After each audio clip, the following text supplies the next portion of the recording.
If you like the story, you can support the author on Patreon. Link is in the description. Chapter 51, Chapter 50, Ino, the Stalker. 2 days have passed since the chunin exam preliminaries have come to an end. At this moment, a pleasant floral scent could be felt in that place. The place was full of flowers of different shapes and colors, and among all this was a girl with golden hair. She had a slight smile on her face as she watered the flowers. I should visit Hinata, maybe I'll bring her some roses as a present. Remembering her teammate, Ino sighed. She still couldn't believe that Hinata was about to die. Besides, that moment when Toru jumped into the arena without hesitation left her a little confused. Not only that, everyone saw how Toru threatened Niji, although no one heard what the boy of the Asahi clan said, but seeing the expression on Niji's face was enough to realize what was happening. Toru is always so unpredictable. First he threatens to do indecent things to me and now he's always protecting me. I can't understand it. Touching her head, Ino had a lot to think about. Now that the preliminaries were over, she had to train her body and mind in order not to be defeated easily. If possible, Ino wanted to fight against Shikamaru or Naruto, since both were the weakest ninja among those who had qualified. Unlike the others, which Ino considered monsters. I don't know what to think, my head hurts just remembering the preliminaries. Sighing, Ino let her arms drop to her shoulders. However, the peace was about to be interrupted by a customer's visit. The doorbell rang, revealing a black-haired boy. Ino recognized this boy at once.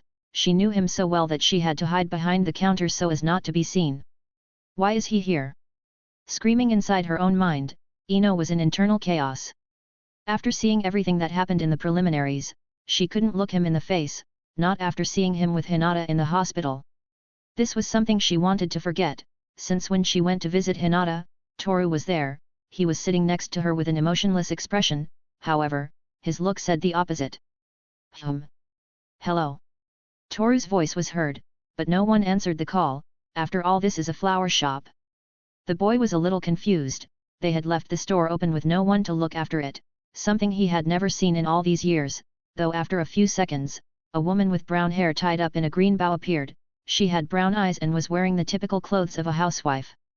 Where is that girl? The woman looked around, but did not find her daughter, except for the child standing in front of the counter waiting. Good morning. Toru bowed slightly and greeted. The woman was a little surprised, but with a smile she recognized the child. You'll be wearing the same flowers this year too. Kindly, the woman attended to her little customer. Meanwhile, hiding under the table behind the counter, Ino covered her mouth so Toru wouldn't hear her breathing. This year too? That means it's not the first time he's come here. Drawing a quick conclusion, Ino peeked her head out a little so she could see what was going on. At the same time, the brown-haired woman, that is, Ino's mother, was handing a bouquet of white flowers to Toru, while the boy was handing her a ticket. Ino noticed the kind of flowers her mother was giving to Toru. After all, those kind of flowers are given as a gift to people who have already left this world. In simpler words, they are flowers that are left on the graves of deceased relatives. Those flowers are. Don't tell me that. Realizing it a little too late, Ino reacted, banging her head against the table. The sound of the blow alerted her mother, who approached the counter, seeing Ino, who was covering her mouth so as not to be discovered. So there you are. Looking under the table, the woman saw her daughter, who for some reason had been hiding. Hello. Answering with a nervous tone of voice, Ino made sure Toru wasn't around. To her good fortune, Toru left the store the instant she received the bouquet of flowers. It was close. Mom, I have to go, I'll be back later. Jumping over the counter, Ino ran out. Hey, where are you going? With a vein swelling on her forehead, Ino's mother pounded on the table. Still, she sighed wearily as she thought. It had already been more than 2 months since her daughter became a genin, but somehow, after that dangerous mission, Ino changed. Now it took her much longer to put on her makeup and fix her hair. The woman somehow understood this change in her daughter. It seems that now she really fell in love. Crossing her arms, the woman took a seat near the counter. Somewhere in Konoha, hiding behind a pole, Ino was spying on Toru. It had already been a few minutes since she left the flower store, but now she was hiding, like a stalker. I don't know why I'm following him. A bead of sweat slid down Ino's forehead. She was nervous, as she knew that Toru is not someone so naive as to not feel the presence of a stalker. After all, that boy was spied for more than 4 years by a strange organization she didn't know. Still, after all, she didn't want to end this little investigation. She was curious about why Toru bought that kind of flowers, although she was already getting an idea why. So it's today, hey. I guess time is flying by, so I'll gift this to you. Send her my regards. In front of Toru, there was an old man, who for some reason gave him a paper bag with a mysterious content. This man was Xiao, the owner of the bakery that Toru often visits, but there was no way for Ino to know this. What will be in that paper bag? So far everything is a mystery, but considering the kind of flowers my mom gave Toru, it's very possible that he's heading to the cemetery right now. Ino's deduction was correct. Well, if you have knowledge in all kinds of flowers, medicinal plants, and more, it would be easy to know the meaning of the white roses that Toru had in his hands. After that, Ino continued to hide in every possible place. At the same time, it seemed that Toru had not detected her yet. For the time being, she was going to stay hidden until she found out the whole truth about Toru's actions. He has been walking for a long time, but it seems that if he is heading to the cemetery. Walking a little further, the trees began to surround the place. She was now in a small forest surrounding the Konoha cemetery. At the same time, Ino was a little nervous, as she didn't know what she would see next, so in a quick and silent movement, she hid in the bushes and waited for Toru not to discover her. It can't be. When Ino realized where she was, her eyes widened in surprise. In front of her, there were dozens of tombstones, and in front of all of them were 2 tombstones with names that stood out more than any tombstone in that place, plus these 2 tombstones had different designs than the others. The first tombstone was carved with the name of a man, but Toru seemed to ignore this tombstone completely. The name on the tombstone read Kitamura Kenji. After a few seconds in which Toru observed the whole place, he sat down in front of a specific tombstone. What was carved on the tombstone was the following: Asahi Kyoko. When Ino saw the name on the tombstone, she covered her mouth to prevent her breath from being heard. Somehow she could tell, that name belonging to Toru's mother. After all, that boy was sitting in front of that tombstone. I don't think I should have followed him. Realizing her mistake, Ino ducked her head and tried to leave, but when Toru pulled out the 2 daggers from between his clothes, Ino's eyes widened like saucers because of this. But apparently she misunderstood, as Toru placed the 2 daggers in front of the grave. After that she took the bouquet of flowers and placed it on the left side of the tombstone. This is like a ritual. With no choice but to stay until Toru leaves, Ino sat down and waited silently while looking at her teammate. At the same time, Toru took the paper bag and from it took out 2 loaves of bread with fruit filling. Ino had no way of knowing this, but that fruit bread was Toru's mother's favorite. For Toru, sweet things are a bit unpleasant, as they always make him want to vomit when something sweet goes down his throat, but for some reason, after his mother's death, he became obsessed with the sweet taste of the bread with fruit filling. Is he eating? Seeing Toru placing a bread on the tombstone, Ino was surprised, as a second later, the boy ate another bread that was in the paper bag. Somehow, this is very peaceful. The feeling that Toru gave by doing this kind of ritual, was somehow, peaceful, but also, sad, since right now, the boy knelt before the tomb, put his hands together and made a prayer. Ino watched this with curiosity. Seeing Toru do this kind of things changed the way she saw him.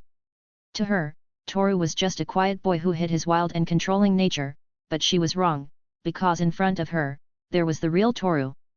With her eyes closed, her hands clasped together and her head down, Ino felt that she had misunderstood this boy for a long time. Now that she had discovered this, she didn't know how to look him in the face. I think I should go now. With a slight smile on her lips, Ino tried to walk away from the place, but a voice stopped her. I didn't know you liked to spy on people. Hearing this, a shiver ran down her spine. Damn it! How could he possibly have seen me? Screaming internally, Ino sighed and came out of hiding. I'm sorry, Don't apologize to me, you know this is disrespectful to dead people. Widening her eyes at Toru's words, Ino shrugged. She hadn't expected Toru to be so respectful to the deceased. Yes. I know. I should apologize.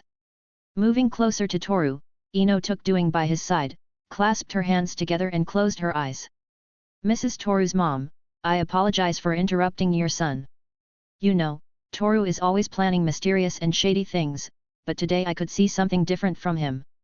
Placing her hand on her chest, right where her heart is, Ino sighed. Toru is always protecting me, he saved me from dying that night, that's why I owe him my life, although I won't admit it in front of him, it's too embarrassing. I know I'm feeling something for him, but I'm afraid to know what will happen if this feeling grows. So much has happened in a couple of months and it scares me. I know it's a bit ironic, but I'm still the cowardly and useless Yamanaka Ino. Although if it's just a little bit, I would love to be able to be useful to Toru, I would love to be able to be useful to my team. That's why, Kyoko-san, if you allow me, can I stand next to your son? Wait. Not in a romantic way, I didn't mean it that way. I just wanted to. Ack. While Ino was having a mental argument with herself, Toru watched her teammate's final reaction. Somehow she found it amusing how Ino's face was blushing. I'm done apologizing. While avoiding making eye contact with Toru, Ino looked elsewhere to hide her blushing face. I think I have to go, I left without saying anything to my mom. Listening to Ino, Toru looked at the tombstone in front of him. For a moment he felt as if his mother was watching him. So with a sigh, Toru picked up the daggers from the ground and stood up. I will accompany you. Walking in front of Ino, Toru put the daggers away. This made Ino feel confused, as for some reason she felt Toru was different than usual, and somehow she liked this. Since you're so insistent, I'll give you the honor of escorting me home. Accepting Toru's proposal, Ino walked to Toru's side. That's not so bad, I guess. Closing her eyes, Ino looked at the sky. It seemed as if the world was more colorful than usual. So, a slight smile formed on her face. A second later she hurried her pace a little so she could be in front of Toru. What are you waiting for? Are you going to stay behind? With a big smile, Ino felt happy. Maybe it was because she unburdened herself by telling some things to Toru's mother, but without a doubt when she was alone together with him, she felt that she could be honest with herself. Chapter 52, Chapter 51, Kage Bunshin no Jutsu. 15 days have passed since Toru's training began. In that time, the boy learned many things regarding taijutsu. The first thing is that speed is not everything when fighting, but also strength and strategy. These are things that Toru already knew, however he was executing them badly. He also learned to defend himself from far distance jutsu. But there was something that bothered Toru a little, and it is that strange taijutsu of Yamato, Mokuton. Toru could not understand the main fundamentals of that jutsu. It was as if Yamato was born with that ability, but thinking back, isn't that jutsu from the first Hokage? I should do more research on that. Shrugging his shoulders, Toru sat on a rock, waiting for his sensei to arrive. It wasn't long before the man arrived. Good morning, Yamato-sensei. Bowing slightly, Toru lowered his head and greeted his master.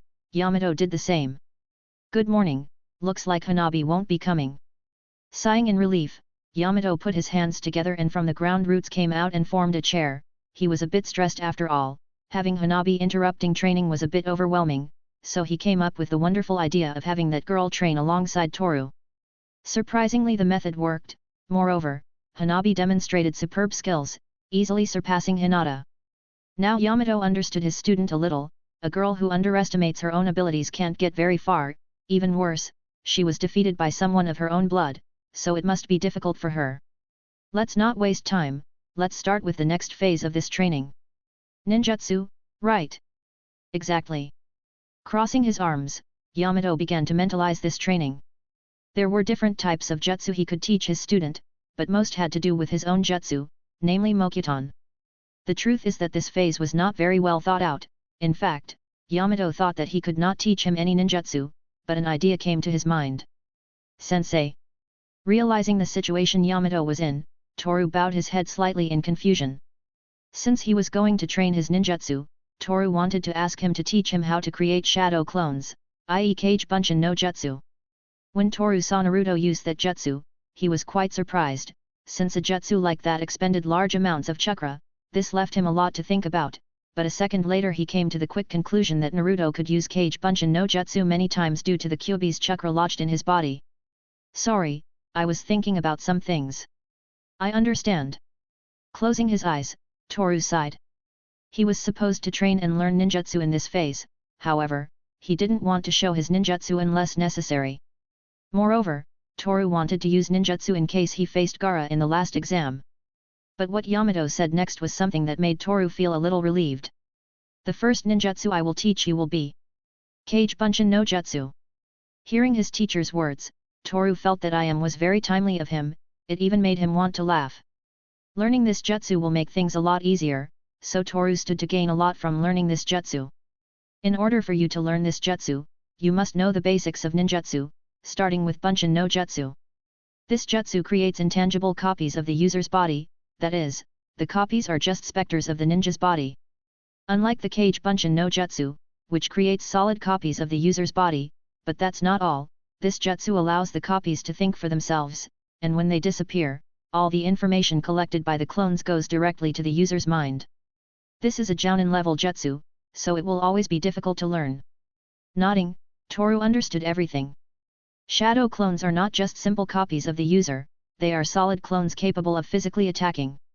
It is a jounin level jutsu that requires a high chakra cost due to the fact that the same chakra is distributed in the clones, giving them the ability to perform ninjutsu. So, you're ready for this torture I call training. Reaching out and clenching his fist, Yamato looked his student in the eyes. Toru sighed before extending his hand, colliding fists with his teacher. I know different meanings of the word torture, and I can say that this training has no such meaning. With a strange look of gloomy eyes, Toru looked at Yamato. In response to this, the man chuckled. Sometimes Toru could become too interesting, as what goes on in this boy's head is still a mystery to the people around him. Kanahagakure Hospital. The morning breeze came in through the window, caressing Hinata's face. So it's today, hey. Sitting next to her was Ino, who was looking at the scenery through the window. This girl looked strangely happy, as if something very good had happened to her, even if it had been 13 days since that event. You can finally get out of here. Looking at Hinata with a smile, Ino took her teammate's hands. Somehow Hinata looked sad. Am I weak? Am I a failure? Remembering her confrontation against Niji, Hinata clenched the sheets tightly as she tried to keep the tears from spilling out of the corners of her eyes. What are you saying so suddenly? You're a hell of a lot stronger than me. Trying to cheer Hinata up, Ino sighed. It's more than obvious that Hinata is much stronger than Ino, but what Niji said during the preliminaries was true. Hinata always feels inferior to the others, she is too kind and always tries to stay out of conflicts. But even though I said I would change the way I am, I'm still weak. Looking at Ino's hands, a tear fell. Her weakness could cause problems for the team in the future. Hinata didn't know how to handle this by herself. Everything is very difficult if Toru is gone. But these words made Ino feel angry. So she gave Hinata a small slap on her forehead. It hurts.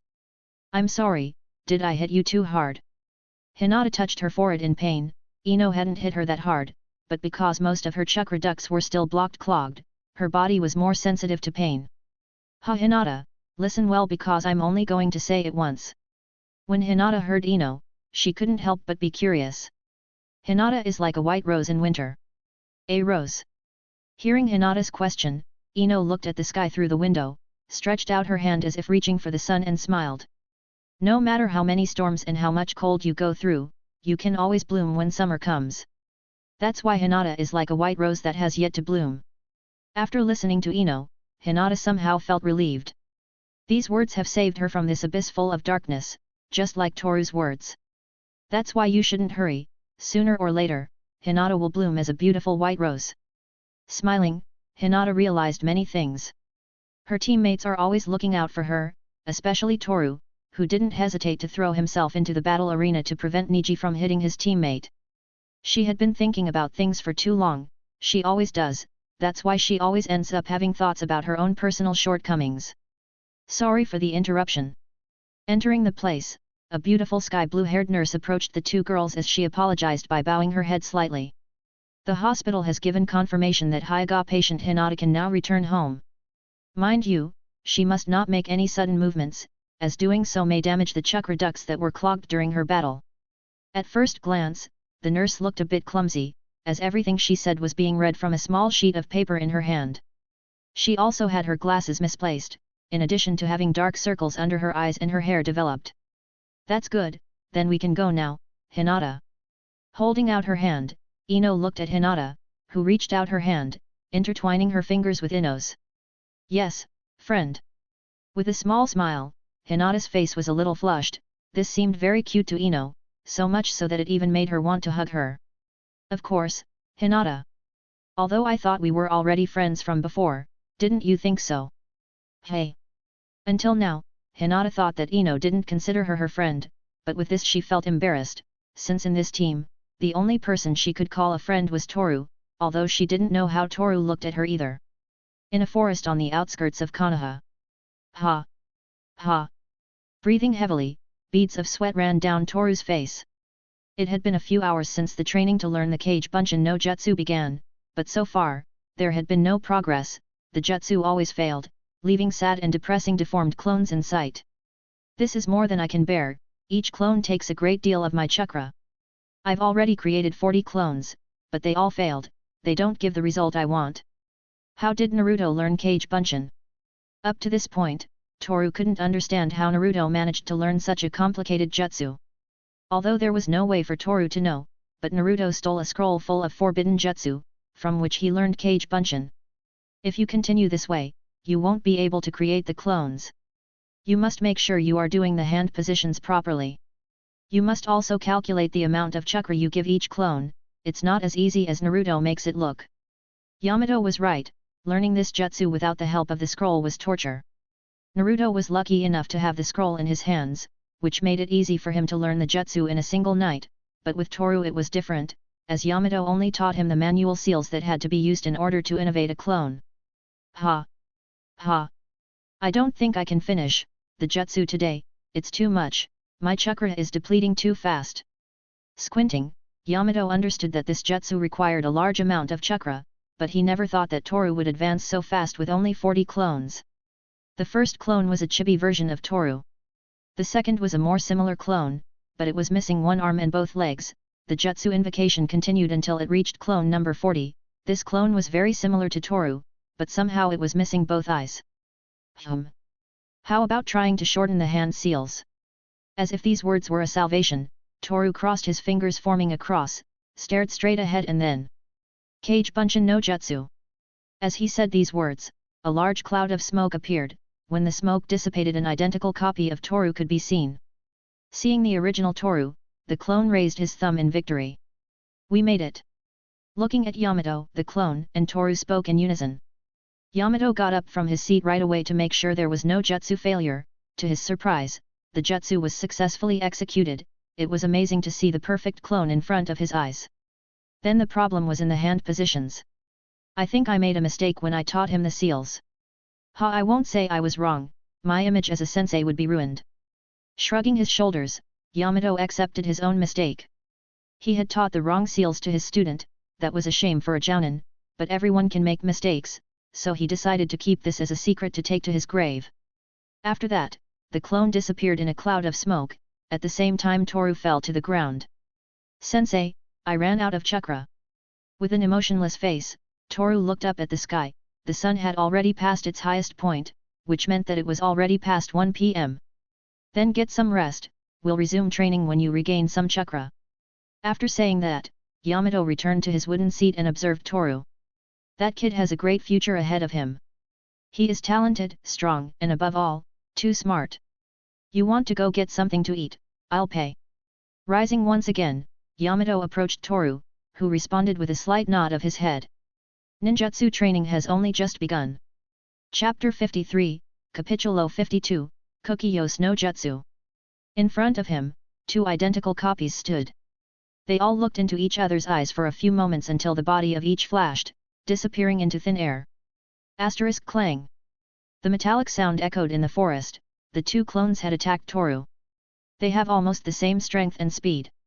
Closing his eyes, Toru sighed. The clones seemed to be identical in both appearance and physical and mental statistics. As of this moment, it had already been 20 days since the training began. In this span of time, Toru learned many things about himself. The clones had helped him quite a bit in his training. Nii-san, you're amazing. Raising her hand, Hanabi looked at Toru, who seemed to be thinking about something related to the clones. Still, she was amazed by the talent for ninjutsu that Toru has. It was amazing without a doubt. That's not counting the rumors that said that the Asahi clan members were very bad in the field of ninjutsu, although it's understandable to a certain extent. The Asahi basically are defective Uchiha, ninjas who were born without the talent for ninjutsu and the ability to develop the cursed eyes, i.e. the Sharingan. Now that I remember, Onikumainko, the jutsu he used during his fight against Hakuto interests me quite a bit. Being able to summon an ally to the battlefield can become very useful. I wonder if Yamato-sensei can teach me that jutsu. Staring into the void, Toru felt curious. The summoning jutsu, or also known as Kuki-yos no jutsu, is something that interests this boy a lot. The usefulness it has in battle is amazing. Nii-san, do you want to go to my place? I can make lunch. Approaching Toru, Hanabi noticed the time. This led him to think of a good idea to be able to take his older brother home. Hyuga clan. The dojutsu in his eyes was active. Looking at the golden-haired girl in front of him, Hiashi sighed. Hinata had asked him to train her teammate, but this was a waste of time. Ino had no talent for close combat. She didn't handle specific taijutsu, which made her a mediocre kunoichi. Are you sure you want to continue? Raising his palm, Hiashi saw Ino, who was breathing heavily. Ha! This is nothing, I can still go on for much longer. Raising her guard, Ino clenched her fist tightly as she looked at Hiashi. In response to this, Hiashi shook his head before continuing the training. At the same time, Hinata was watching this with a worried expression. Although she agreed to let Ino train together with Hiashi, this was too much. But it seemed that the white-eyed man was trying not to hurt Ino. After all, he knows this girl's father.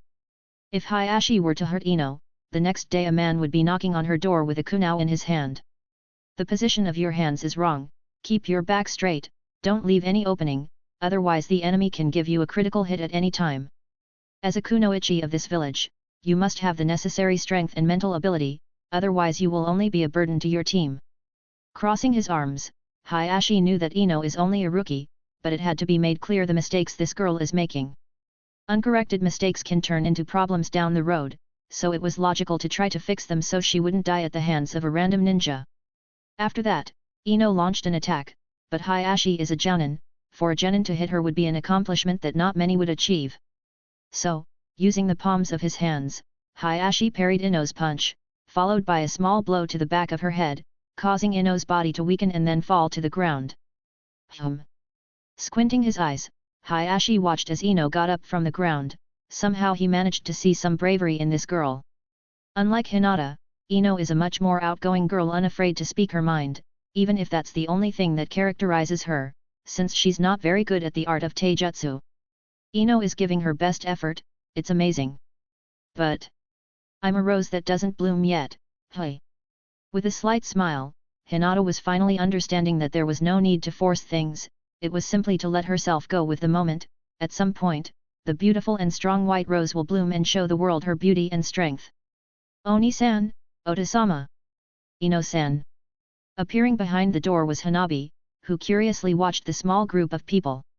Are they training? Looking at the tired Ino, Hanabi drew a hasty conclusion. You're early, you've gone out again without my permission. With a grim look on his face, Hiashi was a little angry. After all, his daughter disappears every day in the morning only to show up in the afternoon. This had been making him uncomfortable for 20 days now. I just wanted to, hee. Touching her head, Hanabi was a little embarrassed. She couldn't tell her father that she left home every day to meet a boy. That would kill Hiashi of a cardiac arrest. After all, Hanabi knows her father. He is no longer the strict man he used to be. She knew that her father cares about his daughters, so this made her happy. Don't make empty excuses, I'll talk to you later, for the moment I'm busy. Turning his gaze back to Ino, Hiashi sighed. This was getting more stressful, and with the Byakugan activated he could see the boy hiding behind the door. Ha, come out of there, it's useless to hide. Hearing the man's words, Toru came out from his hiding place. Hiashi watched him with a bit of astonishment on his face. After all, this boy had never set foot in his house. In the past, no matter how much Hinata invited him in, Toru would refuse and go home with his hands in his pockets. Good afternoon, Hiashi-san, Toru said as he bowed his head. Toru, what are you doing here? Surprised by Toru's appearance, Ino took a step back. She didn't plan to meet her teammate in this place. Toru-kun. Hinata, on the other hand, looked at Toru with a faint smile that no one could see. He had after all saved her once again. She felt she owed him a lot of things, but she didn't know how to repay them. I brought Nii-san to eat lunch. Hugging Toru, Hanabi nodded her head as she looked at her father. The man sighed and nodded as well. After that, they all went inside the house. Somehow, Hiashi felt like a babysitter. After all, right now he was surrounded by children. though he didn't know whether to call Toru a child, after all he is the survivor of the Crimson Night along with Sasuke. Going through something as horrible as the annihilation of an entire family must have forced Toru to mature faster, that's what Hiashi thought. You know, Nii-san can create a lot of shadow clones without getting tired, and best of all, the clones are just as strong as Nii-san. Placing her hands on the table, Hanabi spoke with a tone full of excitement. After all these past 20 days she had been training together with her older brother, and she could tell for sure that Toru is not someone normal. Shadow clones, Yamato-sensei is teaching you that kind of jutsu. Choking on her food, Ino drank some water and looked at Toru. She couldn't believe that he is learning a jounin-level jutsu. Indeed, he was able to master the jutsu without difficulty, though it would have been easier if Yamato hadn't made a mistake with the hand seals. Toru-kun is very strong, I'm not really surprised that he learned that jutsu. Hiashi looked at Hinata. He knew that in the Asahi clan many prodigies were emerging in recent years, but it is logical, the blood of the Uchiha runs through the veins of the Asahi clan, it was obvious that someone like Toru would be so talented to be a ninja. I see you have grown stronger over the years, your family would be proud. Sipping a cup of tea, Hiashi closed his eyes and enjoyed the bitter taste of the tea leaves in the water. It had been 5 years since that day, the Asahi clan and the Uchiha clan were slaughtered without mercy. The best explanation the Hokage could give at the time was that these two clans had allied to carry out a coup against Konoha, which was not wrong. However, there was something else, someone pulling the strings behind the scenes. I guess my mother would be. Closing his eyes as well, Toru took a small sip of the tea. The taste was a bit bitter, but pleasant at the same time, it was a bit of a strange feeling to explain. Ha! Sighing a small cloud of steam, Toru placed the cup on the table. The three girls watched this as if Toru and Hiashi were a couple of old men having an everyday conversation. Well, from Hiashi it could be expected, but with Toru it was a surprise. He's only 12, there was no way he would act like an adult so naturally. Nii-san, you're acting like a boring old man. Moving a little closer, Hanabi looked Toru in the eyes with a smile. Toru's body warmth and scent were pleasant to her, it was like hugging a warm apple-scented marshmallow. Obviously Hiashi looked at this with a pout, after all he was watching in front of him as his daughter hugged a boy. She was too young for that sort of thing, or so Hiashi thought, still he couldn't help but feel sad, his daughters were growing up too fast. Hinata and Hanabi, the two of them are forging the personality that will accompany them for the rest of their lives, that's a good thing, but he was worried that their personalities would become twisted because of the ninja life. Knock, knock, knock. The corner of the wooden door chimed, interrupting the small gathering. Good afternoon, Mr. Hyuga. Sorry for the interruption. No worries. Shaking his head, Hiashi didn't know how the fuck Yamato got into his house, still one had to admit it was surprising. Hiashi trusted Yamato, after he was escorted by the man's team, he was able to witness the true power of a jounin, plus they made it to the river country safe and sound. I came here because I have to take Toru with me, after all he disappeared in the middle of his training. Listening to Yamato, Toru closed his eyes and got up from the ground, leaving the place. Thanks for the food. Having said that, Hiashi smiled slightly, he didn't know what kind of training that boy was getting, but he didn't hesitate to leave half of the food on the plate as long as he went to train. An hour later somewhere in Konoha. Now that you have almost mastered the Kage Bunshin no Jutsu, I was planning to teach you some jutsu related to the use of water. Handing a scroll to Toru, Yamato had already thought of jutsu that may be of use to his student, however, Toru said something that made Yamato raise his eyebrows in doubt. Sensei, can you teach me the Kukiyos no Jutsu summoning technique? Toru's question was interesting to Yamato. The summoning jutsu is something easy to do, however, it takes the contract of some beast family who are willing to serve the ninja. I don't think I can teach you that jutsu, since I never tried it myself. Although it was a bit strange, Yamato did not have any summoning or contract with a species, so he would not be able to perform the jutsu, however, he knew the basics of this jutsu. I can teach you the hand positions, but doing that would be a dangerous thing to do. Why? Yamato felt compelled to answer, for even if the jutsu is easy to execute, it did not mean that it is safe. You must understand this, to perform the summoning jutsu, you need a contract with a species, be it animal or spiritual. But here's the problem, if you don't have a contract and you perform the jutsu, you will be transported to the location of the species that shares natural affinity with the user. Explaining it this way, it wasn't hard to understand. Now it was just a matter of taking a chance. Sensei, have you ever heard the phrase, for good results big sacrifices? Hearing this, Yamato could already understand what Toru was referring to. Apparently this kid wanted to take the risk. It's not like Yamato can stop him either, after all what will happen will be Toru's own responsibility alone. If that's what you want, I won't object. After that, Yamato explained to Toru step by step how to perform the jutsu. The boy understood it right away, so he decided to give it a try. Hand seals. Closing his eyes, the wind around Toru started to blow stronger, the leaves of the trees started to dance to the rhythm of the wind, and then Toru bit his finger, dropping a small amount of blood on the ground. Kukiyos, no jutsu. Touching the ground with his hand, Toru executed the jutsu. Instantly, a large cloud of smoke began to swirl around his body. Yamato watched this with wide eyes. What happened next, is that Toru disappeared. I wish you luck, Toru. Closing his eyes, Yamato could only wait. In some forest. The sea of trees surrounded him completely, now the landscape had changed. Large trees towered into the sky, and claw marks could be seen on the trunks. Where am I? Getting up from the ground, Toru felt confused. This was not what he expected, still he was willing to continue with this jutsu. Human. But when he least expected it, a sinister female voice whispered to his hatred. When Toru turned around, what he saw was Chapter 54, Capitulo 53, Okamitsuki. Feeling a voice whisper in his ear, Toru slowly turned around. A second later, his eyes met a giant lump of silver fur, two eyes glowing a deep crimson red and perfectly sharp fangs forming a macabre grin. Standing in front of Toru, a gigantic silver-furred wolf began to walk around him. The animal was analyzing its prey. A human, hey. The animal's feminine voice overshadowed its terrifying appearance. However, Toru remained calm at all times. He simply stood appreciating this strange canine-like being.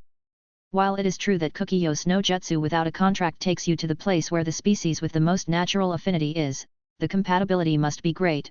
That's why Toru was not going to be intimidated by this giant wolf that was in front of him. Still. Isn't it too big? Toru's eyes narrowed as he saw the size of the beast. It was almost as big as the trees soaring into the sky, possibly the size of a small mountain. Its fur glistened, showing how healthy it was. Its fangs also looked very clean, though the smell coming from its snout was deadly, enough to make Toru feel a little disgusted. It's been a long time since I've seen a human in these parts. The flesh of a human child is always soft and its bones easy to digest. Should I have this little snack since my daughter isn't seeing me? With a sharp-fanged grin, the wolf felt satisfied seeing his little food in front of him, but as much as this beast tried to be scary, the child didn't flinch. Aren't you going to talk? Scream maybe. The wolf moved a little closer to get a good look at the child in front of her. The moment her eyes managed to see the boy's full appearance, Toru spoke. My name is Asahi Toru. I executed a summoning jutsu without a contract and appeared here. With an emotionless face, Toru looked into the wolf's eyes. I know that already, idiot, not just anyone appears out of nowhere wrapped in a cloud of smoke. Laughing internally, the big wolf found this amusing. At first he tried to scare the boy, but his efforts were in vain. This boy seemed to have nerves of steel, which was a problem, as this wolf's pack was nearby, so revealing his location would be catastrophic. A summoning jutsu, do they really teach that to children? Shaking his head, the wolf lamented the stupidity of the ninja. Training children from a very young age was fine, but teaching them jutsu that would only be used in wars already gave him various ideas of what he was thinking in the shinobi world. Everyone tries to increase their military power, so they can dominate among the weaker ones. This is something that did not go with this wolf's style. I don't know, I just came here to make the summoning contract. I brought some big scrolls sealed in smaller scrolls, so... Huh? You think I'm interested in forming a contract with a human child? That would be stooping pretty low, so why don't you get the hell out of my home, human trash? With a dangerous gleam in his eyes, the wolf looked at Toru. Instantly, the mood changed, everything was getting blurry. Genjutsu. Release. Clasping his hands together, Toru knew right away that this was a genjutsu, so he didn't hesitate to release this mental binding. This made the wolf's eyes widen in surprise. Apparently, the ninja skill had grown in recent years. No, it wasn't that, it's just that Toru is someone talented. Humph. What a cocky brat, but I guess that's the funniest thing. seeing someone like that go down in battle is just satisfying. Chuckling, the wolf seemed to be mentally unwell, or simply appeared to be crazy to scare the kid, but even with all that, he still failed to make this kid give up. But why don't you want to make a contract? I could get food for you, or maybe you want something else. Bowing his head in confusion, Toru tried to find an answer to this conflict, however, it seemed impossible to negotiate with the wolf. He kept refusing again and again, no matter how hard he begged, he could not convince the big bad wolf. "Ha, you'd better get the hell out of here, I'm running out of patience." Stomping heavily, the ground shook. The wolf was losing control. After all, the stress of having a child repeat the same question over and over again was annoying. "Mom, what's taking so long?" Appearing out of the bushes, a small wolf cub appeared. The larger wolf watched him with a disappointed look on his face. After all, this was what he was trying to hide. "What is that thing? A dog that walks on two legs?" This small wolf pup was also strangely large, as it was 40 centimeters tall, its fur was also silver and its eyes were a sapphire blue color. Toru watched this with curiosity. A miniature version of the giant logo had appeared. Due to the strong resemblance the two canines had, Toru deduced that they are related. "Orochimaru, I told you to stay with the pack, do you have sweet blackberries in your ears?" "But I was worried about you, Mom." Orochimaru looked at the ground sadly. Once again her mother would scold her for disobeying her orders. "Shit, now what do I do?" That brat already saw Orochimaru. He didn't manage to find a way to kick him out of here. Shaking his head, the wolf was in internal chaos. Not only had they discovered his daughter, but also the location of the pack. If the 3 wolf clans that are spread across the continent manage to hit the location, a territorial dispute will take place, and that's something the wolf didn't like at all. "Listen, brat, you're going to have to follow me." Looking at Toru, the wolf sighed and started walking in a specific direction. I couldn't say anything at all this time. Closing his eyes and putting his hands in his pockets, Toru sighed wearily. He just wanted to sign the contract so he could use the summoning jutsu properly, but this was getting even more complicated, so he had no choice but to follow the giant wolf. Somewhere in that mysterious forest. Looking around, Toru was surprised. There were about 60 adult wolves in that place. There were also quite a few puppies, so you could say it was quite a large population. This place is the territory of the Okami clan, the powerful clan of the southern wolves. "Is that a human?" The leader brought a human. "But it looks delicious, doesn't it?" "I think it's very adorable, it would look good as a pet." "You and your bullshit." The wolves began to mutter. They all watched the human invading their territory, but what struck everyone as odd was that their own leader was the one leading the human child. "Kukiku. Ha ha ha ha." No one expected it. The clan leader started laughing out loud. After all, what was going to happen next would be very funny. Well, the Okami clan is almost always bored, so bringing a ninja to this place would give them a few hours of entertainment. The Okami, as a warrior race, were born into this world to take on their own kind. The world gave them fangs and claws to defend themselves against the cruel nature, a great mind to be able to reason and not become mere irrational animals, and lastly the gift of chakra. Many of the Okami are able to control the chakra in their body, either to strengthen their body or to perform ninjutsu. So far there are 4 clans of the wolf race: the Okami clan, the Tsum clan, the Kenshi clan and the Ashi clan. The Ashi clan and the Tsum clan are always in constant conflict, as they dispute the northern and eastern territories, while the Okami clan and the Kenshi clan prefer to leave the conflict aside and live in peace. This is very difficult, just as Yamato-sensei said. In case the wolves attack me, I wouldn't know what to do. The first thing is to try to calm the situation. Shrugging his shoulders, Toru felt strange being surrounded by a large pack of wolves. They were all gigantic except for the pups, but the bigger the enemy, the easier it is to hit them. "Brat, you said you want to make a contract, right?" Hearing their leader's words, the wolves smiled as they wagged their tails from left to right. It had been a long time since a strong human had come to this place, but since it was a child they were talking about, they didn't have much hope. But it was different for Toru, who looked seriously at the wolf before answering. "That's right, that's what I came for." Seeing the look of determination on this boy's face, the wolf remembered some things from the past that made her sad for a few seconds. "You fucking brat, why are you acting so confident?" It was just like in the past, Toru was very similar to this old wolf's deceased master. "Then, I must introduce myself. I am Okamitsuki, the leader of the Okami clan, and this morning I painted my claws with the blood of my enemies. Swallowing saliva, the wolves nearby began to surround Toru, forming a large circle. Seeing this, the boy could already see what was to come. You want to sign a contract with my clan so you can summon us whenever you feel like it, that's something I won't allow, but, since you came from so far away. Approaching Toru, Okamitsuki sniffed the boy. His scent was pleasant and dangerous at the same time. Kukiku. Okamikaze, bring the scroll. Okamitsuki looked at the crowd with a smile. A second later, like a shadow of impending death, a wolf with dark silver fur appeared. It had a large collar around its neck, which had a scroll attached to a buckle. I can finally get this off. Nei-san, are you seriously doing this against a human child? I think it's too over the top. Taking off the necklace, Okamikaze looked at her older sister, who responded with a small grunt. Never mind, this will be enough to get that kid the hell out of here. Okamitsuki took the scroll between her fangs and tossed it to Toru, who caught it in her arms. If you beat me in a duel, the scroll and the contract will be yours. Duel. Hearing their leader, all the wolves shouted excitedly. A duel is something sacred in the Okami clan. In the past this duel was used to forge an alliance with the Kenshi clan, and this time, it will be used so that Toru can have a chance to get the contract with the Okami clan. Do you agree? I have no problem, I agree.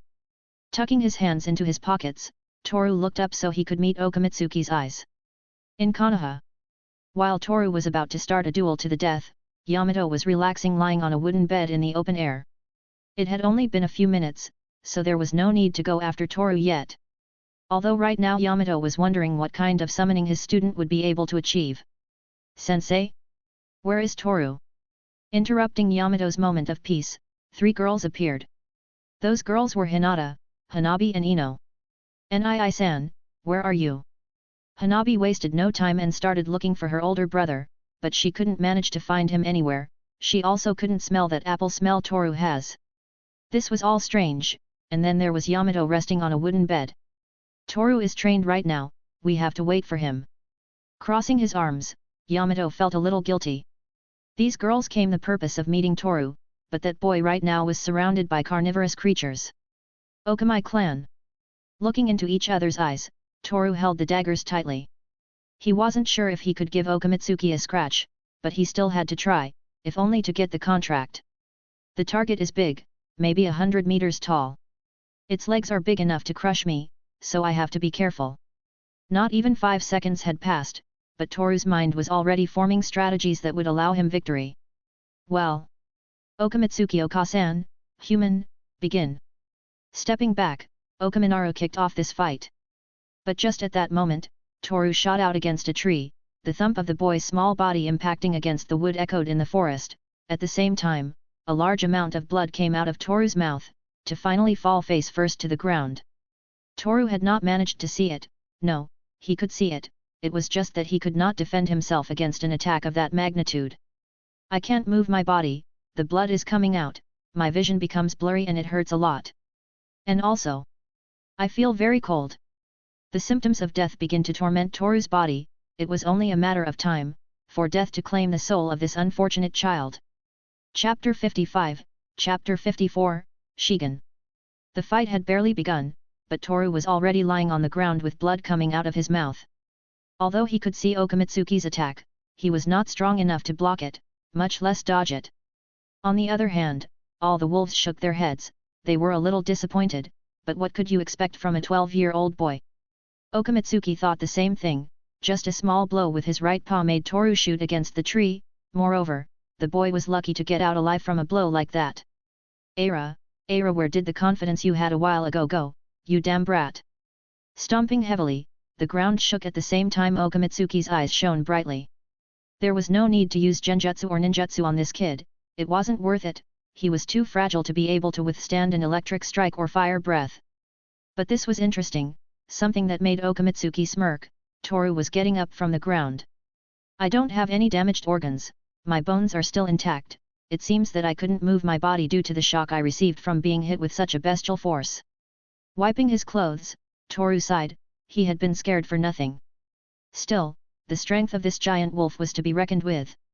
Not only did it have enough strength to send Toru into a tree, but also to make his body bleed. After all, he had a claw mark on his stomach. The cut was not deep, but that was enough to make Toru spurt blood from his mouth due to the shock of the blow. You get up one more time? You always underestimated humans. After all, there are monsters like Uchihamadara or the cages of Konoha, always causing trouble wherever they go. Smiling, Okamitsuki thought this situation was a bit ironic. A few years ago, she lost her master because of stupid wars between nations. Moreover, she lost a big part of her family because of contracts with ninjas. This was the reason why Okamitsuki didn't want to sign a contract with humanity again. You are very fast and you have a lot of strength.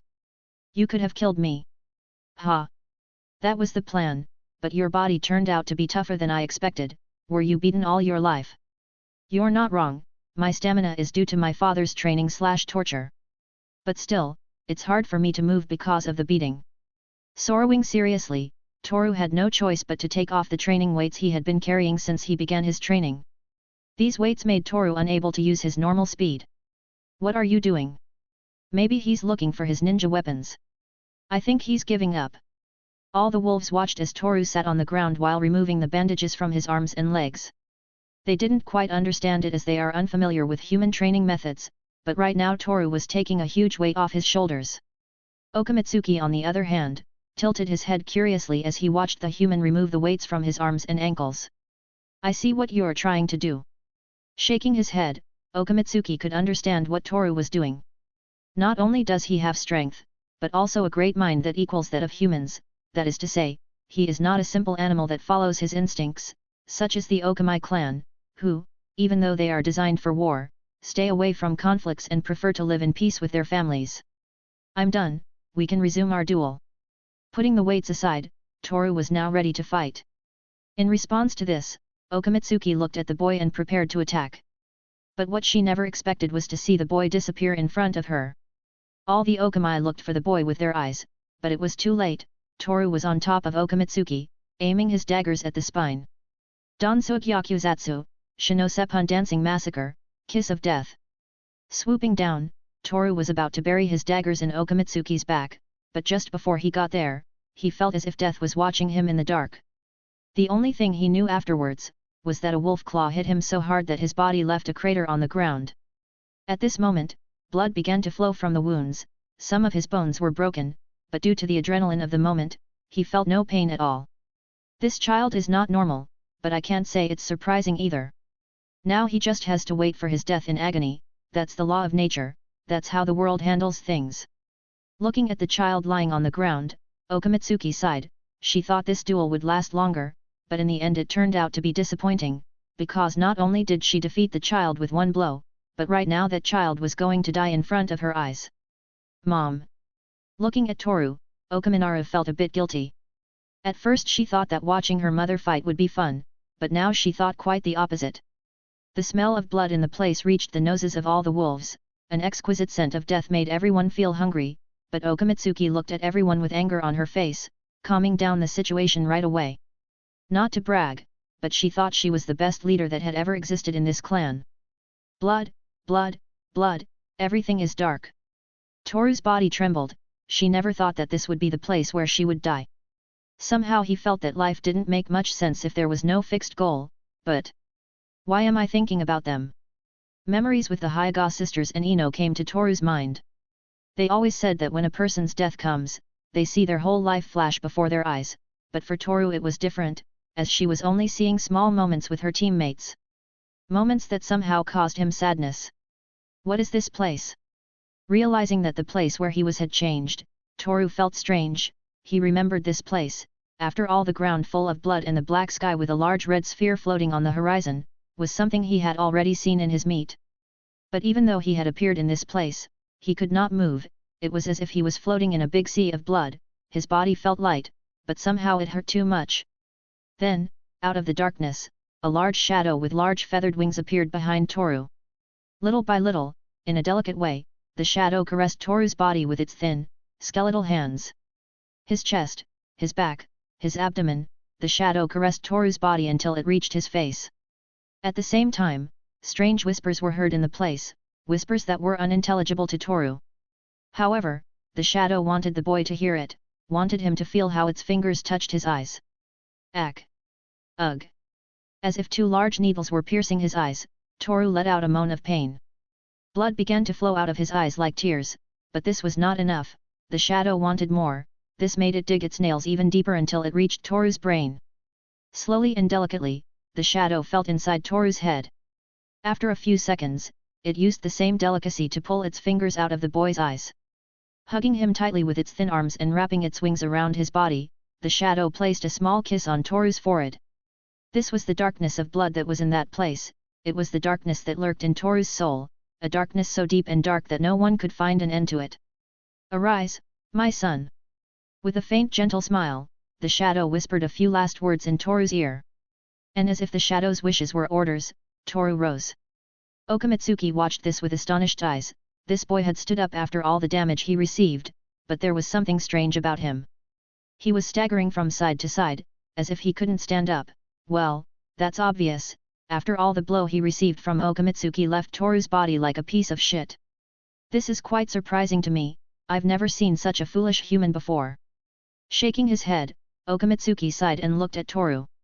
The boy had his eyes covered by his hair, so it was hard to tell what expression he had on his face, moreover, drops of blood came out of his mouth and abdomen. This boy was in a critical state, but he still got up. All the wolves saw it, the one who got up from the ground was not a normal child, it was the shadow of a monster that froze everyone's blood. "You're amazing, there's no doubt about that, but..." Stopping his words, Okamitsuki's eyes widened at the sight of Toru, who looked up, showing the eyes of death.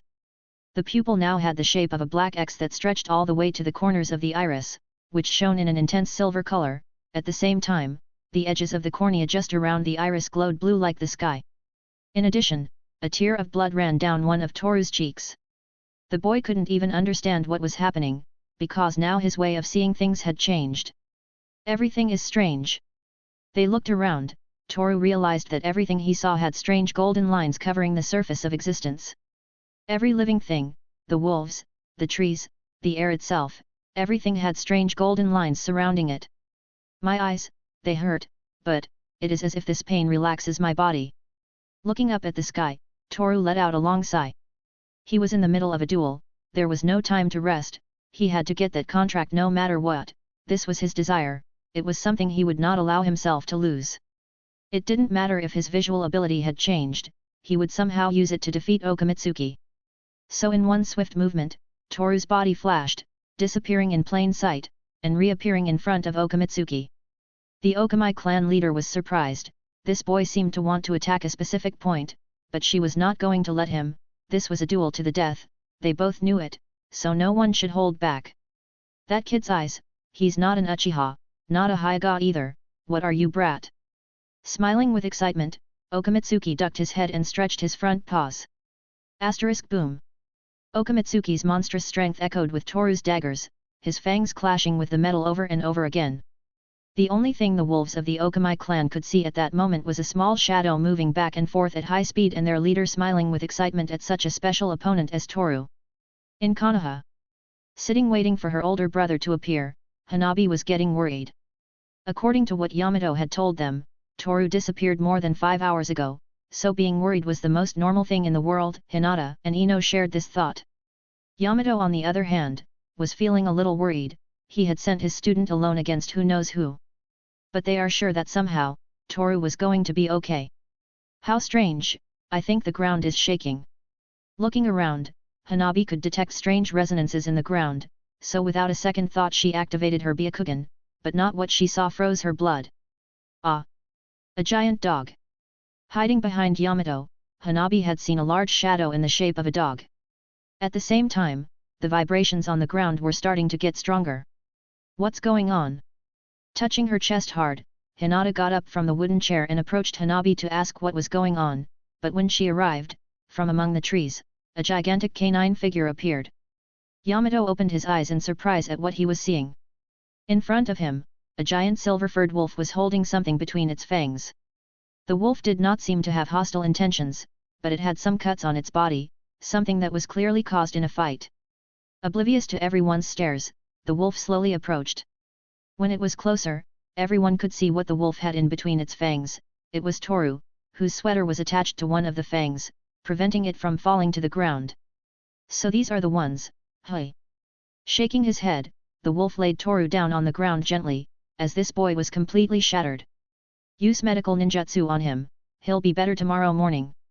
From the gigantic wolf, a female voice came out and calmed the situation. Yamato was surprised, as he did not expect this at all, but he could already imagine what happened with Toru. Thank you for bringing him back. Clasping their hands together, roots came out of the ground and created a stretcher for Toru. Yamato sighed. The giant wolf was very scary, but it didn't seem to have any hostile intent. Oh, that's right, I almost forgot. Reaching through his fur, the wolf pulled out a large scroll and placed it on the ground. Both the Hyuga sisters and Ino's eyes widened at the sight of the scroll. After all their questions already had an answer. You must guard this child with your life, he is someone special. With a sharp-fanged smile, Okamitsuki sighed. This child, no matter how many times he was knocked down, in the end he always got back up to continue the fight. She was proud of Toru, for he had earned her respect. Also the strange eyes that Toru showed during the fight left her intrigued, as they were unlike any dojutsu she had ever seen before. Still, we Okami prioritize our own pride as a species. We will never give up, no matter how much you hurt us, so, Asahi Toru, I give you my permission to be able to summon us whenever you want, since you showed the true pride of your species. She didn't know it, but she was misunderstanding Toru, who only wanted the contract with the Okami clan, and if he had to get her to get it, he would do it without hesitation. Still he almost died. He also had this strange vision and these strange eyes that allowed him to see strange lines in everything he saw. After that, Okamitsuki disappeared into the leaves of the trees, leaving this group of ninjas with a lot of questions, but there was no time to be distracted, as Toru was injured.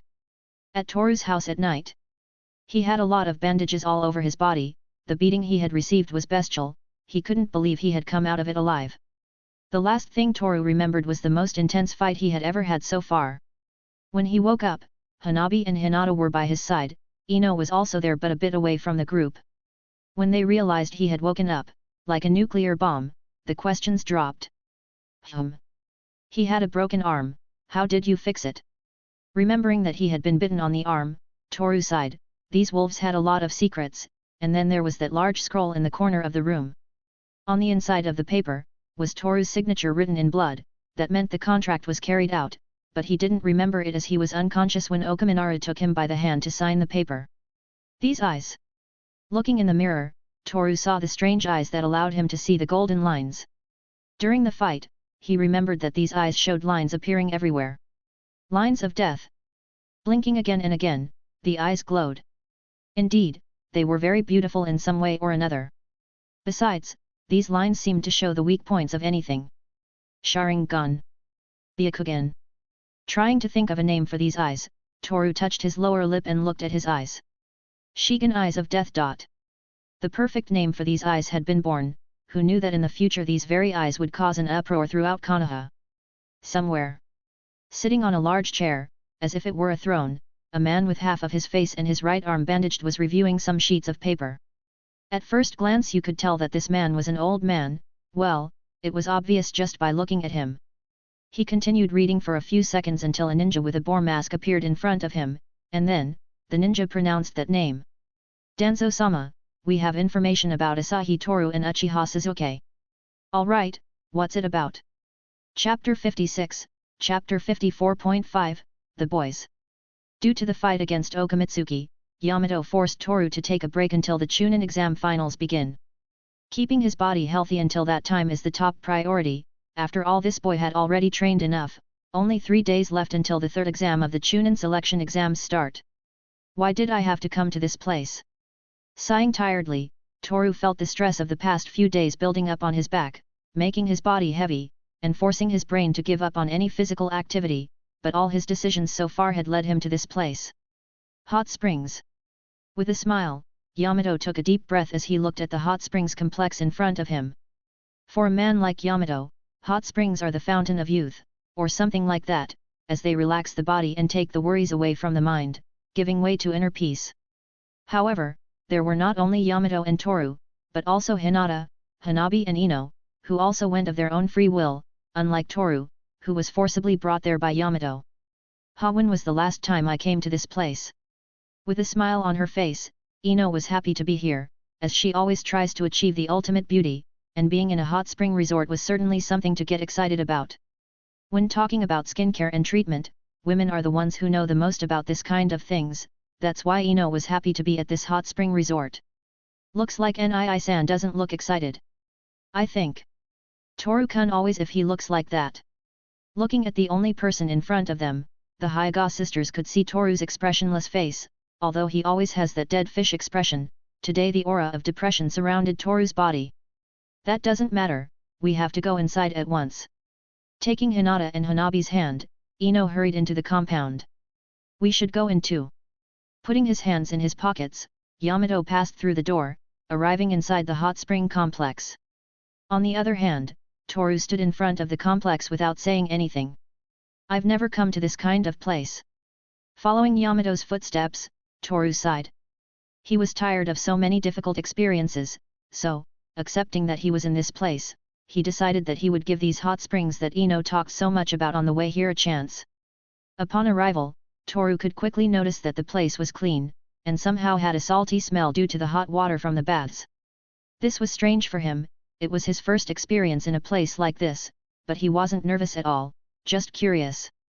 He's looking at me. Shrugging his shoulders, Toru could notice someone's gaze. The person who was looking at him was a woman, she was behind a counter with a smile on her face. Do you need help, little ninja? Approaching Toru, the woman smiled. She had black hair tied in a bun, forming a ponytail, her eyes were black as well and she had two big boobs that looked tight inside her yukata.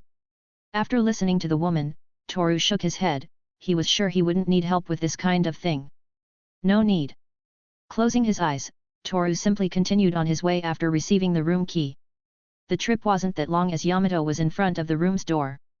Sensei, where are the girls? I think they already went into the bathrooms, you should go too, I have some things to fix in the room. Nodding in reply, Toru walked away from the place in the direction of the hot springs. On the way he could see many women in yukata, it seemed that women really like hot springs. But something else caught the attention of this boy with one foot on the teenage ladder, it was the tits of all the women he saw. How would it feel to touch them? Looking at his hand, Toru imagined different scenes where he touched the breasts of many women, well, he is a young boy after all. Boys of that age start to get interested in women, so it wasn't such a rare thing. But the next thought made Toru stop in his tracks. What will Hinata's be like? Shaking his head, Toru touched his lips with his index finger while thinking. Hinata seemed to have a long way to go, she was still a young girl, so her small breasts may still grow quite a bit, this made Toru start calculating how much Hinata's breasts will grow in the next few years. Taking into account the current size, won't they be too big? Toru could imagine Hinata in a few years, somehow she would become more beautiful. But there was also Ino, she seemed to be a bit flat, but in the future, Toru could say that she would become just as beautiful as Hinata. On the other hand, Hanabi was very similar to Hinata, so it wasn't hard to imagine this girl in a few years. Am I there yet? Realizing that he had started walking without paying attention, Toru saw the curtain which had the word man painted on it in black, apparently he had arrived at the hot spring without knowing the way. Without thinking so much about it, Toru sighed and entered the place. Passing through the curtain, Toru saw a shelf with different baskets, there were clothes in one of them, this made Toru tilted his head curiously, after all he recognized the color and design of those clothes. So, taking off his clothes and putting them in the next basket, Toru took a towel and wrapped it around his waist. He looked at the white curtain for a few seconds before stepping inside. A voice was heard. Ha, all that old idiot wants is to see girls with no clothes on. Damn Ero-sennin, he just taught me a jutsu and then disappeared. Naruto. Seeing the person responsible for the voice that was heard, Toru opened his eyes a little, after all Naruto was stuck in the pool of hot water. Toru. Naruto looked confused, he never expected his childhood friend to show up here, but he immediately remembered something that made his blood run hot with anger. You damn idiot! You said almost a month ago that we'd eat ramen, but you never showed up. Date bail. Climbing out of the water, Naruto had a towel draped around his lower waist. Date bail. Don't play dumb, you know what I mean. With a small tear in the corner of his eye, Naruto clenched his fist as he looked up at the ceiling. I waited for so long, in an abyss of loneliness, even my bowl of ramen got cold because you never showed up. Making a strange monologue, Naruto felt hurt. After all, he was waiting for 4 hours for his friend, but his friend never showed up. Sorry, I forgot, I had things to do. Negating with his hand, Toru had completely forgotten about it. After all, he only had a month to prepare, so he didn't remember that he had promised to eat ramen with Naruto. That doesn't matter anymore. Sakura-chan told me that you and Ino have been training. Tell me, what did you learn? I learned a super cool jutsu to summon a giant toad. Smiling excitedly, Naruto was curious to know what Toru learned these past few days. Obviously Toru wasn't going to reveal his tricks to Naruto, considering that Naruto's tongue is like a snake's, everyone would know Toru's jutsu. I learned things. I won't say anything else. How boring you are. Still, in 3 days let's give our best. I won't hold back. With a defiant smile, Naruto extended his hand forming a fist. Toru closed his eyes and also extended his hand, clashing fists with Naruto. Sounds good to me, I'm not going to hold back either. With a sigh, Toru didn't know who he will have to fight, but if it's Naruto, he was definitely going to win, but considering this guy never gives up, he could put on a great show. Wow, what do I see around here, the loser and the weirdo? Hearing a voice near the front door, Naruto and Toru looked at each other before spotting the one responsible for this interruption. In front of them, stood 4 boys, Shikamaru, Chuji, Shino, and Kaiba. None of those present understood how they could have coincided in the same place, but that didn't matter, this is their vacation, so nothing can ruin it. Being in this hot place made me hungry, good thing I brought something to eat. Chuji, you can't bring food into the pool, this is a bummer. As was usual, Chuji was always eating, on the other hand Shikamaru always had an aura that life sucked and that annoying things should be left to other people. Don't make so much noise. Shino seemed to be a bit irritated, and had his face covered with a mask like Kakashi's, something a bit strange considering they're in a hot spring pool, but despite this he was mature enough to keep his cool. Besides, why are you calling me a loser? Weren't you the one who lost to my powerful jutsu? Don't remind me. You only won because you got lucky. Oh, really, are you sure it was luck and not my amazing ninja skill? With a smirk, Naruto was teasing Kaiba. Well, he lost to Naruto, so it was payback time for all these years. Toru approved this with a thumbs up, as he somehow understood how Naruto felt. Why did they have to drag me to this place? Everyone is so annoying, it's such a drag. With a pessimistic expression, Shikamaru ignored everyone and entered the pool, sinking into the water until only his head was left in the air. The sensation he got at first was of his skin getting the temperature shock, but after a second he got used to it, giving way to that feeling of relaxation. Seeing this, the others also entered the hot springs, submerging themselves up to their necks. So what did you guys do? Eating some fried food, Chuji was a little curious. He had lost in the preliminaries, so he didn't know what those who qualified had done. Train. Naruto, Toru, and Shino answered in unison. Shikamaru didn't want to get involved in the conversation, so he closed his eyes trying to relax. Really, that jutsu sounds amazing. Should I try it? But listening to Naruto's voice it was impossible, this just made him feel miserable. So, adjusting the towel around his waist, Shikamaru was about to run away from the place, but some female voices interrupted him. These voices interrupted the conversation of the others. Don't touch me like that, it feels weird. Relax, Hakuto-chan, you'll feel fine soon. Hearing these 2 voices, Shikamaru and Kaiba looked away in a futile attempt to hide their embarrassment, but the voices intensified. Wait, stop. Chen. That groan unleashed something strange among the boys there. That's Inko and Hakuto, right? With a trembling hand, Naruto's face was red. He didn't know what was happening on the other side of the wooden wall, but it was certainly something Naruto wanted to see. Everyone seemed to feel strange except for Shino and Toru, who remained expressionless throughout. I understand, that sounds good. Crossing his arms, Shino seemed to be talking to one of his insects. Everyone watched in confusion until the boy with the mask over his mouth said something. So they're pink, hey. Nodding his head, Shino could imagine everything that was going on. After all, the little insect standing on Shino's shoulder had been in the women's bathroom before. Hey, Shino, don't tell me that. Kaiba already knew, but he didn't want to admit it. That little insect was telling him everything he had seen to Shino, and it seemed to give very accurate details. Ino, don't do that. I'm very sensitive. But your skin is so soft, it feels good. Oni-san always looks so cute, I want to touch too. Hearing those three voices, Toru stood up and approached the wooden wall. Everyone was amazed by this man's bravery. Not only did he have the courage to approach, but also that he was about to perform a jutsu right now. I'm curious, this might come in handy in the future. Holding up 2 fingers in front of his face, Toru's eyes glowed, the pupil became a black-colored X and now all the golden lines were visible. Fall. Shrugging his shoulders, Toru came back and sat on the edge of the pool. Everyone looked at him and understood that this soldier has fallen. Although this was also Toru's little experiment to test Shigen. He wanted to see if he could see lines through objects, but it didn't seem to work. In the end he gave up and decided he would continue experimenting upon returning to Konoha. None of you know. Akamaru, go to the women's restroom, come back alive and tell me what you saw. Looking at his canine friend, Kaiba gave a thumbs up with a smile. After that, Akamaru walked out of the bathroom, only to return seconds later as if nothing had happened. Everyone gathered around Kaiba to hear what Akamaru had seen, except for Shikamaru, Toru, and Shino.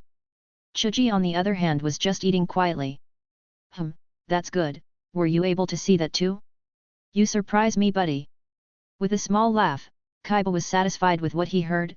However, Naruto didn't understand anything Akamaru said. So he decided to do things his way. Damn, I already look like Ero Sennin, but I could improve my most powerful jutsu if I see this. Taking a kunai from his clothes, Naruto approached the wooden wall and started to make a small hole, but at that moment, everyone felt a chill, as the wall started to squeak strangely. It was as if death embraced them all for staying in that place. Boom. The wall fell. At that moment, it was as if the world was in slow motion. Naruto saw his life flash before his eyes. This was sad, as all he could see when the wall fell, was Inko with a towel covering her completely, and a small bear that was sharpening its claws on the ground. Seeing this, Naruto looked back, but there was no one there. Damn traitors! After that, the body of a 12-year-old boy floated in the water, staining everything with blood. He's an idiot, how dare he see me? Clenching her fists, Inko was embarrassed. Is no one there anymore? Appearing to the side of the broken wall, was Ino completely naked. Her skin was beautifully manicured, as it was white and glowing due to the moisture from the hot springs. Until now it had been hiding because they heard someone scraping the wall, so they quickly deduced that it was a pervert. This prompted Inko to summon Kumagoro. When the wall fell, they all saw that it was only Naruto. After that a murder took place. Looks like it was just Naruto-kun. With a worried face, Hinata hid behind Ino. She was afraid of being seen naked. Although she was the one with the biggest breasts of all the girls there, plus her nipples were slightly pink and small. Something different compared to Hanabi, who is the younger sister, so right now she is flat. Hakuto also came out from her hiding place. She was flatter than Hanabi, but her hips were a little wider than Ino's. We should call the mistress of this place. Looking at the girls, Hakuto nodded his head as he walked out of the place. The others followed suit. At the same time, he hid like a predator in the depths of the water. His shining silver eyes could be seen. Hinata's are bigger when she is not wearing clothes. Nodding in approval, Toru left the place, leaving no trace behind. This boy had successfully accomplished this mission and was going to keep this souvenir for himself. It was a pity that Naruto hadn't been able to discover anything, but it was a noble sacrifice. Toru decided that he would treat Naruto to a bowl of ramen upon his return to Konoha. Somewhere. Putting on the Kazekage's hat, the man smirked as he looked at his henchman in front of him. Dressed in the same style of clothing, the henchman nodded in approval. There were only 3 days left before the real party would begin. See you soon, Sarutobi Hiruzen. Putting on a new face, the man smiled once more as he let out his malevolent snake laugh. Chapter 57, Chapter 55, New Style. Hours before the chunin final exam begins. Deep in the darkness of that place, 4 shadows of different sizes appeared and looked at their master. Let's get this started. Putting on the Kazekage's hat, the man smirked. After a second, he put on a white veil that covered his mouth and nose. Right now, this man was determined to complete the destruction of his home village, the destruction of Konoha. Everyone already knew what he had to do, the plan was ready to be carried out, it only remained to wait in the darkness. Phew, let's see if you can handle this, you damned old geezer. Leaving the place, the man made himself laugh as he walked. His henchmen looked at each other, then disappeared into the darkness of the place. Present. In front of the crowd of spectators that were present in the Konoha Stadium, the stars of this show appeared. Those who qualified for the real and final exam of the chunin qualification exams looked at the spectators. At the same time, the Hokage was sitting waiting for all the participants to be present. Don't we have any information about Uchiha Sasuke and Asahi Toru? Asking the ninja beside him, Hiruzen sighed waiting for an answer. Asahi Toru right now is heading to this place. On the other hand, Uchiha Sasuke has been missing for a month now. A month of absence was worrisome to Hiruzen. After all, he knew Orochimaru was after Sasuke, but somehow he hadn't gone after Toru, not yet. It was as if Orochimaru was waiting for something, as if he was planning something for that boy in the future. This is worrying. For the time being I'll have to stay calm until it's all over. I have to find Orochimaru, and kill him. Clenching his fist tightly, Hiruzen wasn't sure if he could kill Orochimaru with his own hands. He at one time was his student, he was like a son just like Jiraiya and Tsunade, so killing him was a difficult decision, but he had to do it, for the sake of the village and its people. How have you been, Hokage-sama? Walking over and taking a seat beside the Hokage, the Kazekage smiled beneath his mask. This caused Hiruzen to snap out of his thoughts and respond with a slight sigh. So far, so good. Really? I thought a trip to my village would end with you. Ha ha ha, you say that like I'm old, I can still endure another 5 years. That's a good thing. The two men smiled at the same time, like two old friends who hadn't seen each other for a long time. That made Hiruzen feel at ease for a few moments. For the time being he was going to let the chunin exams go normally. At the same time, the stadium was filled with excitement and most of the participants were already present. The only ones missing were Sasuke and Toru. Naruto had barely made it. After all, he had just been chased by a herd of bulls. Luckily he was able to get in before these animals stuck their horns in his butt. Hey, aren't Toru and Sasuke coming yet? Looking around, Naruto didn't find either of those two boys. Apparently Ino was also a bit worried since they didn't show up. This generated some doubts in Naruto, who didn't hesitate to approach her to ask. Ino saw him approaching, so she tilted her head in confusion. Looks like Toru still hasn't arrived, same goes for Sasuke. As if she could read minds, Ino spoke the instant Naruto approached. She seemed to be a bit angry and worried about her teammate's absence. Meanwhile, in the audience stood Hinata and Hanabi next to Hiashi. The man had his arms crossed and his eyes closed, he was saving his excitement for when the bout started. Toru-kun is not here. Looking at the participants standing in the center of the stadium, Hinata found it odd that Toru was late. After all, he always arrives a few minutes before everything starts, but this didn't seem to be the case. Toru was still not arriving, just like Sasuke, that was a fact that could not be denied, but still the show had to start. Hanabi on the other hand, had a smile on her face. She was confident that her older brother would arrive sooner or later. Looks like it's about to start already. Near where the Hyugas were, stood Rock Lee next to Tenten. The two looked at the man who appeared in front of the participants. Listen up everyone, pay attention. They looked at the participants and realizing that two were missing, the man sighed tiredly. My name is Shiranui Genma and, due to certain inconveniences, Heiate Gecko will not be able to be the judge for this last exam. So I have been tasked to guide you until the one-on-one bouts begin. Taking out a sheet of paper from his pocket, Genma showed a drawing with the names of the participants. There were lines connecting the names of the participants to each other, showing who will be the opponents to beat. These will be the one-on-one duels. Seeing the sheet of paper, Naruto and Ino opened their eyes in disbelief. After all, they did not expect this lineup of participants. Uzumaki Naruto vs. Hyuga Niji. Asahi Toru vs Gaara. The winner will fight against Uchiha Sasuke. Yamanaka Ino vs Onigashima Inko. Yamanaka Ino vs Onigashima Inko.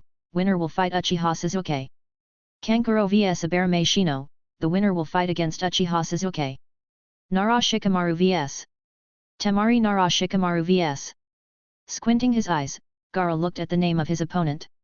To fight Sasuke, he'll have to fight Toru first. No, he'll have to kill him. That's what he thought, that's what he would do. I need blood. Looking at the giant gourd boy, Naruto and Ino swallowed saliva. He was nervous as they thought Toru would have a hard time against an enemy of that caliber. That idiot, they already showed the leaderboard and he still doesn't show up. Looking down at the ground, Ino was nervous. On one hand she will have to fight Inko, but she already knew her due to the fact that they were classmates when they were still in the ninja academy, so she wasn't so worried about being killed. But with Toru it was a different story, as he was going to face Gaara, who tried to assassinate Rock Lee during the preliminaries of the chunin exams. Naruto thought the same thing, he will have to face against Neji, which in itself was already too much, but he empathized with Toru, after all facing a monster can be difficult. Ino-chan, it looks like we'll be rivals, give it your best shot. With a thumbs up, Inko gave encouragement to her opponent.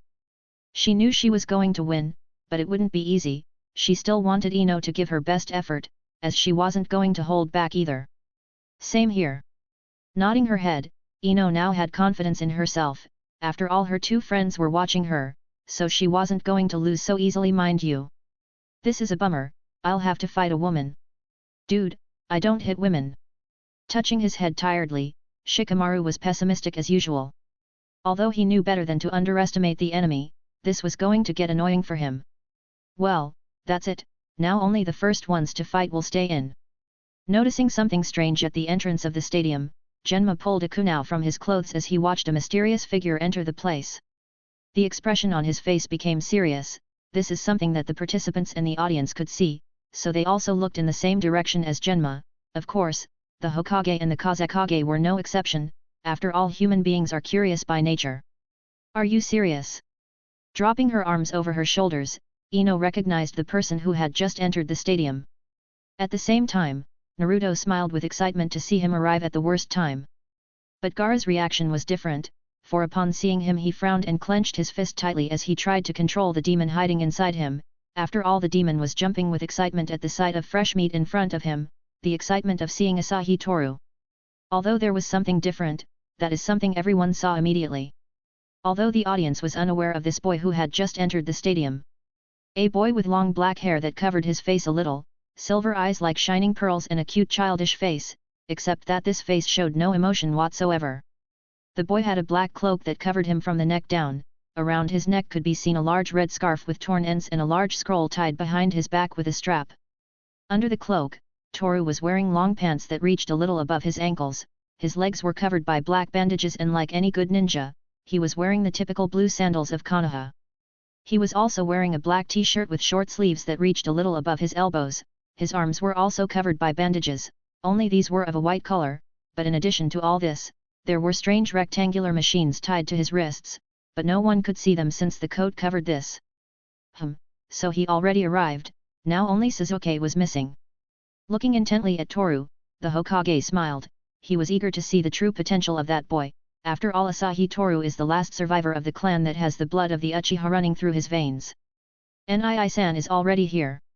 Taking her sister's hands, Hanabi liked Toru's new outfit, even though he looked like a professional killer, something a bit scary, but Hinata reacted in a different way, as she was worried about him, after all she didn't know who her teammate will fight. Sakura, who was next to Hinata, also had a strange reaction, as she folded her arms. I thought it was Sasuke. Wow, looks like all you think about is Sasuke, well that explains the size of your forehead. Appearing behind Sakura, Kaiba took a seat as he placed Akamaru inside his coat with his head out so he could watch the fight. Hearing what the dog boy said, Sakura reacted in a very normal way, hitting Kaiba. You're late. Showing the sheet of paper to Toru, Genma thought that this boy was a bit mysterious, well, he is a survivor of the Crimson Night, being a bit traumatized was within the predictions, so it wasn't something rare, after all many ninjas have fallen into madness or loneliness due to past traumas, though it seemed that Toru could control his emotions very well. Looking at the sheet of paper with the names of the participants, Toru narrowed his eyes and looked at Gaara. One of the two will have to fight Sasuke depending on the outcome of the fight. There is someone missing in this list of names, if I remember correctly, his name was Kinyuta Dosu. Also, the judge is different, he's no longer the guy who looked sick. Something is going on. Having some suspicions, Toru knew something was going on, he could see it in the air, the color of death. Now that another one of the participants appeared, it's time to kick off, but first, you should know that the rules haven't changed since the preliminaries.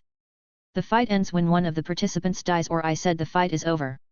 Closing his eyes, Genma knew that at some point he would have to intervene, after all, children do not know how to control themselves and can end up killing the opponent, something he will not allow. Then, Only those who are going to fight can stay, the others will have to go to the waiting room or they can watch the fights from the stands.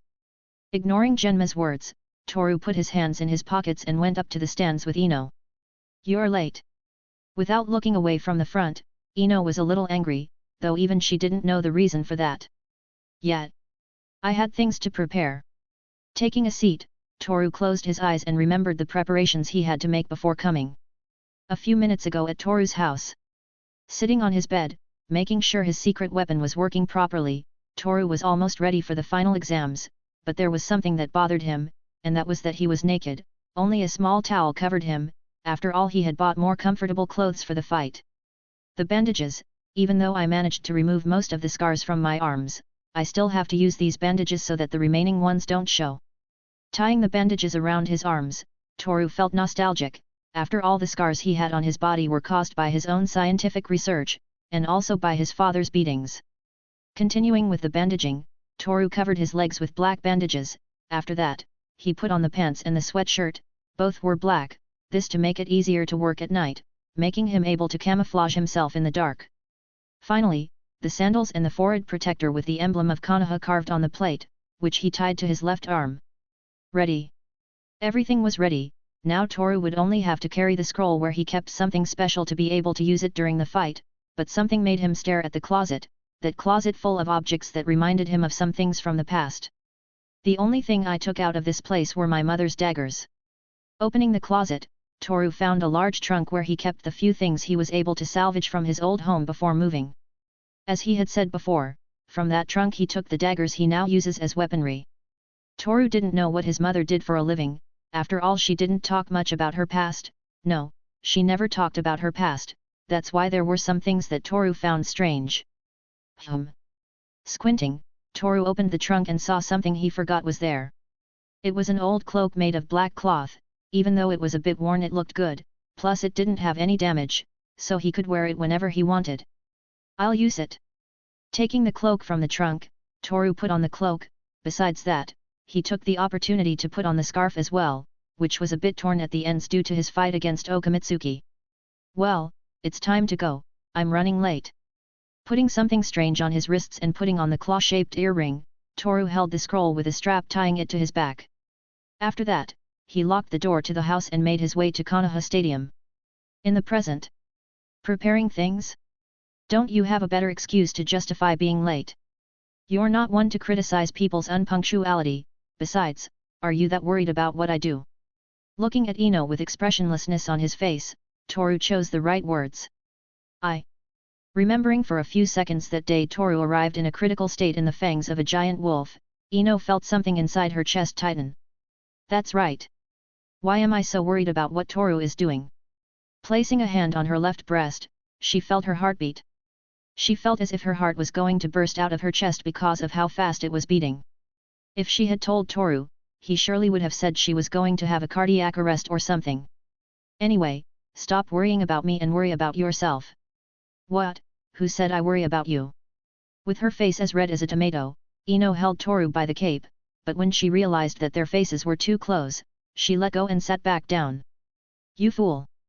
After saying that, Ino looked away and started walking at full speed. She quickly sat down next to Hinata, leaving Toru standing. Ladies and gentlemen, thank you for taking the time to be present for these chunin exams. The Hokage's voice was heard, causing Toru to look to the center of the stadium where Naruto and Neji stood face to face. At the same time, the people in the place, including the experienced chunin, began to murmur. That kid just got lucky. What's even worse, he'll have to fight Hyuga Neji. Yeah, there's no way he can beat him. I say he should give up, he doesn't stand a chance. Similar comments could be heard throughout the stadium, but who would have thought that all those people who made pessimistic comments about Naruto would end up swallowing their own words. Chapter 58, Chapter 56, Toru vs Gaara. Standing in front of Neji, who at that moment was lying on the ground, Naruto felt that this fight was finally over. Fate, the elite and the unsuccessful, Naruto understood a little of these words. After all, he also lived something similar to this boy who was born in the secondary branch of the Hyuga clan. We can change ourselves, we are the ones who forge our own destiny, no matter what others say, that's the path I chose, this is my ninja path. Clenching his fist tightly, Naruto sighed and fell to the ground. he was tired after all. Still, everyone in the stadium remained silent.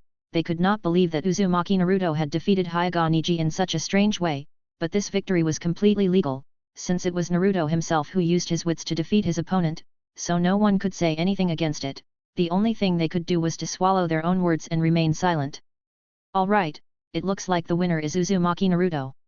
Looking at the boy lying on the ground, Genma was satisfied with the outcome of this fight. Not only was he able to see the Hyuga clan prodigy in action, but also the demon child used the chakra of the nine-tailed fox. When Naruto was enveloped in the red-colored chakra, his eyes changed and he somehow looked wilder. This kid is strange, but somehow I like him. With a slight smile, Genma called an end to this fight. Naruto used the fox chakra, it seems to be getting better as time goes by. At some point he will be able to become Hokage, if he doesn't die first. Crossing his arms, Toru's eyes glowed in the darkness. He had been analyzing the fight from start to finish, no doubt gaining valuable information about the Hyuga clan's techniques and the Kyuubi's chakra. For someone like Toru, who had recently obtained a new ability, the Sharingan and Byakugan were superior to the Shigan. After all, he still had things to discover about this mysterious dojutsu. Even so, the way he obtained it was strange. Being on the verge of death gave him this ability? Maybe it's because he ate something that passed its expiration date? And what was that shadow in that place full of blood? There was no way of knowing without first investigating. Naruto-kun has become very strong, he defeated Oni-sama. Looking at Niji, Hinata felt a little pity. After all, it was Naruto who taught Niji a life lesson. Hanabi, on the other hand, shared the same opinion as her older sister, but apparently, Hiashi didn't. Where are you going, Ota-sama? Looking at her father who was leaving with a scroll in his hand, Hanabi was curious. I have business to attend to, stay here with Hinata. After saying that, at the same time as the medical ninja were taking the unconscious Niji to the infirmary, Hiashi disappeared into the crowd, leaving his two daughters with many questions. The ninja of Konoha are undoubtedly talented. Nodding his head, Kazekage was satisfied with the outcome of this confrontation. The strength and ideals of two ninjas clashed, leaving a good show where the more human side of the assassination tools known as ninjas could be seen. It looks like they took their time to train properly.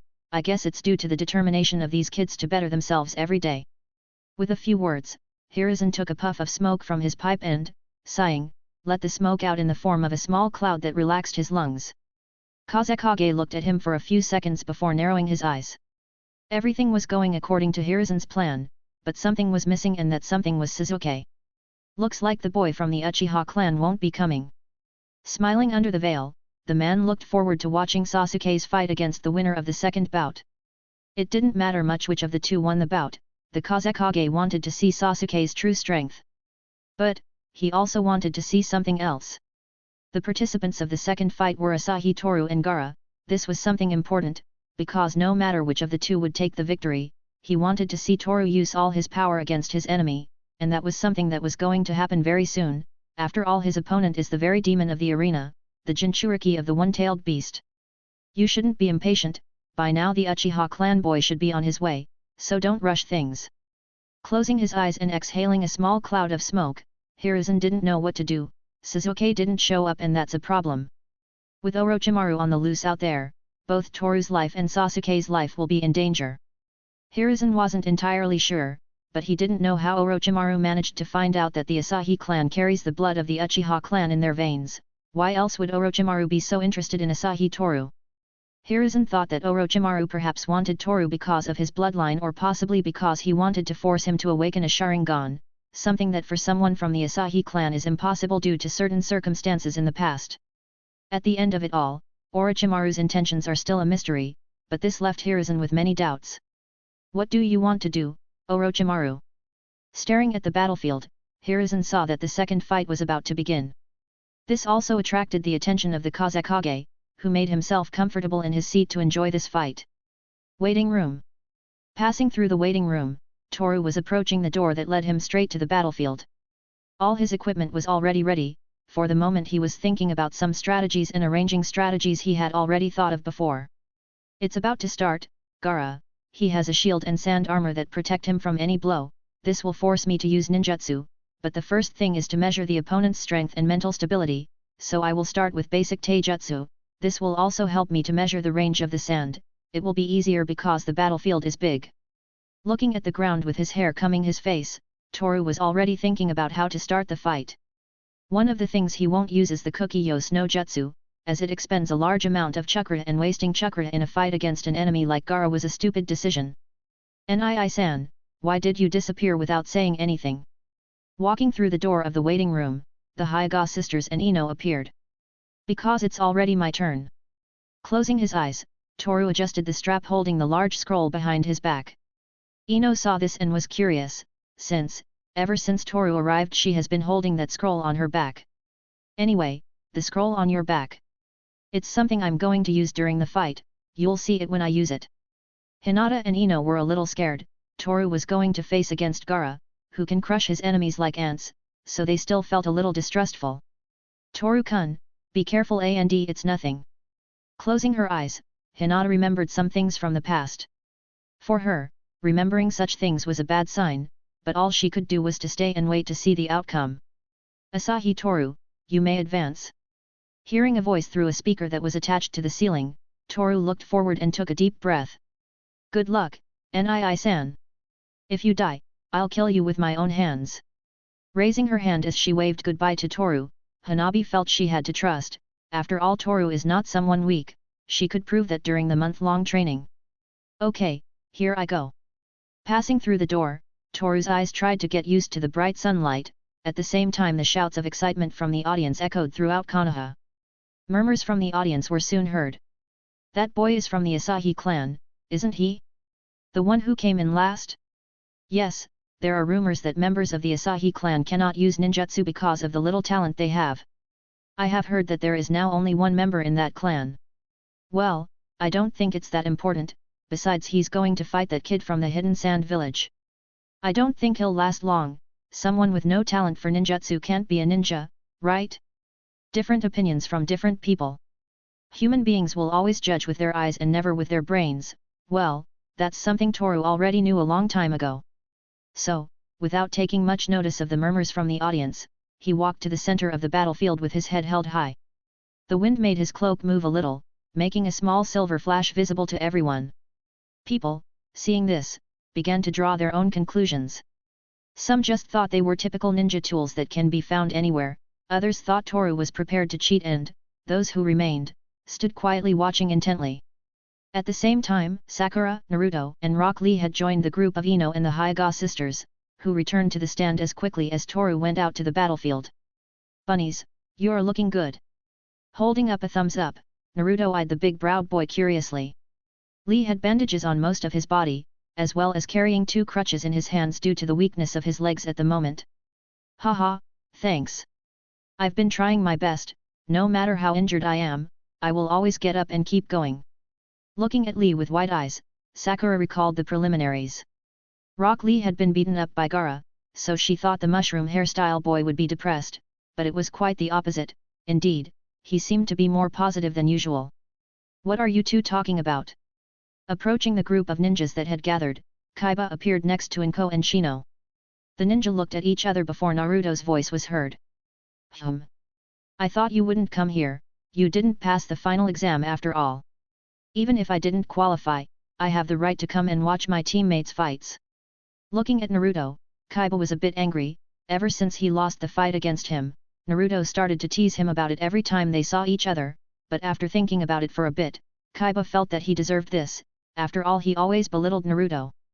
Ino-chan, after this fight we're next, don't be nervous. With a big smile on her face, Inko gave a thumbs up.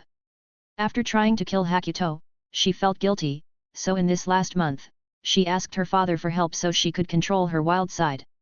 Thanks to a lot of effort and dedication, she managed to stay sane while using the possession summoning.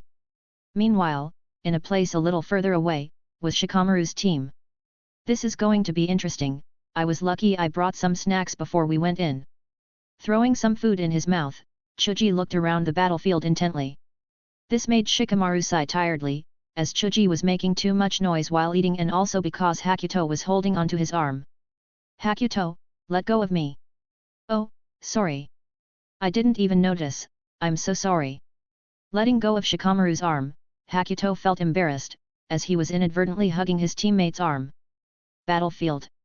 Approaching the center of the battlefield, Gaara looked at his opponent with narrowed eyes. Right now, the demon in his inner aged blood, wished to crush his enemy and bathe in his blood. Obviously the expression on his face remained neutral on the outside, although under the layer of sand acting as armor, Gaara had a big disturbing smile. At the same time, Toru sighed and looked at the audience. People are very noisy, but, this feels familiar. Being surrounded by people, hearing the voices sound in unison, but still, it feels disgusting, like I've experienced something similar in the past, yet I still can't remember. Shaking his head, Toru questioned his own sanity, as he was once again thinking about things he shouldn't care about. Come closer, both of you. Looking at the two children, Genma raised his hand. Almost instantly, the entire stadium fell silent. Hinata, Hanabi, Ino, Naruto, Sakura, Rock Lee, all his former Ninja Academy classmates looked at Toru. If you are ready, respond. Genma looked at Toru, then at Gaara. The two boys responded with a slight nod, confirming that they were ready for this fight.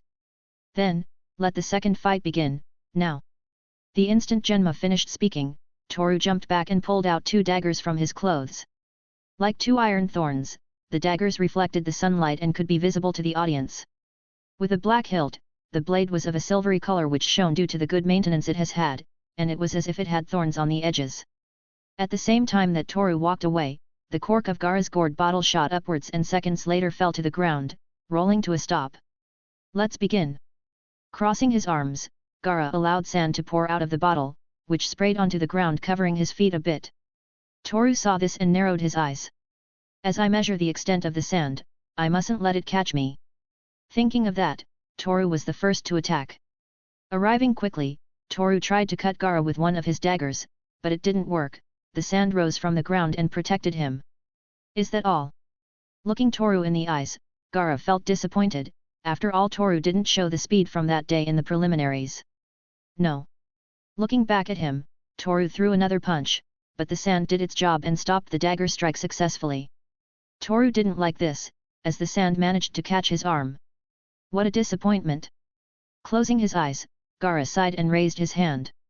At the same time, the sand obeyed its master, and threw Toru away from it. The stability of Toru's body was lost, as he had been thrown away. The only thing he could do was to restrain himself by stabbing the daggers into the ground. This is a bit. It seems that the victory belongs to the boy from the sand village. How did he make it to the final exam? The murmurs were heard again. Everyone expected a little more from Toru, as he was one of the talented ninja who made it to the final exam, but his fighting was anything but talented. Asterisk boom. The sound of the sand hitting the ground echoed in the place. This made the expression on Toru's face change. Finish the preparations, the sand can reach each end of the battlefield. Apparently Gaara's body can't withstand heavy blows. I guess being protected by that pile of sand neglected his physical training. Shaking his head, Toru was already prepared to fight for real. So, throwing one of the two daggers into the sky, he made the ram hand seal with one hand and with the other he held the remaining dagger, at the same time closing his eyes. Shigen. Saying this one word, Toru opened his eyes and they glowed brightly. The pupil now had the shape of a black-colored X, while the edges of the iris glowed blue like the sky. Gaara was impressed by this, so he made the sand rise up and impact Toru, but when the sand came, Toru was gone. I'm here. Appearing behind Gaara, Toru took a swing with the dagger, but the sand managed to barely block it. Still disappearing and reappearing, leaving residual images of his movements, Toru was moving at a speed that made everyone in the arena's jaw drop to the ground. The Kazekage didn't seem to believe it, as he had risen from his seat to get a better look. Those eyes, those eyes. Breathing heavily, the Kazekage was acting weird, or so Hiruzen thought. Someone who carries the blood of the Uchiha in his veins, hey. With a smile on his mouth, Hiruzen had great expectations ahead of him. Chapter 59, Chapter 57, Toru vs Gaara, 2. Appearing in the audience with his hands in his pockets, Yamato watched Toru's fight against Gaara. With narrowed eyes, he watched every corner of the battlefield as he tried to look for something, but found nothing. In fact, the reason he was late had to do with what Yamato was looking for right now. A few hours ago at night, two lifeless bodies were found in different parts of Konoha. One of the bodies was recognized as Kinyuta Dosu, one of the participants of the final exam, and the remaining corpse was recognized as Gecko Hay 8, the judge of the preliminary exam. The reason for their deaths is still unknown, so Yamato now has the mission to observe everything quietly and wait for something important to happen. So Orochimaru, on the battlefield. Where is he? Looking around, Gaara was nervous, as it was the second time such a swift enemy appeared in front of him. Again and again, it was as if Toru's body turned into air, materializing again in a different place. The edge of the daggers was getting closer and closer to his throat, and Gaara didn't like this. Toru was too dangerous and his eyes made him feel disgusted, as if he was seeing the eyes of death. Not again. Grimacing a little, Gaara raised his hand. Instantly all the sand began to surround the battlefield, spraying on the ground and covering everything. The spectators looked on in silence. Toru's feet still didn't touch the ground, but he knew that if his toes ever caressed the sand, very bad things would happen, but this was good, as he came up with something interesting. Landing on the ground, Toru disappeared before the sand managed to catch him. Gaara watched this with wide eyes, as Toru began to run around him at an inhuman speed, kicking up the sand due to the air current that formed. What the hell? Hey, I can't see it. Where did that kid come from? He's too fast. I guess it's because of his poor talent for ninjutsu, he was forced to strengthen his taijutsu, or so I think. The astonished opinions began to come one after another. Everyone was amazed at the taijutsu skill that the Asahi clan boy possesses. But still, they had yet to see anything, as Toru always has something up his sleeve. So, increasing the speed, the sand rose even higher in the air, forming a sand tornado. The sand covered the entire battlefield, preventing everyone from being able to see. At the same time, Gaara looked to his sides, but there was no one. Toru disappeared once again. At the same moment, the sand fell to the ground with a strange sound similar to waves in the ocean.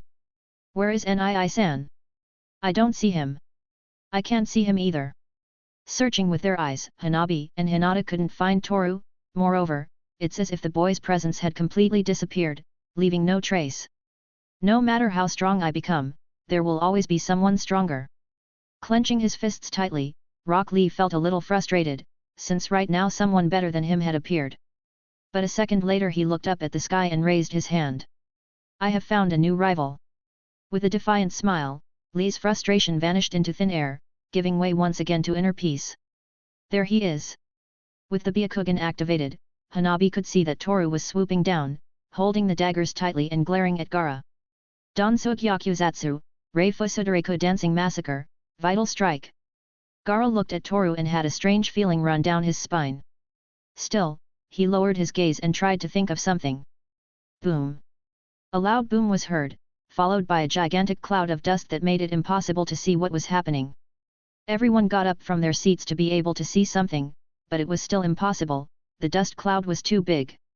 After a second, the dust settled, revealing Gaara, who had covered himself with a sphere of sand, which was crumbling due to the heavy blow he received. Toru on the other hand, stood in front of him with a neutral expression on his face, holding the two daggers in his hands, while his eyes continued to shine brightly. Bastard! With his hands shaking, Gaara felt a lot of pain, as he not only had to use the sand sphere to protect himself, but he had to hold it with his bare hands in order not to be crushed by Toru's strength. Damn! The expression on Gaara's face was grim. Right now, something inside him wanted to wake up and needed blood. He was trying to stay calm, but it was almost impossible, the anger and bloodlust increased. At the same time, Toru tightened his grip on the daggers and sighed. Now this was about to get rough, so he was thinking about his next move. Blood! I need blood! Muttering a few words as he looked down at the ground, Gaara touched his head and raised his hand. Almost instantly, as if the sand had a consciousness of its own, it began to move, filling the ground once again, but this time it was different, as the sand changed shape, transforming into different thorns that came out of the ground with the intention of killing Toru, but he was faster, as he took a leap rising into the air. You're not going to escape this! Clenching his fist, the sand thorns grew larger, covering the entire battlefield. Toru had no escape, as falling he will be pierced by the thorns. Still, he knew what he was doing, so, taking the large scroll in his hand, Toru threw it upwards. At the same time he took off his cloak, revealing two strange rectangular machines that were strapped to his wrists. After that the scroll fell down and, using the strap, he fastened it to his back again. At the highest part of the stadium. Watching Toru carefully, Yamato sighed and folded his arms. After all, he already knew what those strange machines were, since it was his own student who revealed and used the artifacts in his training. I still don't understand how they work. Battlefield. Observe, a small fragment of my intelligence. Still in the air, Toru looked at the ground and stretched out his hands. Almost instantly, he disappeared, leaving residual images where he was. Everyone watched this with attention, since it was impossible to be able to move in the air unless you use ninjutsu, but here was the detail: Toru did not use ninjutsu, but the artifacts tied to his wrists. Appearing quickly, Toru was a few inches away from Gaara, so, taking advantage of this, he kicked him in the stomach, making him retreat a few meters while rolling on the ground to a stop. It can't be. The same thing again. Kankuro and Temari couldn't believe anything that was happening. Toru was able to take Gaara down.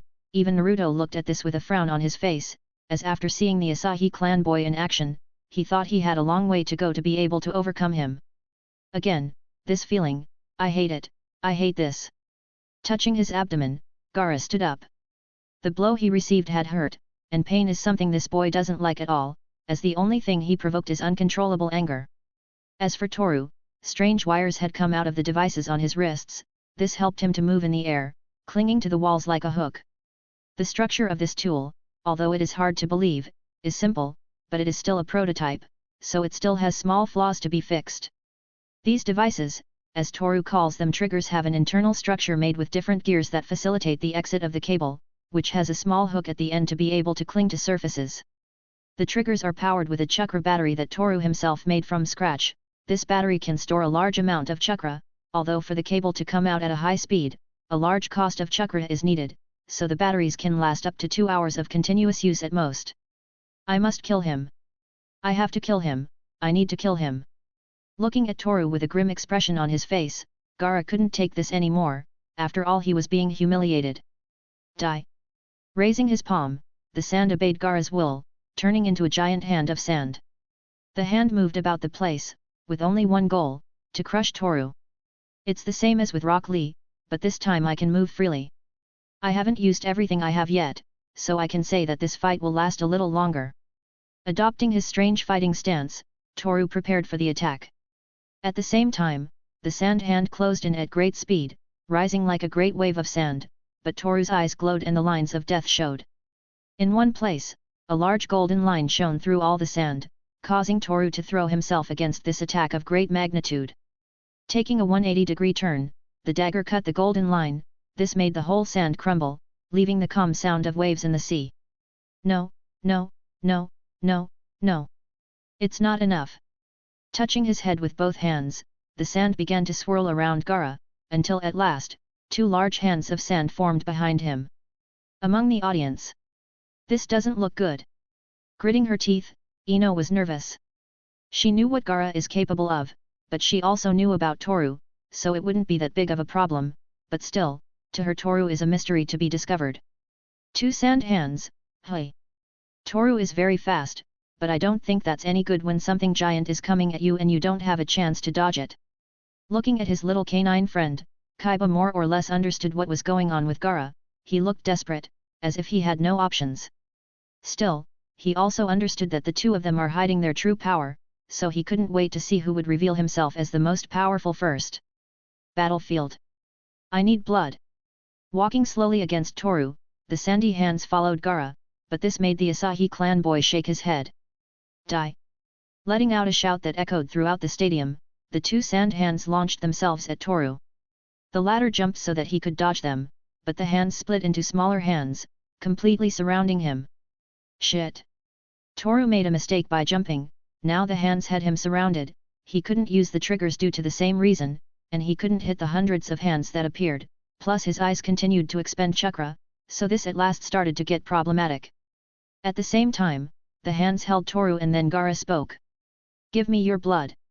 With a smirk, Gaara ordered the hands to attack. They obeyed and threw Toru against the ground, causing a large crater and kicking up dust, but when it vanished, Toru was not where he was supposed to be.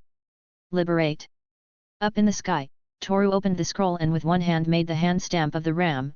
The instant, the symbols painted on the paper glowed brightly, to a second later give way to a large cloud of smoke that spread around Toru. Gaara opened his eyes because in the sky there were 10 identical copies of Toru. Kage Bunshin no Jutsu. Rising from his seat, Naruto slapped the palms of his hands on Kaiba's back as he looked at the clones in the sky. Fuinjutsu. No, more importantly. Ninjutsu sealed in a scroll. What the hell, this kid is on another level. No doubt he can become a chunin. Is this the true glory of the Asahi clan? Rising from their seats, everyone was amazed by Toru's ability. Not only because that boy is able to handle taijutsu very well, but he was talented enough to seal a jounin-level jutsu on a scroll. And, oddly enough, Kazekage was drooling inside his veil. Strength, agility, the mentality to think quickly in a battle were the qualities of a perfect ninja, of that there was no doubt. He is better, he is much, much better than Sasuke. With his hands on the metal bars, the Kazekage is about to show his true self, but he remembered that at that moment he was next to the Hokage, so acting that way would ruin everything. A second after the audience's reactions, Toru's clones swooped down on Gaara. One after another, moving at high speed, the clones used Gaara as a punching bag. Hitting him in the face, the abdomen, the back, it seemed as if the clones were playing volleyball with Gaara's body as they sent him flying into every corner of the battlefield. Still, after a few seconds, the clones disappeared. After all, the chakra used on them was very little, but this attack was destructive enough to leave Gaara lying on the ground with a poker face. No, it was not as easy as it seemed, as Gaara's body began to break, as if it was an empty shell. Toru narrowed his eyes at the sight. After all, it was something that was already expected. I'll kill you, I'll kill you, I'll kill you, I'll kill you, I'll kill you.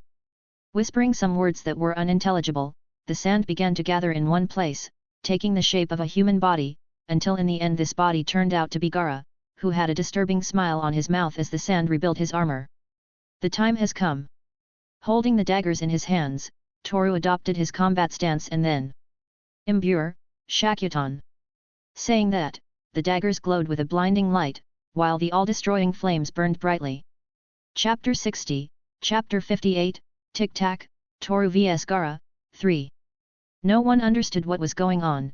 Suddenly Toru stepped away and the daggers in his hands began to glow flaming yellow, but the different reactions from the audience were accurate, for after all Toru had just combined his family's secret jutsu with his Kekii Genkai, which goes by the name of Shakuton, or in other words, the element burn.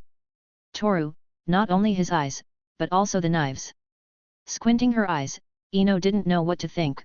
Right now Toru was like a monster, just like Gaara. I've never seen that kind of eyes in my life. I don't know anything like Sasuke's Sharingan. Also, are the daggers wrapped in fire? Trying to see everything clearly, Sakura started looking for explanations to what was happening. Toru's eyes weren't normal, they didn't look like Sharingan or Byakugan, plus, from one moment to the next, the daggers began to glow, wrapped in a kind of layer of fire. This was the quintessential ability of the Asahi clan, though very few could use it, to say the least. The jutsu imbuing consists of being able to change the element that constitutes living and non-living objects. An example is Toru's daggers, which are now covered by the Kekii Genkai Shakuton. Unlike chakra flow, which gives special properties to weapons designed to be able to resist this flow, the imbuing jutsu literally imbues the object with the desired element, be it fire, water, wind or lightning, but it doesn't end there, as this jutsu can be combined with Kekii Genkai. This is where Shakuton comes in, the Kekii Genkai that Toru himself created, using as a base two elements, Katon and Phaeton, fire element and wind element, which when combined formed flames capable of burning everything at an incredible speed. At the cellular level, the wind rotates in the form of blades that shred the tissues or whatever conforms the enemy's body, while the flames do their job and burn everything, reducing to ashes the tissues, no, even worse, disintegrating anything with which Shakuton comes in contact. With this in mind, Toru was now serious, as Gaara also seemed to be ready to fight with all his power. Calm down. I still need blood. Touching his head with one hand, Gaara smiled with a strangely grim look on his face. He felt that with every passing second, his inner power would explode, giving way to the true demon of the arena. I'll kill you. I need your blood. Staring at Toru, the sand finished rebuilding Gaara's armor, leaving him once again with an expressionless face. Toru watched this with a neutral expression. The sand was a problem, but with Shakuton, the problem would disappear. Here I go. Adopting his combat stance, Toru disappeared, leaving a residual image on the spot. At the same time, two large trails of flaming light moved across the battlefield at a great speed.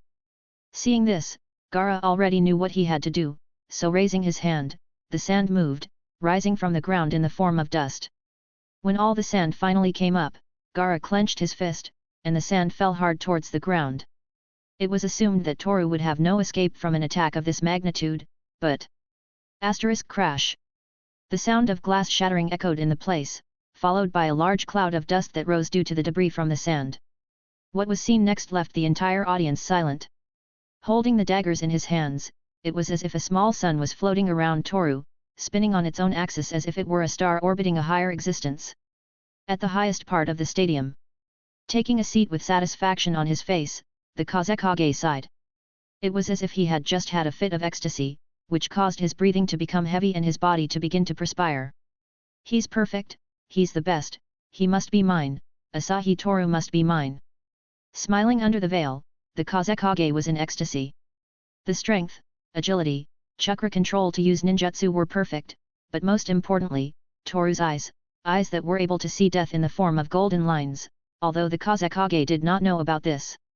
For someone who has the blood of the Uchiha running through his veins, this is not bad at all. Now I wonder, what will you do about it, Uchiha Sasuke, your childhood friend has surpassed you by far. Remembering the last survivor of the Uchiha, Hiruzen sighed. Since the fall of those two clans in the Crimson Night, Konoha has been defenseless, after all the two clans contributed various things to the village. I'll have to see this with my own eyes. Battlefield. Frowning, Gaara couldn't take this anymore. Each of his attacks was blocked, and now somehow or other, Toru had managed to turn the sand into crystal, but this had a simple explanation. Due to the high temperatures generated by Shakuton's flames, Toru was able to crystallize the sand in a second. This also applied to the small sphere that was floating around his head, which served as a weapon at a far distance. When sand reaches a certain degree of temperature, it changes the molecules in its structure, hardening and turning into crystal. Do you understand? Looking Gaara in the eyes, Toru gave a small explanation of what had happened. This, obviously, Gaara already knew, but his anger increased when he realized that Toru's flames were strong enough to disintegrate a human body. You're just talking nonsense, you better be ready to die. Responding to Toru's explanation, sand began to surround Gaara's body, enclosing him in a sphere of sand. This made Kankuro and Temari feel nervous, as they knew what Gaara was going to do, so they quickly resigned themselves. There was no more salvation for Toru. I don't understand, he's inside the sphere, but his chakra is increasing too much. Using Shigen, Toru could see the lines of death in the sand sphere, but this surprised him, as it was the first time he saw the golden lines start to move. This was due to chakra drain, as the more chakra is lost, the more Shigen's effectiveness decreases, so using it for a prolonged period of time can cause problems. Understanding this, Toru closed his eyes and sighed. Right now he has to end this fight. Shakuton and Shigen are starting to consume large amounts of chakra, I guess it's because I'm using them at the same time, plus using imbue on the daggers. Shaking his head, Toru's eyes glowed, at the same time the small floating sun began to spin, preparing for the next attack. Shakuton, Naginata element burn, halberd. Shining brightly, the sun aimed at one of the sphere's kill lines. A second later, a strange spear shot out of the sun, impacting the sphere and crystallizing much of the surface. Without wasting any time, Toru launched himself into the attack, and using the daggers pierced the sphere. What is this? Looking at that there was a hole in the sphere, Gaara felt a strange chill in his chest, followed by that, a liquid fell into his hand. It was warm and somehow pleasant. There was also the strange feeling in his chest, which was now no longer a shiver. This liquid, it's hot, and it hurts. Lowering his gaze, Gaara looked down at his hand and saw the crimson eye color. Gaara's eyes widened before a piercing scream echoed throughout the stadium. Ah! Blood! My blood! Touching his chest, Gaara tried to make the blood return to his body, however, it would not obey him and continued to stain his clothes red and beautiful crimson. Stadium Tribune. The entire audience watched this with wide eyes. At the same time, Temari and Kankuro trembled, as this was a bad sign. Gaara had never bled before, I never saw him bleed even once. Clenching his fists, Kankuro looked at the ground and closed his eyes. After all, what was about to happen would ruin all the plans they had so far. Ah! Ah! Gaara was screaming over and over again. This made Hinata and Hanabi shiver. Naruto and Sakura on the other hand, looked at everything without saying a word, not that they could say anything useful at that moment either. I can't let go. Trying to pull his hand out, Toru was trapped in the sand sphere. But he immediately thought of something and, causing the small sphere of fire to approach the sand began to crystallize, so now, using the dagger, Toru cut the death line of the crystal, causing it to shatter into 1,000 pieces. But when the crystal shattered, a large wave of sand was thrown against it. Toru tried to move fast so that the sand would not crush him, but something held his hand. It was Gaara, whose eyes had changed completely. Now the sclera was black and the pupil had changed to a light brown color. It looked as if Gaara's face was splitting, as his face had several deep cracks around his eyes. It also looked as if a part of his face took on the color of sand. I can't let go. Looking into Gaara's eyes, Toru could see the smile on his mouth. His fangs were now a bit sharp. It was as if he was turning into a demon, but... Shakuton, boom! Remembering that he had his little spherical friend whose temperature exceeded 1,000 degrees Celsius, Toru made the wind blades inside the sphere begin to rotate violently, increasing the temperature and reaching the point where the little sphere couldn't resist anymore, exploding in the process. Tribune, middle part. I didn't understand anything that happened. That kind of ninjutsu. His eyes remind me of the Uchiha's Sharingan. I think this fight is about to end. Again, after the silence that took over the place after the explosion, the murmurs of people started to be heard. At the same time, Hinata tried to activate her Byakugan in order to search for Toru, as the cloud of dust that caused the explosion prevented her from doing so. Ack! Falling to her knees on the ground, a small drop of blood spilled out. Hinata still wasn't recovering from her fight against Niji, so making a hasty move could hurt her. Oni-san, you shouldn't use your eyes until you recover. You could have asked me. I'm sorry, Fufu, don't worry. Besides, if you are looking for Toru, he's currently standing in front of the sand boy. Looking at her sister with concern, Hanabi knew that Hinata was hurt and didn't want her to get hurt again. Because of this, she worries a lot about her older sister. After all, Hanabi wants to look like Hinata, she wants to be like her. Battlefield. The dust flared up again, showing Gaara, who had an expression full of anger. He was clenching his fists as the sand came closer to him again. Seeing this, Toru sighed. The excessive expenditure of chakra was already affecting him, even if only a little more than 6 minutes had passed. Die! Letting out a sudden shout, Gaara lunged at Toru. At the same time, sand crawled on the ground until it surrounded Toru.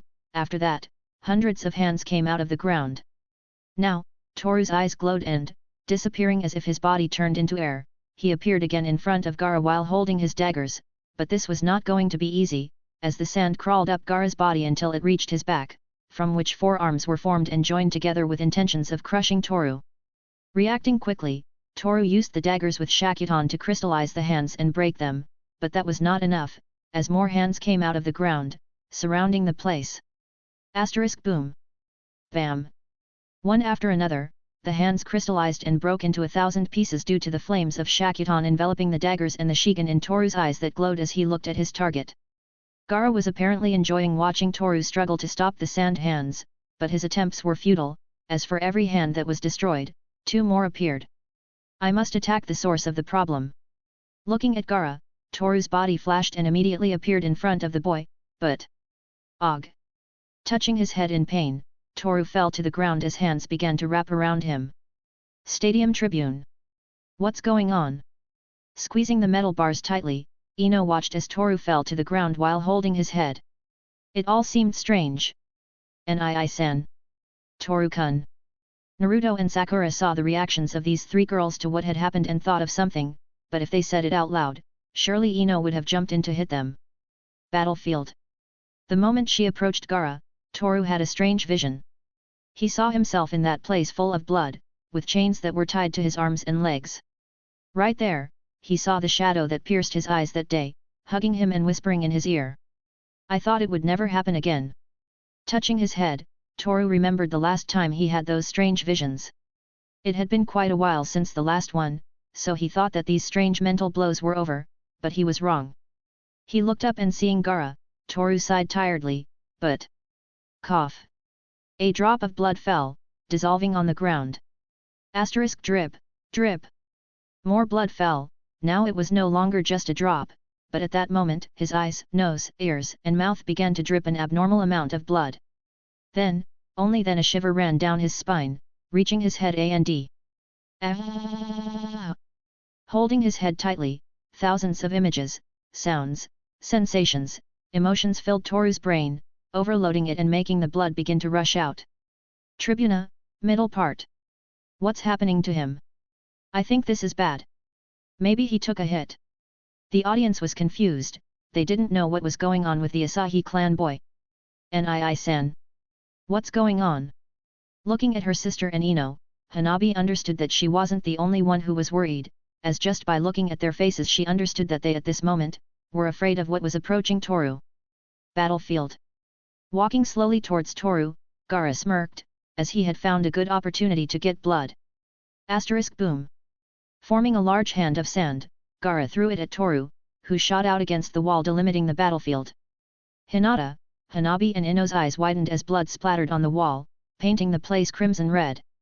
After that, Toru fell face first to the ground, but Gaara wasn't going to stop. For at this moment, a smile of happiness had been drawn on his face, at the same time, the sand took Toru's unconscious body and brought him closer to his master. Gaara reached out his hand and thought of a way to kill Toru. But... Stop! Don't kill Nii-san! Toru-kun! About to rush into the battlefield to protect Toru, Genma's voice was heard. Don't come! The instant Genma spoke, a giant wooden wall rose from the ground, cutting off the distance between Toru and Gaara. At the end of it all, Yamato stood at the top of the stadium with his hands clasped together. After all, the one responsible for stopping this assassination attempt was him. In a strange place. Tick, tack, tack. The sound of a clock was heard. Asterisk tick, tick, tick, asterisk. A distorted explosion echoed in the place. Asterisk tick, tack, tack. Asterisk. Opening his eyes, Toru looked at his surroundings. Tick, tack, tack. And beside him stood a man. That man was the man, with the glasses and lab coat. Toru. Do you want to hear a story? Tick, tack, tack. The sound of a clock that started with an explosion. Chapter 61, Chapter 59, Humanity's Helper. Rising in the sky, illuminating all the darkness of that place, a gigantic bright blue sun showed itself, allowing Toru to see his surroundings. With lost eyes, Toru thought this was a dream, as this didn't seem real.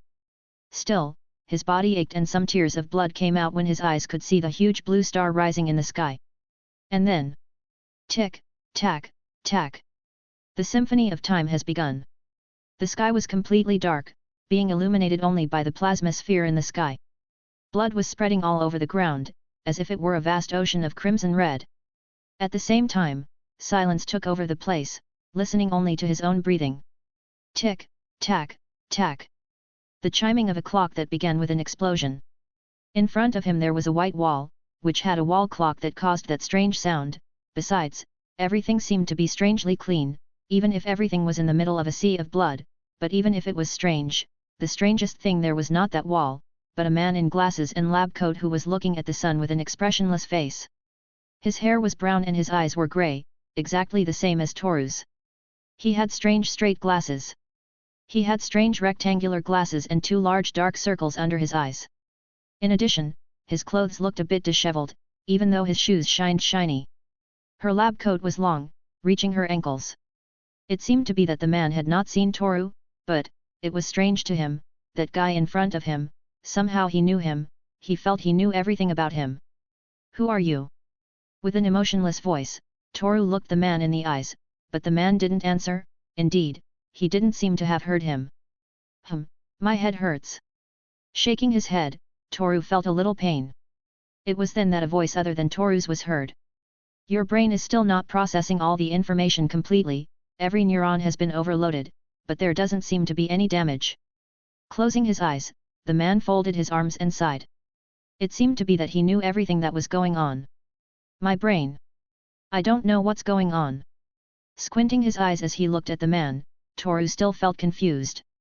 Appearing in this place suddenly, his battle against Gaara wasn't over yet, so he had to find a way out of this place, but his eyes snapped open as he remembered what happened before he was hit by Gaara. In response to Toru's thoughts, the man sighed, after all he knew what this boy was thinking, he knew it clearly, every memory, sensation and feeling. Toru. Do you want to hear a story? Looking at Toru with an expressionless face, the man shoved his hands into his robe pockets. In response to this, Toru bowed his head in confusion. Suddenly, this man had asked a strange question, anyone would be suspicious, but, still the boy agreed, answering with a slight nod of his head. The man then, reached out his hand and everything lit up, turning this vast sea of blood into an empty space, completely white without any impurities. This made Toru look around. It was strange, he had never seen anything like that, but everything felt strangely familiar. A long time ago, somewhere unknown in this immense branch of alternate realities, universes and multiverses that link and unlink over and over again, where no one can hear the cries of angels. Closing his eyes, the man began to tell his story. Instantly, the atmosphere changed as if everything was covered in a strange fog. Now, the two of them were in the room of a house. It was perfectly decorated with such elegant and colorful furniture, green curtains that filled the room with life, in which a woman and her newborn child were. The man's voice began to narrate. Alak, so was his name, whose hidden meaning was helper of mankind. An innocent little boy with grey eyes, so bright and full of life, with a great future ahead of him. The woman looked at the child and gave him a tender kiss on the forehead. She loved him, she was proud of him, even if Alak had been born a few days ago. Likewise, the father came into the room, kissed the woman on the lips and looked at his little son. The two were exactly alike, there was no difference but the color of their eyes. For the man, his little son was the future of the Gusev family, he was so proud to have a male child, the man who would one day become his greatest pride, or so he should be. Only 2 years passed after Alak's birth, and this family was already going to shit. The man began to be unfaithful to his wife with many other women, prostitutes, co-workers, even his own wife's sister. This was obviously hell for the woman, all those rumors going around. Her husband being unfaithful to her with anything that breathed, all this was driving her crazy. Anger and resentment began to build up in her heart, until she decided to pay the bastard back in kind. Still, this fight between husband and wife was hurting her son.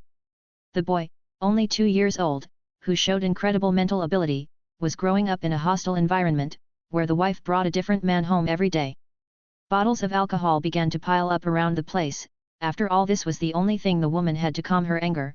As the days went by, alcohol addiction kicked in, making the woman unable to live without drinking alcohol. Right now, Alak is 4 years old. This child who grew up with strange ideas in his head proved to be a genius at memorizing things. He learned to walk when he was only 8 months old, learned to read in his first year of life and was now able to memorize simple formulas in his head, executing them splendidly, solving mathematical equations that for a child of his age would be impossible. Undoubtedly this child was a genius among geniuses, someone who was destined to shine like a star, but that day, the woman came home with a bottle of alcohol in her hand. She looked at the boy with hate-filled eyes as she shouted, "Damn bastard!" After that, using the cord of a nearby iron, the woman hit the boy. No matter how much the child screamed, the woman did not stop. The screams and the child's body being whipped by the cable echoed throughout the room. Suddenly, drops of blood began to fall. The woman broke the boy's back, but this did not stop her. She continued to beat him until the boy passed out from the pain. After the woman left the room, the maid came in, seeing the horrible scene. Blood was strewn all over the floor, the child was barely breathing. The maid clenched her fists with anger in her eyes. She didn't understand how a gentle woman could become the shitty person she is now. Still, the maid took the child in her arms and laid him on the bed. She quickly fetched the first aid kit and treated the boy's wounds. Do you know what happened after that, Toru? No. They fired the maid. From then on, the woman would hit the child again and again until she calmed her anger. But it's strange, even after how he was treated, the boy just wanted to make his mother proud of him. Alek wanted to shine like the sun, and for that he would have to work hard. Besides, thanks to Alek's family, that is, the Gusev family, having a large capital due to the father's work, they had a big house with all the amenities and maids who took care of the maintenance, and like any good mansion, it had its own library. So, after a few days in the library, Alek made a big fortress with books about insects. He thought that this way he would be protected from her while he prepares to make his mother proud. Every number, every word, and every illustration impressed Alek.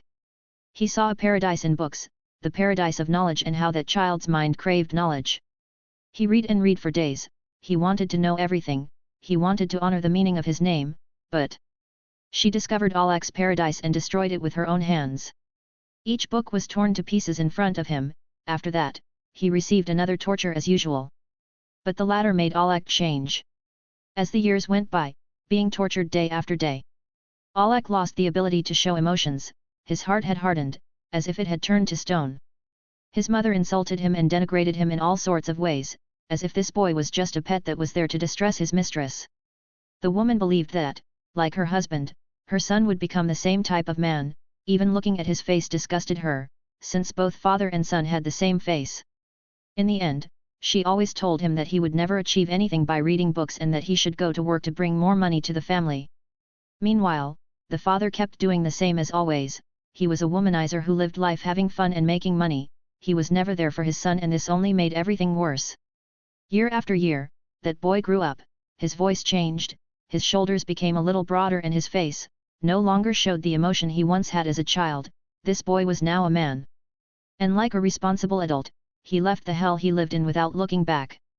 Leaving all those emotions, all his dreams and hopes, buried in that pile of shredded paper. You might think that the story ends here, but, in fact, this contained even more, for, now the man had gone to college, managed to graduate in just 6 months. All the professors were amazed by the terrifying intelligence of this boy, so much so that Alak managed to win a scholarship to pursue his master's degree and then his first doctorate. By the age of 21, Alak was already a nationally recognized scientific researcher with a PhD and several master's degrees in various fields of science. But great results require great sacrifices, just as great sacrifices require strong wills. That is how Alak sacrificed his integrity as a human being, to begin planning his greatest future project, but for that there were many things he had to do. Alak knew the road would be bumpy, but time and time again, this consuming obsession made him never stop. So, his first project as a scientific researcher was to discover new elements. Obviously this project had to do with his final project. But Alak is still a human being, who will always be the villain in other people's life story. In this case, Alak was the villain in the life of all his fellow scientists, because he always took all the credit, he always made a lot of money. He always discovered new things that kept pushing him to be the best of the best. Hateful looks, envious looks, just like at the university, everyone thought Alak was an arrogant shit just because of his talent, but you had to admit it, he was not normal, he was a unique specimen that is only born once among the 8 billion people that inhabit the planet Earth. Alak, humanity's helper. That name suited him very well. After all, each of the advances he made in technology and biology helped the great population of the planet to a great extent. At the age of 23, Alak was reunited with a woman he had met in college. She was beautiful, had a good personality, but for someone like Alak, who had a heart of stone, things like falling in love with a woman were no longer in his plans. Still, this woman was attracted to Alak. Yes, attracted to his money. Alak knew it, he wasn't such an imbecile not to realize it. The human mind is complicated, but for someone who had discovered the secrets of the human body, it was not so difficult to read people's minds just by looking into their eyes. The gestures they made, how they breathed, how many times they blinked, the tone of their voice, their body temperature. But strangely enough, Alak is also a capricious man, so he decided to give this woman a chance. But not even 2 weeks had passed and this woman was already cheating on him with another man, but, he smiled after so long. After all, he already had 2 test subjects for his biggest project. 24 years old, Alak began his project, which he called Light of Humanity. For this, he first needed living organisms from which to extract certain molecules to create a microscopic neutron burst, and the only living organisms that could provide such molecules was the human being. Right now, in front of Alak, there were 2 people lying on cold sterilized iron beds, a woman and a man. These 2 people were the woman who cheated on Alak and the man with whom the woman cheated on Alak. They both screamed in despair as Alak brought the scalpel closer to their bodies. The only thing that happened after that was a large amount of blood spread all over the room. The next day, all the preparations were ready, the final project was to be completed, and for that, Alak had to become a time controller. Basically, he had to make molecules travel through time over and over again, until they are overloaded, making them explode and giving birth to the light of life. Then, at the age of 25, Alek Gusev won the Nobel Peace Prize, thanks to his great discovery. He was the human who managed to control time, the human who brought a star to life, the human who now had all of Europe dancing in the palm of his hand, the human, the man, Alak had become the helper of mankind. But still, after all the prestige he had gained, Alak was empty inside, like a shell, rotting among the most powerful people. Then one day a call came. Alak rushed to the hospital mentioned in the call. Upon arrival, when he entered the room, Alak met someone he knew very well. The woman lying on the gurney, with multiple machines hooked up to her, that was Alak's mother. Seeing what was in front of him, Alak didn't know what was happening. His mother apparently had terminal cancer and there was a salvation, but it was very expensive.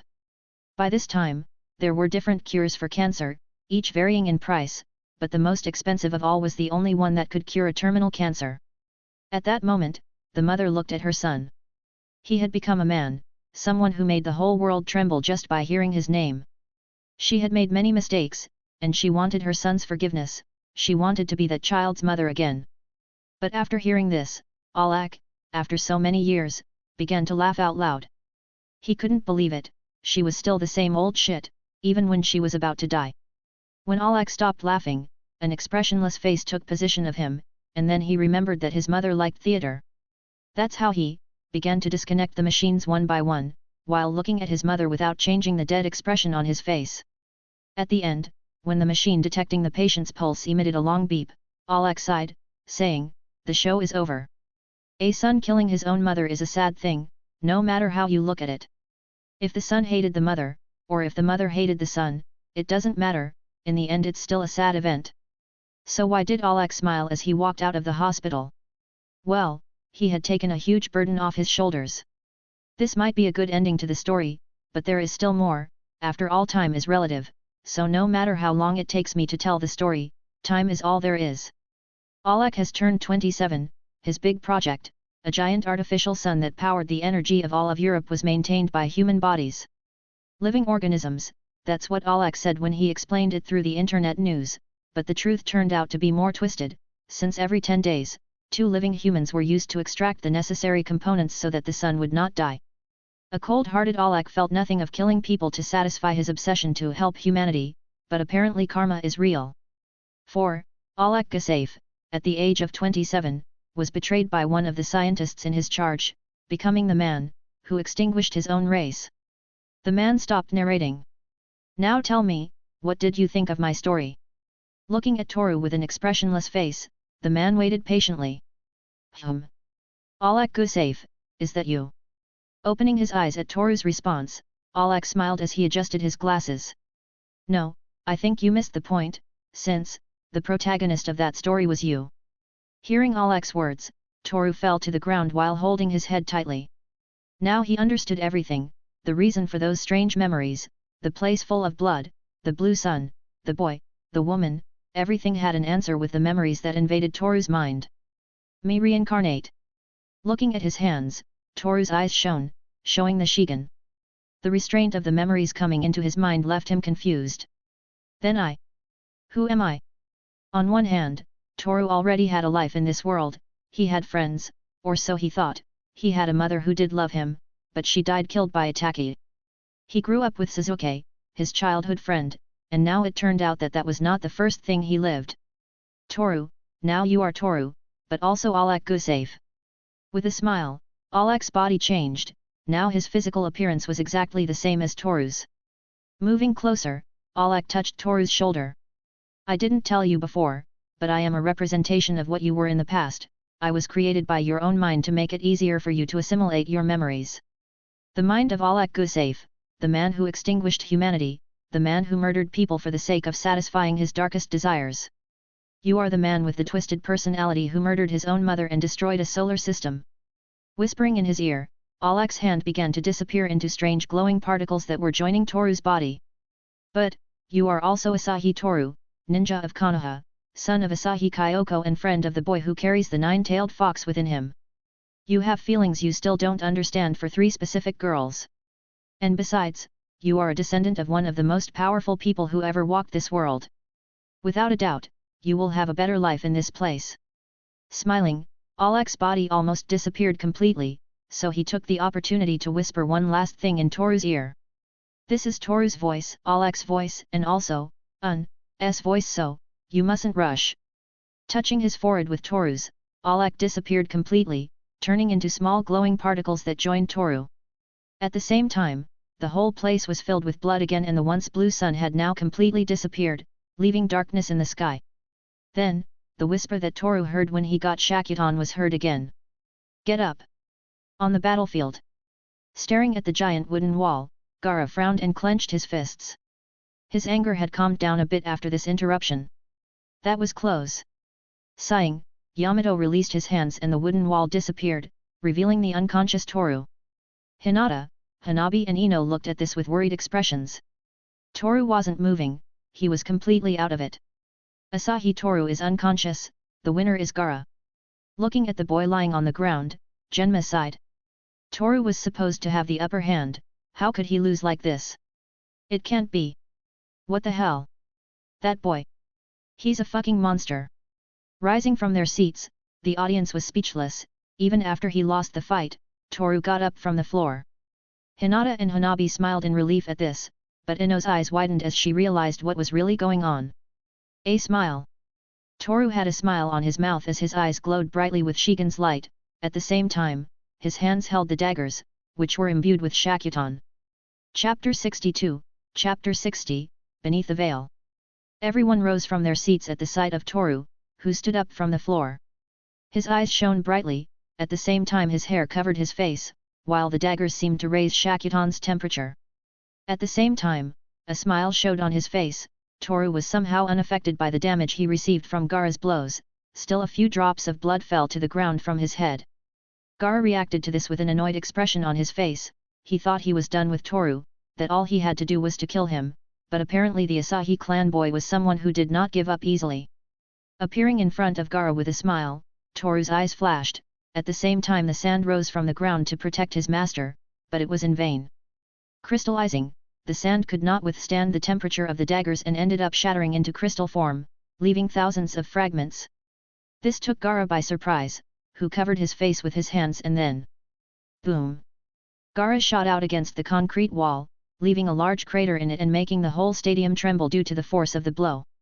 You bastard!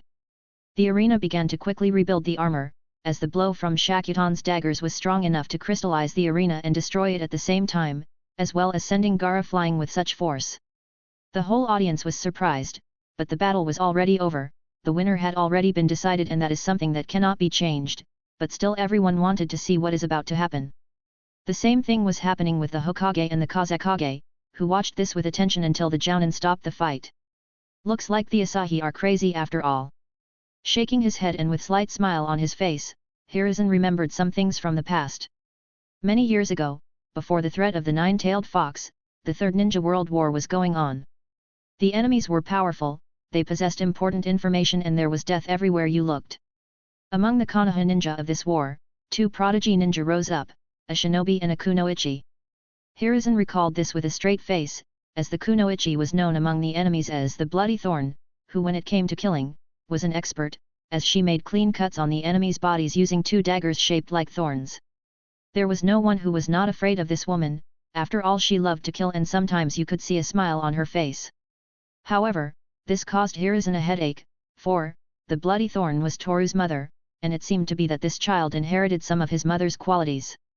At the same time at the top of the stadium, Hanabi, Hinata and Ino didn't know how to react to this. They had never seen Toru act that way, they had never seen him smile in such a bloodthirsty way, so being confused or scared was the right reaction. Die! With a smile, Toru's eyes flashed. Right now, he had appeared in front of Gaara holding the daggers in his hands, aiming them right at his enemy's throat. Seeing that he was about to be beheaded, Gaara tried his best to escape from this. So, covering his entire body in sand, he tried to think of something, but Toru didn't give him time, as the sand quickly turned to glass, shattering into pieces and relieving Gaara. The latter tried to cover himself again with sand, but Toru, again and again, stabbed with the dagger as much as he could.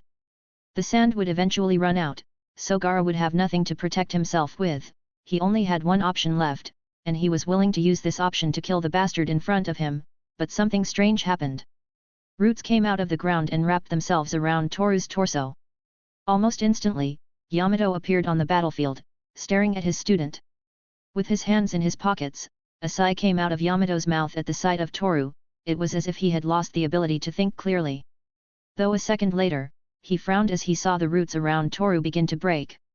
It was amazing, he even had the strength to break Mokuton's roots, so Yamato decided to let go of the roots to find out what Toru wanted to do. Falling to the ground, Toru stood up and clenched his fists. Then, he looked up at the sky, looked at the large plasma sphere towering in the sky and sighed with a smile on his mouth. Although at this moment Toru was unconscious, something made him stand up and fight against his enemy. Then, looking at Yamato, Toru fell to the ground, hitting his face on the ground. Because of this, everyone in the stadium felt confused. Suddenly this boy who had been beaten up got up with blood on his face, his eyes glowed blue like the sky, with a strange X in the pupil. He threw himself on top of Gaara with murderous intentions, and all this with a smile on his face. And right now, that boy was lying on the ground, unconscious. No one knows what Toru thinks, no one knows him and no one would like to know him. Someone who had a past life where he was one of the most successful people in exchange for suffering too much during his childhood and adolescence, someone who was able to destroy his own race for a small mistake. He was a villain, the villain of the history of the people around him, and all that triggered a wave of events that left his own world in the shit. The world loved him, he was the world's favorite, the world was going to do everything it could to make this man succeed in his life. Alek was the hero of the world, after all he was the helper of mankind. But, the hero betrayed the world. After all the world did to make his hero happy, after all the world did to eliminate the suffering of his son. The hero, Alek destroyed the world, and that deserves a punishment. Minutes later, infirmary. Slowly opening his eyes, Toru looked around. He didn't remember anything that happened after Gaara hit him, but he remembered clearly everything he saw in that dream. Reaching out his hand and clenching his fist, a slight smile formed on his mouth. I'm Asahi Toru, but also Alek Gusev, et. Closing his eyes, Toru felt no different after remembering his past life. It all seemed unreal, as if it never happened, just memories that came into his mind, overloading his brain and knocking him out in the process. All these memories, all this information, all my achievements and my mistakes have been erased. I have been reincarnated in a new body, a new life. But blowing up a planet, it wasn't even my fault, but that bitch's. Shaking his head, Toru remembered things that bothered him. It was true that he was in charge of the maintenance of the light of humanity, but he was not the one who changed the contents of the containers. Even so, he was the one who replaced the containers without checking them first, so he was to blame, although this man in the body of a child did not seem to want to accept it. However, there were also memories that made Toru feel depressed. He murdered his own mother. Not only that, he killed many people to keep the light of humanity alive. All of this was a whim, an obsession that stuck in the neurons of Alek Gusev, or as he is now, Asahi Toru. Although his great intellect was helping humanity a lot. Since, with the energy produced by this artificial sun, he was able to feed the electric energy of all Europe. Besides that, using this to create different types of renewable energy, the planet Earth seemed to improve. After all, the excessive pollution was killing the world slowly, and Alek helped to stop this from happening.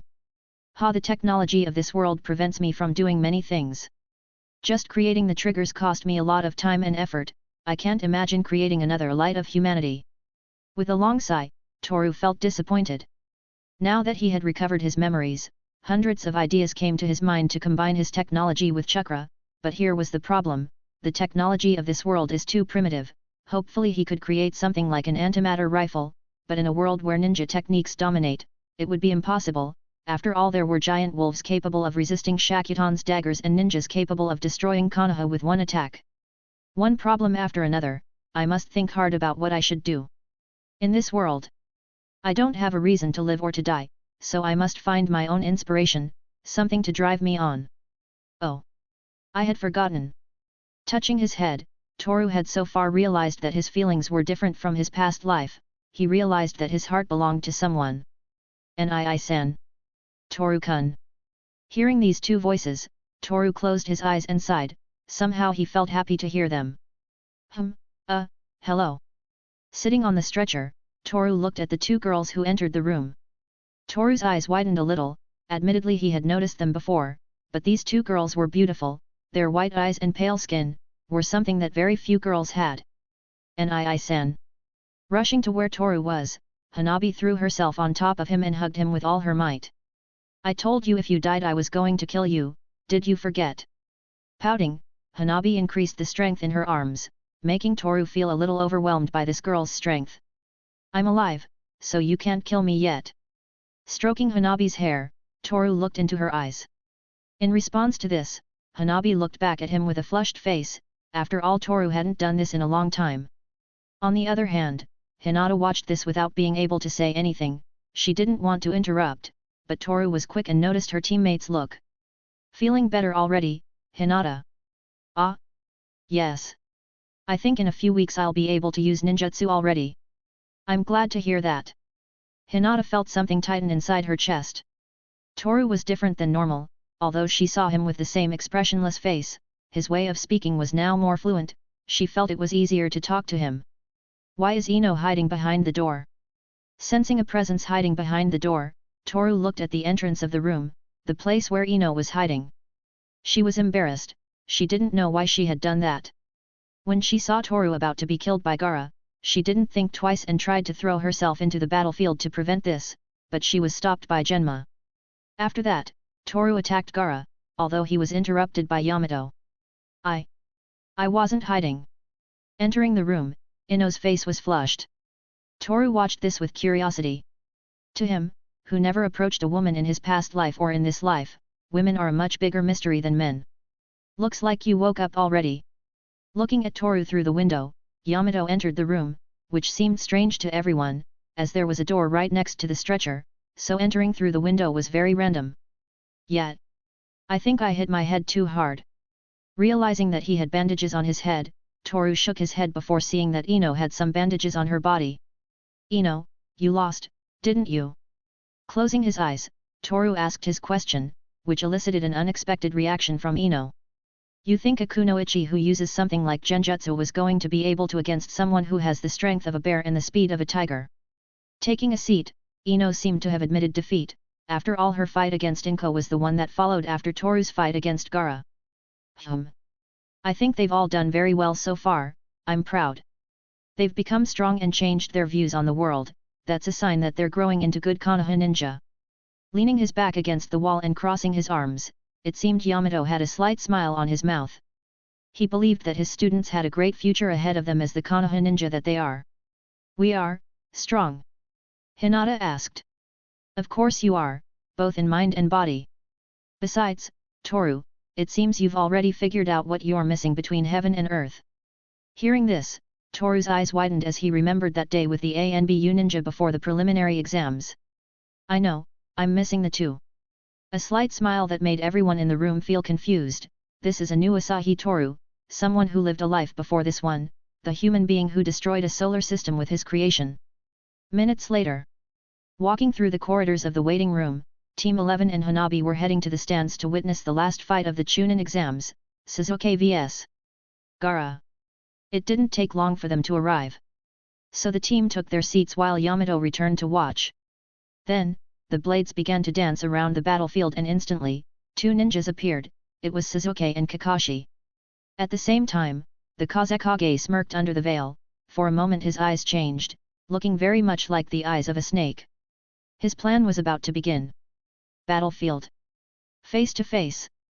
Gaara looked at Sasuke, and Sasuke returned his gaze with a smile full of confidence. By this time, Gaara's anger was about to explode due to his fight against Toru, but there was also a smile on his face. It's time to see how strong you've become, Sasuke. Chapter 63, Chapter 61, Betrayal. The final fight of the chunin exams was about to begin and Toru had already arrived at the stands with his team to witness the power of his childhood friend. Now that he had recovered his memories, Toru's IQ increased. After all, Alek Gusev was the greatest mind in his own world, and that same mind is the same mind Toru has. Looks like Sasuke also changed his style of dress, and grew his hair long. Crossing his arms, Toru saw that Sasuke now wore black just like him, his hair had also grown out and somehow looked stronger. But this caused a certain feeling of discomfort in Toru. I copy my style. Shaking his head and, realizing that he was getting annoyed over insignificant things, Toru sighed and looked at Naruto, who at the same time was looking at Sasuke seriously. Nii-san, what were those weird eyes you showed when you were fighting? Asking a question at the least expected moment, Hanabi sat down next to Toru and looked him in the eyes. In response to this, Toru didn't know how to answer. No one knows what Shigen is capable of, so keeping it a secret was the best option, but then Hinata and Ino also asked, since after all none of them knew about these strange eyes. What kind of dojutsu is it? I want to know too. Approaching Toru, Hinata and Ino were curious. How should I answer? I don't want to reveal this information, as I don't want some crazy person to appear with the intention of gouging my eyes out. Touching his chin, Toru seriously thought about how he should respond to these questions. But everything got worse when Naruto, Sakura, and his other former Ninja Academy classmates gathered to hear everything. Feeling all this social pressure and, sighing in defeat, Toru answered. It's your imagination. No, definitely not. That was the worst documented response in the history of Konoha. I mean, everyone saw it, everyone saw Toru's strange blue eyes, so this answer was the biggest stupidity anyone could have ever heard. Still, Kaiba was surprised by the gall with which Toru gave his answer. However, he also had secrets he wanted to keep, so he understood Toru a little, but that didn't hide the fact that this guy was a monster capable of fighting Gaara and standing up to him. Not only that, but he also possessed skills worthy of a chunin. Anyway, I think asking will be a waste of time. For the time being we should turn our attention to that too. Kaiba knew what he was saying, this saved Toru from the barrage of questions, he will still have to answer everything later. Battlefield. Looking at both boys, Genma couldn't get the previous fight out of his mind, as he had seen something very surprising, so seeing Uchiha Sasuke didn't generate so many expectations for him. If the two of you are ready, let the final fight of the chunin selection exams begin. Starting the fight, Sasuke quickly took distance and prepared to attack. At the same time, Gaara removed the cork that sealed the bottle of sand, causing it to fall to the ground, spraying and covering his feet. Watching this carefully, Sasuke already knew what to do, so the Sharingan activated. Almost at the same time, appearing behind Gaara, Sasuke threw a kick, but it was blocked by the sand that rose from the ground. Toru watched this with narrowed eyes. No doubt Sasuke had gotten stronger, but this was not what he expected, since, after all, his own strength is greater than that of his childhood friend. Furthermore, comparing the Sharingan with the Shigen, the difference was noticeable. With the Sharingan, besides seeing the enemy's weak points, you could copy the jutsu in real time, something that the Shigen cannot do, since the Shigen only shows the lines of death on the surface of things, besides adding a sixth sense that allowed you to feel death in the body.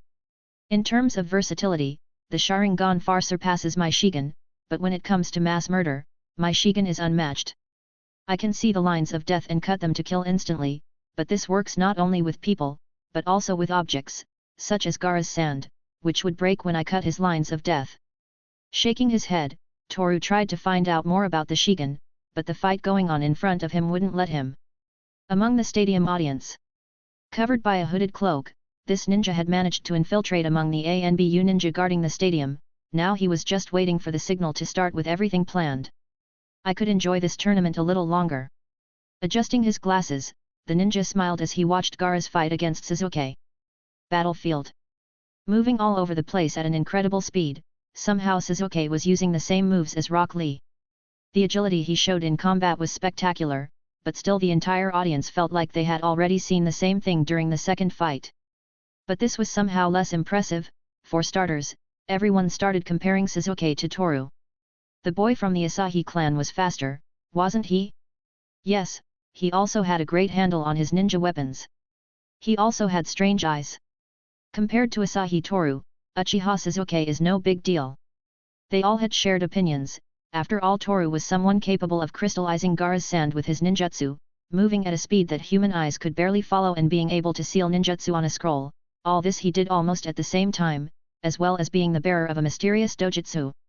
However, even having all those abilities, Toru lost to Gaara for strange reasons, but those strange reasons only Toru knew. In the stands. My eyes hurt. Rubbing his eyes, Toru felt a bit of pain. He had used Shigen for a long time, besides literally burning all his chakra using ninjutsu. This exhausted him mentally, adding the recovery of his memories, the mental stress was even greater. However, letting out a long sigh, the only thing Toru could do was to continue watching. Although this didn't help him at all, as many ideas were coming into his head from watching Sasuke's fight against Gaara. Considering that in his previous life he was a science nut, ideas were always filling his mind. One after another, like acid rain burning his brain cells, Toru opened his eyes a little at what Gaara was going to do. Battlefield. Gaara had both hands together, at the same time the sand began to cover him, forming a sphere. Sasuke raised his guard because of this, and, when the sand completely covered Gaara, he simply didn't want to waste time, attacking again, but when his fist reached the sand sphere, multiple thorns came out. However, due to Sasuke's luck, only one managed to give him a small cut on his face. How much longer are you going to hide? A bit angered by Gaara's unwavering defense, Sasuke had no choice but to use the jutsu he learned from Kakashi. So, stepping back while using the chakra flow in his feet, Sasuke stuck to the wall and held his right hand. Instantly he started to gather his chakra in his palm, shaping it little by little, and then the screeches of 1,000 birds were heard. Toru's eyes widened a bit because of this, as this seemed to him an interesting jutsu using lightning as a base. Swallow this, Gaara! Chidori! Quickly launching himself into the attack once more, Sasuke held his wrist without taking his eyes off his target. Boom! A roar rang out, at the same time the shrieks of 1,000 birds echoed inside the sand sphere. Seeing that his defense had been destroyed again, Gaara felt began on the right side of his abdomen, where Sasuke's Chidori attacked. A grimace of pain showed on Gaara's face. It was already the second time in his life that he was made to bleed, however this time it was different than with Toru, as a smile formed on his mouth when he saw the blood fall. Couldn't you release me? Trying to pull his hand out of the sand sphere and, using all his strength, Sasuke realized he was trapped. He couldn't free himself, but after a second, for some reason he was able to pull his arm out, though what he saw in the hole that Chidori left in the sand left him with a wide-eyed expression. Battlefield. The audience was surprised and satisfied. Apparently the Uchiha had exceeded their expectations. But something strange was going on, as everyone began to feel tired, bleary-eyed and sleepy. What is this? Realizing in time, Toru looked around. They were all falling asleep, and this had only one explanation. Genjutsu. Rubbing his eyes, Toru clasped his hands together and freed himself from this genjutsu. At once he could see that everyone in the stadium was asleep, as were the girls sitting next to him. This one was too suspicious and obvious, but there was no time to be surprised. As Yamato and Guy had appeared on the scene, the two looked around. This was all getting complicated, and then... boom! A paper bomb exploded in the place where the Hokage and the Kazekage were supposed to be. Instantly, Yamato appeared and ran as fast as he could in the direction of the explosion. At the same time, the ANBU ninja followed him. They all had to get there immediately, as the Hokage's life is in danger, but their plans failed because 4 ninja from the Sound Village appeared and created a chakra barrier around the 2 cages. Simultaneously, from among the people who were unconscious, numerous infiltrators from the hidden Sand Village appeared. Kakashi and Guy reacted, raising their guard while trying to find a solution to this predicament, but it was a bit difficult due to the fact that they were surrounded. It seems Sakura was also freed from the jutsu, but Sasuke and Gaara are gone. Looking at the battlefield, Toru could only see the Jounin in charge of Gaara's team and Genma. Considering what he had seen so far, this was a betrayal from Tsunagakuer to Konohagakuer, as there were several ninja with the protector with the sand symbol carved on the plate. If this is a betrayal, then that explains why the 2 who were with Gaara disappeared. These things always happen. A ninja's life can become difficult. Shaking his head, Toru approached Hinata and Ino, who were unconscious and, clasping his hands together, used genjutsu release to make these girls wake up. Although before doing so, he stared at the faces of these 2 girls until he realized that he should not waste time. Release. As he uttered these words, Hinata and Ino's eyes widened. At first they were confused by what had happened, but after Toru explained what happened in a 7-word summary, they understood and hid together with him among the seats of the place so as not to be detected by the Tsunagakuer infiltrators. Although apparently, Kakashi and Guy were taking care of the enemies, so it could be said that it was safe to come out of their hiding places. Clang. Appearing in front of Sakura and blocking the trajectory of a kunai that was headed for that girl's face, Toru appeared wielding his daggers. Toru, Ino, Hinata. Not knowing how it was that these 3 had been freed from the genjutsu, Sakura felt confused. Looks like Sasuke went after Gaara. Watching as Kakashi fought the enemy, Toru remembered that he hadn't seen Gaara's team or Sasuke, so he's pretty sure that Temari and Kankuro took Gaara away and Sasuke followed them. He went after Gaara. Trying to process the information, Sakura wasn't going to allow this. She had to help Sasuke. You guys are awake, hey, that's good. Now, Toru, Sakura, wake up Shikamaru and Naruto and go after Sasuke. Without looking away from the enemy, Kakashi couldn't leave this place until he killed all the enemies and went to help Hokage. However, this confused Sakura even more, who believed that Kakashi was also going to go.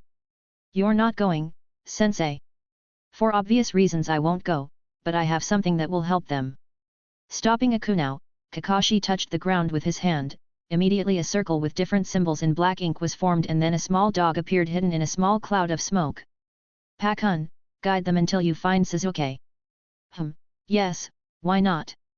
Closing his eyes a bit, the brown-furred dog sighed and, then, stared at a wall. Meanwhile, Sakura had already freed Naruto from the genjutsu, but for some reason Shikamaru wouldn't wake up. Are you dead? Touching Shikamaru's head with the toe of his foot, Toru made sure that this lazy guy was still breathing. To his good luck, Shikamaru was just pretending to be unconscious so he wouldn't do anything. In response to this, Shikamaru yawned and scratched his head, at the same time accepting his sad fate. Kakashi, help me out here. Staring at the wall fixedly, Pakun waited for Kakashi, who threw one of the enemy ninja against the wall, causing it to break.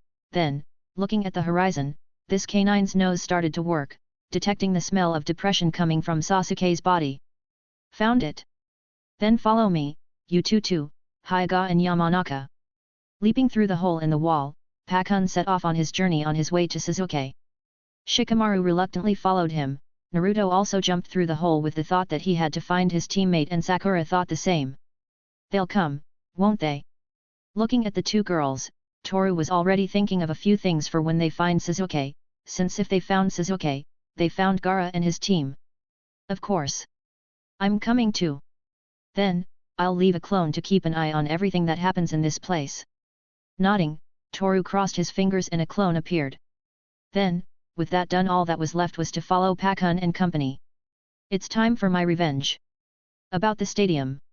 Holding a kunao around Hiruzen's neck, the Kazekage ripped off his face as if it were a mask, thus showing Orochimaru's face. Seeing this, Yamato had some bad memories come back in his mind. Orochimaru. Chapter 64, Chapter 62, A Tale. Moving quickly through the trees, a small group of ninjas led by a small brown-furred dog were in search of someone specific. First of all, I have to say this because I've had enough of getting into so much trouble. Naruto is a loser, you're a sack of fleas, Sakura is Sakura, same goes for Ino. The only decent thing here is Toru, but we shouldn't depend on him. Shaking his head, Shikamaru's mind was already working on a plan for everything that was going on, even if this was all a bummer for him. On the other hand, Toru kept his eyes straight ahead as he remembered what happened before he went in search of Sasuke. I didn't realize until we started running, I should have forgotten, but Hinata was still injured from her battle against Niji. I had no choice but to leave her next to my clone, but it's for the best, since if she accompanies us she would become a burden. Still, the Byakugan would have been very useful. A few minutes ago, before going after Sasuke, just as the team started running, Hinata fell to her knees while coughing up a few drops of blood. Toru saw this and it was something he didn't like at all, so he decided to leave her together with Kakashi, Guy, and the clone of himself. It was the best option. After all, logical thinking is something Toru mastered very well. Adding more numbers to the team is not always better, you always have to take into account the situation and the capabilities of each member of this team. However, Toru felt strange, he was not used to this strange feeling that ran down his spine every time new memories came into his head. Hey dog, do you know how close to Sasuke we are? I'm not sure, the trail is very fuzzy because of the blood the kid from the hidden sand village fills in the gourd bottle. I have to concentrate more, when we find them we must act right away and immobilize the enemy. Understanding these words, Toru responded with a slight nod. The moment Pakun finds Sasuke's trail, Toru planned to run at full speed and knock Gaara out. After all, he could see it with his eyes, the death lines of a monster hiding in that guy's body. Hey, Toru. Now that we're after Sasuke, I wanted to ask you about your eyes, are they like the Sharingan? Hearing this question from Naruto, Toru sighed, since it was the second time someone asked him the same thing, and since it was Naruto asking this time, it would be hard to make him give up. I can only say that they are similar. Giving an ambiguous answer, Toru decided not to reveal anything else, but this made everyone feel disappointed. as Toru wanted to evade this question. Really? From what I saw from Kakashi-sensei, the Sharingan can copy each other's jutsu. Feeling more curious about this kind of ocular abilities, Naruto scratched his head. Enemies. Toru and Pakun said in unison. Behind them, there were 30 in all. Apparently they were Sand Village ninja, as the smell of the dry desert made Pakun instantly notice them. On the other hand, the Shigen in Toru's eyes activated, seeing anomalies in the death lines in the surroundings, being 20 entities whose death lines moved among the leaves of the trees. This is a bummer, so they followed us. Apparently yes. Shikamaru felt tired hearing this. He couldn't understand how he always ended up getting involved in such complicated things. He had already had enough surrendering to Temari during their duel, why be punished with a whole squad of ninjas? It was just ridiculous, so much so that it made Shikamaru feel like laughing at the shitty luck that accompanied him wherever he went. At the same time, Sakura and Ino looked at each other. They were trying to think about the situation. On the one hand, Sakura was worried about Sasuke who was being hunted by Orochimaru, while Ino just followed Toru without protesting, which she did because she still felt a bit embarrassed about what happened during the second chunin exam fight. There are too many of them, I don't think we can against them. With an annoyed expression, Pakun felt disappointed. They had sent so many ninjas after some kids and a dog, but the reason for sending so many ninjas was in front of him, the boy from the Asahi clan, who was able to stand up to Gaara, although for some reason he lost during their confrontation. They are getting closer. With the blue glow of the Shigen in his eyes, Toru was thinking about what to do. He could kill everyone using clones, but he wanted to save Chakra in case he faced Gaara. This is a bummer. Resigning himself, Shikamaru accepted his fate as a secondary character, going against the approaching enemies, but Toru stopped him. Naruto, summon a clone. I'll do the same. Not quite understanding Toru's plan, Naruto crossed his fingers and summoned a shadow clone. Toru did the same. What are you planning? Curious about what Toru had just done, Pakun didn't know what was going on in the head of the boy in front of him. The clones will stay with Shikamaru. Don't worry, my clone knows the plan I came up with. Really, so I can leave all the work to the clones. Getting a little closer, Shikamaru didn't know what to think of Toru anymore. On the one hand it seemed like he knows very well what he's doing, but on the other hand he couldn't trust the guy who made Gaara bleed very much. Still, he decided that it was all a nuisance, so he would let the clones take care of everything while he hid in the bushes. That's the best I can do. It was a pity that Shikamaru is in on Toru's plans, since when you get involved with him, you'll have to follow his every order. With this in mind, Shikamaru stayed behind along with Toru and Naruto's clones, while the real ones continued along with Pakun, Sakura, and Ino. Are you sure about this, Toru? Yes, my clone knows what he's doing, all the information is already with him, so it won't be hard for them to kill them all. With an expressionless face, Toru answered Ino's question. At the same time, Pakun was surprised by this boy's coolness when it came to making plans, although he also had to admit that he really liked that Toru could come up with a plan so quickly just by seeing enemies approaching. Ah! The screams of the enemy ninjas began to be heard, as if forming a chorus, filling the cold, dark forest with the melody of suffering and death. I don't think I'm going to be able to eat after this. Shaking his head and resigning himself, Naruto felt as if his insides were stirring just thinking about what was happening behind him. Somewhere in the forest. His breathing was heavy and this was becoming a problem. Gaara was too strong, he was like a demon, not only in the way he acted, but also in the way he looked, as it was as if a large layer of sand covered the right half of his body, showing a strange appearance similar to that of a tanuki/raccoon. Why are you hiding, Sasuke? Come here, are you afraid? With a sharp-fanged smile, Gaara looked around the surroundings in search of Sasuke. Damn, this is getting complicated. Sensing the danger of being stalked by a predator, Sasuke had no choice but to hide. He was up against the wall, there was nowhere to escape, he could simply stay behind the tree and wait for an opportunity to attack. My hatred is much greater than yours, Uchiha Sasuke. After hearing these words, Sasuke ducked his head and clenched his fists tightly.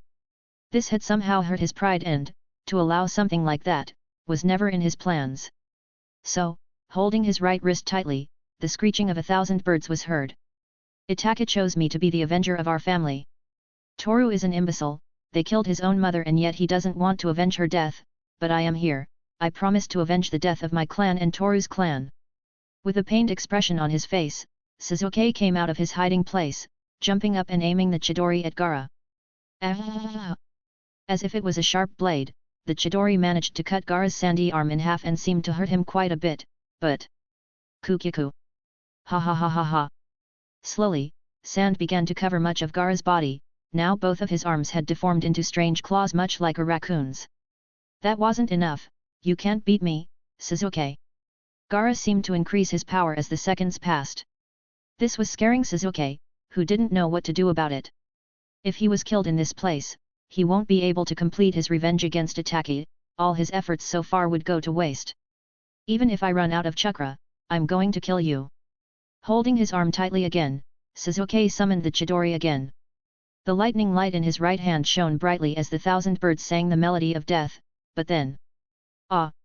Letting out a cry of pain, Sasuke fell to the ground unable to move. At the same time, the curse mark on his neck grew larger, spreading all over his back. Shit, the curse mark again! I can't move! Seeing that Sasuke was on the ground, Gaara burst out laughing as he slowly approached. This had become convenient for him, after all Orochimaru's curse was taking effect. The sand began to rise surrounding the place. Sasuke no longer had any salvation, because right now he will be killed by Gaara. Die! Asterisk boom! Just before the sand managed to hit Sasuke, two incandescent lights appeared turning the sand into crystal. It exploded leaving thousands of fragments falling. Naruto. Still suspended in midair due to the recoil from the explosion, Toru called out to Naruto. Here. Punching Gaara's face hard, Naruto looked down at Sasuke lying on the ground. At the same time, behind them came a dog and two girls. These stood looking at Gaara, who had a non-human appearance, which left them with a strange feeling of fear. Sasuke. Taking advantage of Gaara's weakness, Sakura launched herself in Sasuke's direction. Wait, no. Throwing herself at the same time as Sakura, Ino tried to protect her, as a giant hand was approaching her, but she couldn't get there in time. What's more, she was also attacked by the sand hand, getting caught between the hand and a tree. Let go of me! Trying to free herself, Ino was desperate, as the force the hand exerted could destroy her organs at any moment. Ha ha ha! You can't do anything, you won't be able to save them, you guys should throw away those emotions you're so proud of. I'll kill you all, I'll kill you right now. Hearing this, Toru thought it was a bad idea to bring Ino along, as he thought the mind transfer jutsu would do some good, and he wasn't wrong, as Ino formed a triangle with her hands while aiming at Gaara. Mind transfer jutsu. Hearing the howl of a wolf, Ino's body stopped moving, transferring her mind to Gaara's body. The latter remained static staring into the void because he was possessed by Ino. But it was strange, since not even 5 seconds passed and Ino had already left Gaara's body. That thing, that monster. With a scared expression on her face, Ino was frightened by what she saw inside that boy's mind. I knew it, he's just like Naruto. Squinting her eyes and holding the daggers tightly, Toru thought that Gaara and Naruto were the same, they both had a monster living inside them. Naruto, we have to attack it at the same time. His field of vision isn't that great, so I'll go in the back and you'll be the distraction. Understood. As for you, dog. You will attack from underneath. I don't think you know this, but I'm not a fighting dog, I can't fight, I can only track. Hearing these words from Pakun's snout, Toru sighed. Then it'll just be the two of us. Naruto, I trust your strength, so show how strong you've become. As if he had heard good news, Naruto flashed a smile and felt proud of himself. After all, someone like Toru considered him someone strong, someone to trust, so he couldn't let down his friend, his science partner. However, Gaara was not going to allow this. I'll kill them, I'll kill them, I'll kill them, I'll kill them, I'll kill them. Multiple hands shot out of the ground with murderous intent. Seeing this, Pakun hid in the bushes, hoping not to be crushed by Gaara. At the same time, Ino and Sakura watched this, worried for their teammates. But it wasn't enough to worry. Ino wanted to do something about it, but she was trapped, unable to move. Then, her eyes saw Toru and Naruto, who synchronized their attacks and started hitting Gaara again and again. This was impressive, they had never fought together, yet they were perfectly synchronized. You are just like me, if I hadn't been saved by Toru, I might have become the same person, full of sadness and resentment towards the world. Naruto understood Gaara, he wanted to help him, but words alone would not be enough, so he would try to talk some sense into him with some punches. Kage Bunshin no Jutsu. Toru and Naruto said in unison, and instantly hundreds of Naruto's clones appeared, while Toru's clones were only 4. No, no, no, no, no. You can't defeat me, it's not possible. Touching his head in pain, sand covered Gaara's entire body. At the same time, a giant lump formed and covered the entire sky. Ya-ya-ya-hoo! The roar of a monster was heard. Everyone returned their gaze upwards and saw a tail. Chapter 65, Chapter 63, Wolf and Toad. Rising from the ground, like a great mountain of sand, a great smile of sharp fangs and a look of empty eyes appeared before the group of ninjas, and at the same time, the tail of this beast hit the ground, making the whole place tremble. A tail. Squinting his eyes and being a bit shocked by what he had just seen, Toru clenched the hilt of the daggers tightly and sighed. He had seen giant monsters before, but the giant mountain of sand that took the shape of a large raccoon certainly left a strange feeling down his spine. Not only did it look intimidating, but it also needed only the weight of its own tail to shake the forest. Sasuke also watched this with a displeased expression, as now the problem had grown larger, about 50 meters tall. This is not good. Watching the sand monster with the Shigan, Toru could see that the lines of death were moving at a speed that was not normal. This only made everything more complicated, as considering that Toru needs to attack the death lines to disable the enemy, the speed at which they move makes it difficult to hit them. Those eyes. Turning his gaze to look at Toru, Sasuke's eyes widened in surprise at what he was seeing. Toru's eyes were glowing blue like the sky, with X-shaped pupils. There was no doubt, Toru now had an eye jutsu. This made Sasuke clench his fists as he looked at the ground, disappointed in himself. Somehow, Naruto and Toru were outdoing him every time he thought he had gotten stronger. For a man in this world full of ninjas, to be stronger and more powerful than anyone else is everyone's greatest dream. Ino. Looking at the girl trapped between the sand and the tree, Toru sighed. Knowing that Gaara had a monster locked inside him, all he could think of was running away. Why? Well, because there was no way a 12-year-old boy with the mentality of a mad scientist could defeat a talking mountain of sand. No, indeed, it was impossible to imagine himself defeating it. Plus, there was the continuous chakra drain that all of his jutsu use, so rushing in and attacking was out of the question. However, his mind began to search the recesses of his memories for a solution to this predicament. Then, this idea popped up. That should be fine, shouldn't it? I'm sure I'm not going to explode next to Gaara, but I need a distraction. A giant monster that was in front of him, if he spent chakra without thinking it would be suicide, plus there was Naruto, which went on the attack by jumping into his own clones without thinking. Wait. What? Looking at Naruto, Toru felt like shouting, Naruto, you're an idiot, but there was no time for that, as he had to help the idiot so he wouldn't die on the spot. So, leaving Sakura, Ino, Sasuke and Pakun, Toru used the triggers in order to quickly swing through the trees and reach the large sand mountain shaped like a raccoon. Gaara. Reaching the monster's head, Naruto tried to dig through the sand to find Gaara, however, the sand held him by the legs and began to swallow him like a midnight snack. Naruto. Summon the shadow clones.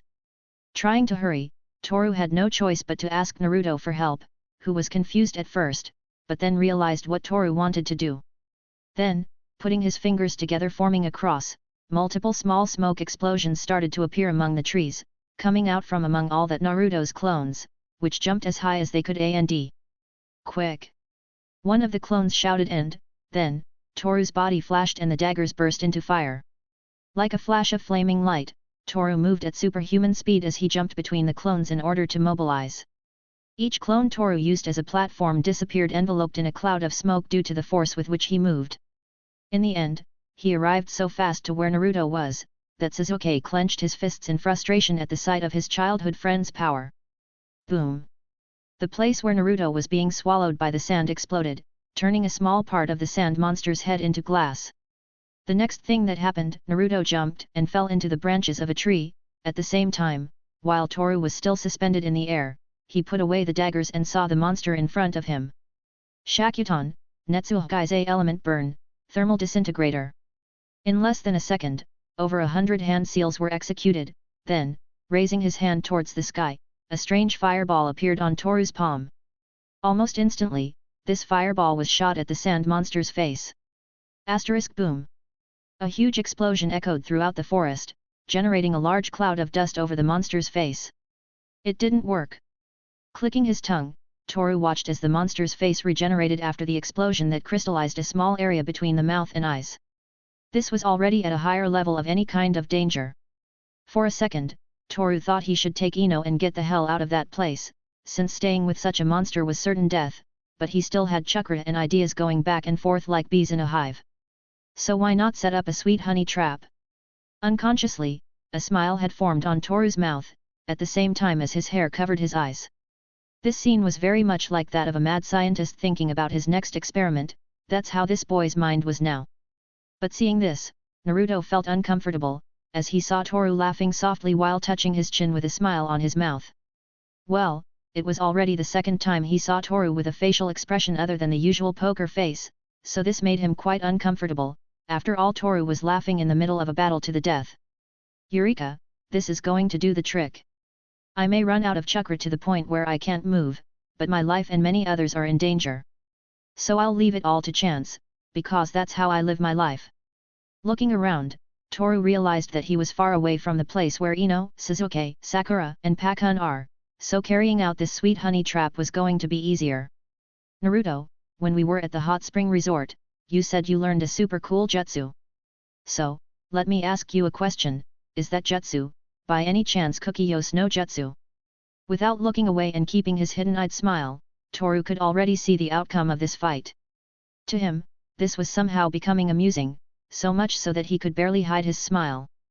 Kukiyo's no jutsu? How did you know that? Toru, you're not planning. With trembling hands, Naruto imagined what Toru was thinking. But this wasn't possible. How did Toru know the summoning jutsu? I want to see what you're capable of summoning. So, how about giving me a demonstration of your power? Looking at Naruto with a smile as he held out his hand, Toru was having a strange feeling welling up from deep in his heart. He was excited. But his excitement was gone when he saw Naruto's painfully intense summoning, which summoned a small toad that didn't even know where it was standing. Hey, what am I doing here, who are you? Sighing wearily, Toru felt disappointed. He had expected a lot from the boy who has the nine-tailed fox locked inside him, but in the end he could only see a small toad looking at everything with curious eyes. Naruto, you know we're going to die if you don't summon something decent. Og. I know, I really do. I promise I'll get it right this time. After that failed attempt, the little toad hid in the bushes as Naruto prepared to summon something big. Toru, seeing that a large sphere of chakra began to surround Naruto, the smile full of excitement returned to his face, and then, biting his thumb and making some drops of blood fall, Toru touched the ground with his hand at the same time as Naruto and Kukiyo's no jutsu. Two large smoke explosions appeared out of nowhere in front of the sand monster. And after a second, two large beasts appeared imposingly in the middle of the forest. Sasuke stood up and opened his eyes, unable to believe what he was seeing. A wolf and a toad. With a majestic silver-colored fur, sharp fangs so white and healthy, accompanied by a murderous look of crimson eyes, the leader of the Okami clan appeared. Okamitsuki was summoned by Toru. At the same time, a gigantic Yakuza-like toad appeared at Okamitsuki's side. It had dull red skin color and wore a blue open shirt. In addition, he had strange red lines running all over his body and, strapped to his waist, a large katana stood. This was Naruto's summoning, Gamabuntat, the leader of all the summoned toads.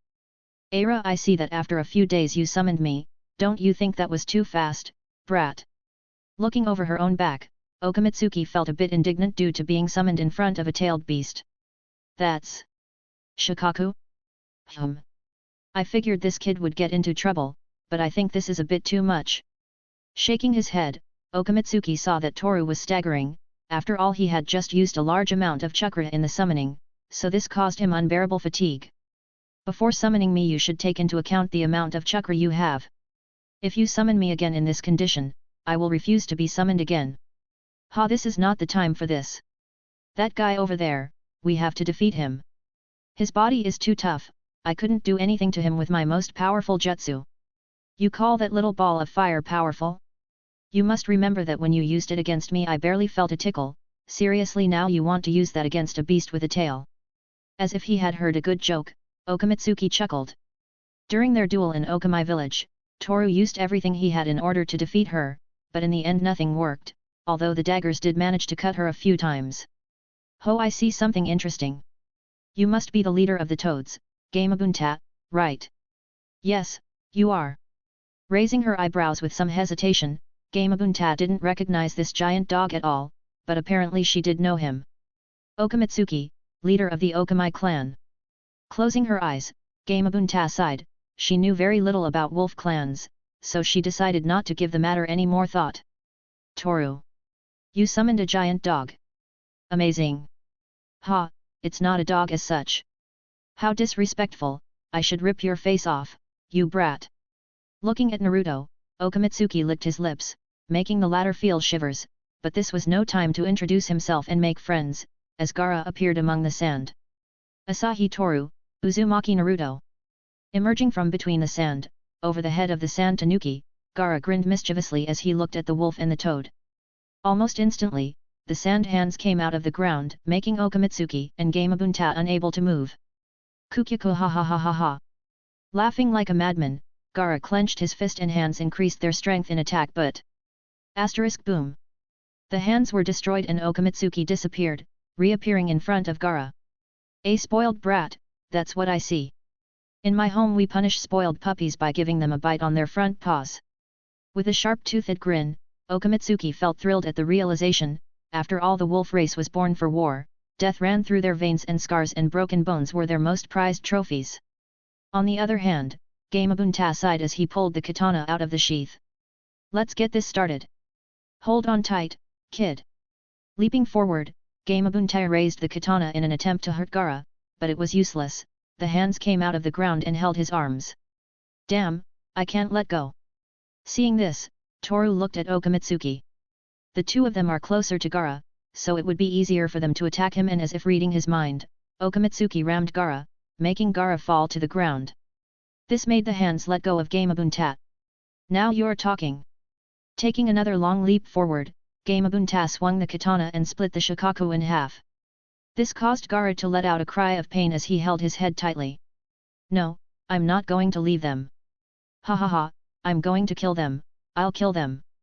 Clasping his hands together, Gaara made the sand come back together, forming the giant tanuki again. "This time, I'll take care of killing them both. I won't let them escape, now watch, death is coming." Making a few hand seals, Gaara fell asleep, as if he had been knocked out, and then... I'm free at last." Jumping up and down, Shikako looked happy due to Gaara relinquishing control of his body to him. This, obviously, was a bigger problem that made Toru look down at the ground with a smile. "Well then, let the show begin." Pulling out the daggers, Toru glared at Gaara. This made Okamitsuki nod his head while stretching his forelegs and then... Bam!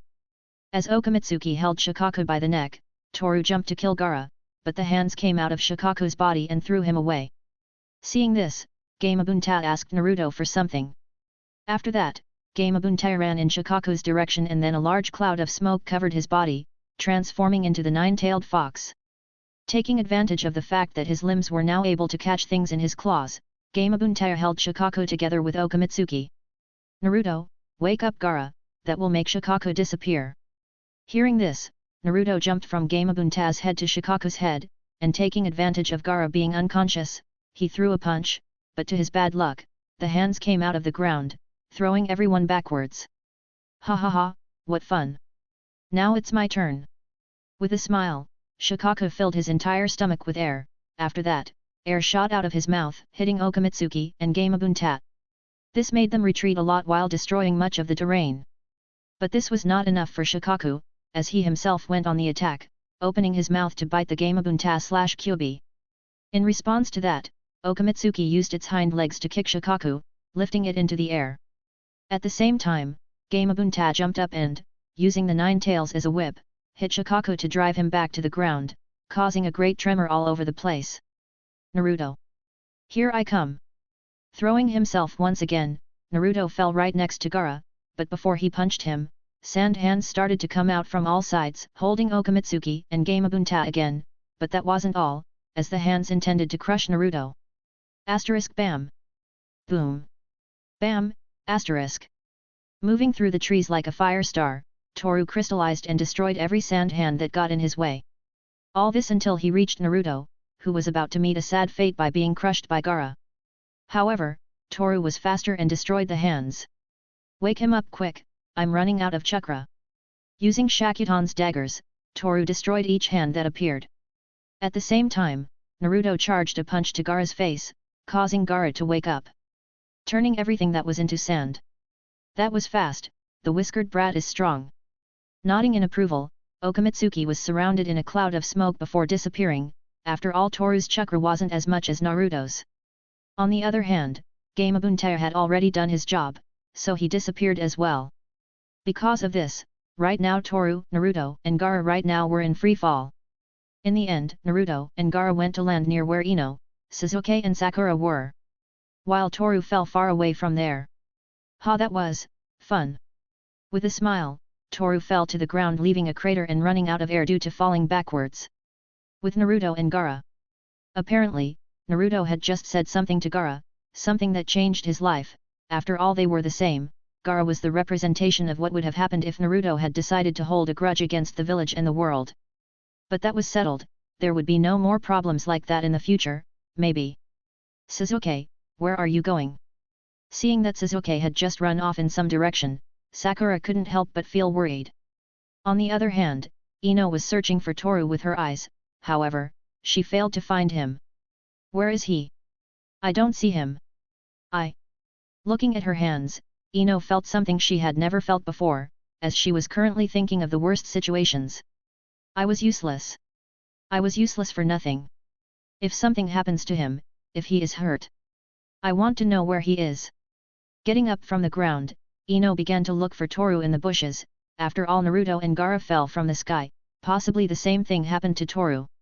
"I can't find him, I can't find him, where is he?" Looking back and forth, Ino's breathing became heavy. You could clearly see that she was nervous by the way she moved her eyes. "He's not around, he's not." Falling to her knees, Ino looked down at the ground. She didn't know why, she didn't understand this, she didn't understand why she was looking for him so desperately. But this feeling made her heart ache. This was not the first time Ino saw Toru hurt, but she didn't want it to be the last either. "I don't want this." With a few tears peeking out of the corners of her eyes, Ino touched her chest, right where it hurt so much, her heart. Chapter 66, Chapter 64, Hidden in the Shadows. "Ha, I hurt all over." Feeling like the worst shit in the world, Toru moaned a little due to the pain he felt. He had fallen from a great height, obviously his body is tough, but that doesn't mean he's immune to pain. "No matter in what life, my body is always resilient." Looking up at the sky as he tried to regulate his breathing, somehow Toru felt satisfied. He had fought a beast with a tail, used all his chakra, and at the end of it all came away with the victory. It had certainly been a productive day, but it left some thoughts in this boy's mind. The first thing would be to recover and perfect his jutsu. Another thing would also be to try to create a new artifact that would help him in his work as a ninja, but trying to make a grenade or a firearm would be a bit ridiculous, considering that he himself can create a fireball capable of disintegrating bodies and crystallizing sand. So ideas ahead of their time would be a waste of time and resources. "My mind is full of ideas. I should think hard about what I will do from now on. For the time being, I'll get some sleep until someone finds me." Closing his eyes and letting out a long sigh, Toru relaxed, thinking he would have a quiet moment, but a strange wave of images came to his mind.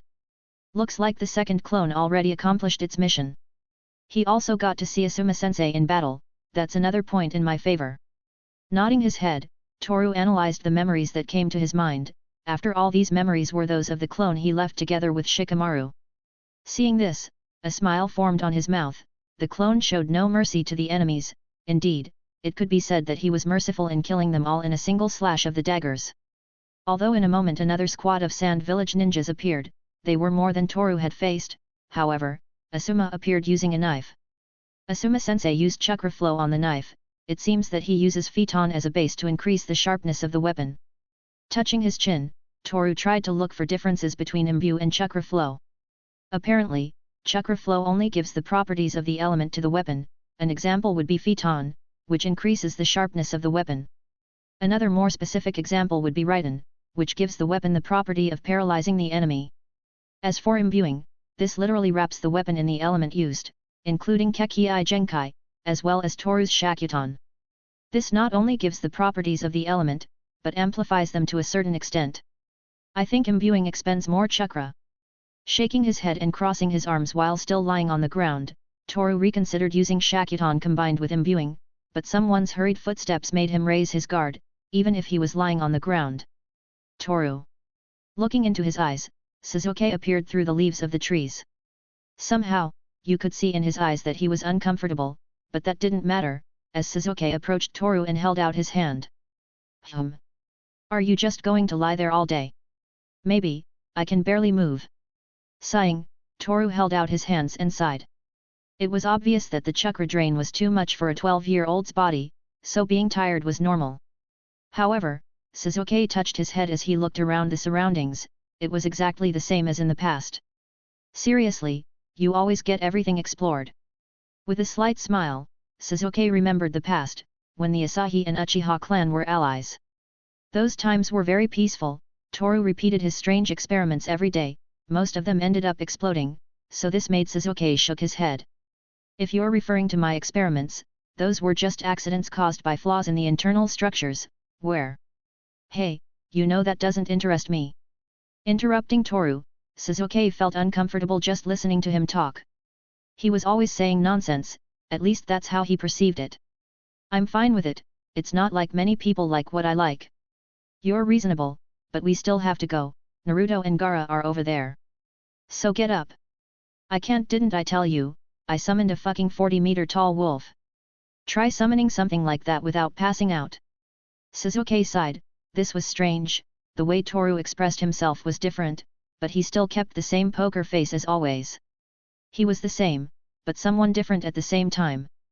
I don't care, we have to hurry. Not caring about Toru's pain, Sasuke grabbed Toru's arm and put it over his shoulders. This made Toru look at him strangely. What, if we don't hurry, more enemies of the Sand Village will arrive. We can't stay here. Understanding this, Toru nodded his head and then a small smile formed on his mouth. Sasuke's eyes widened, unable to believe what he was seeing. Toru was smiling, that was something that even in his wildest dreams he wouldn't have seen. Until a few seconds ago, Sasuke thought Toru was someone who didn't know how to express emotions or simply lost the ability to feel after seeing his own mother's death. Yet somehow that sense of frustration disappeared. We grew up together, we're like brothers. So, I'll forget I ever saw this. Looking straight ahead, Sasuke started to walk, at the same time helping Toru. Somewhere in the forest. Being helped by Sakura, Naruto could barely stand up.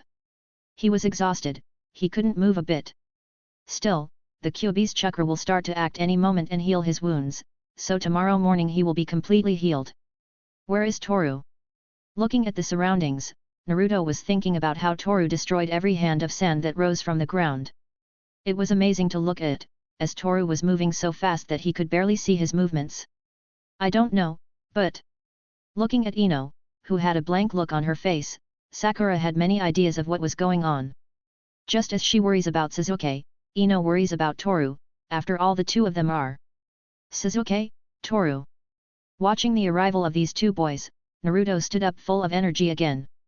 Sakura was impressed, as it seemed Naruto's chakra had no limits. Well, she wasn't so wrong. Hello. Holding up his palm, Toru looked at everyone with a poker face.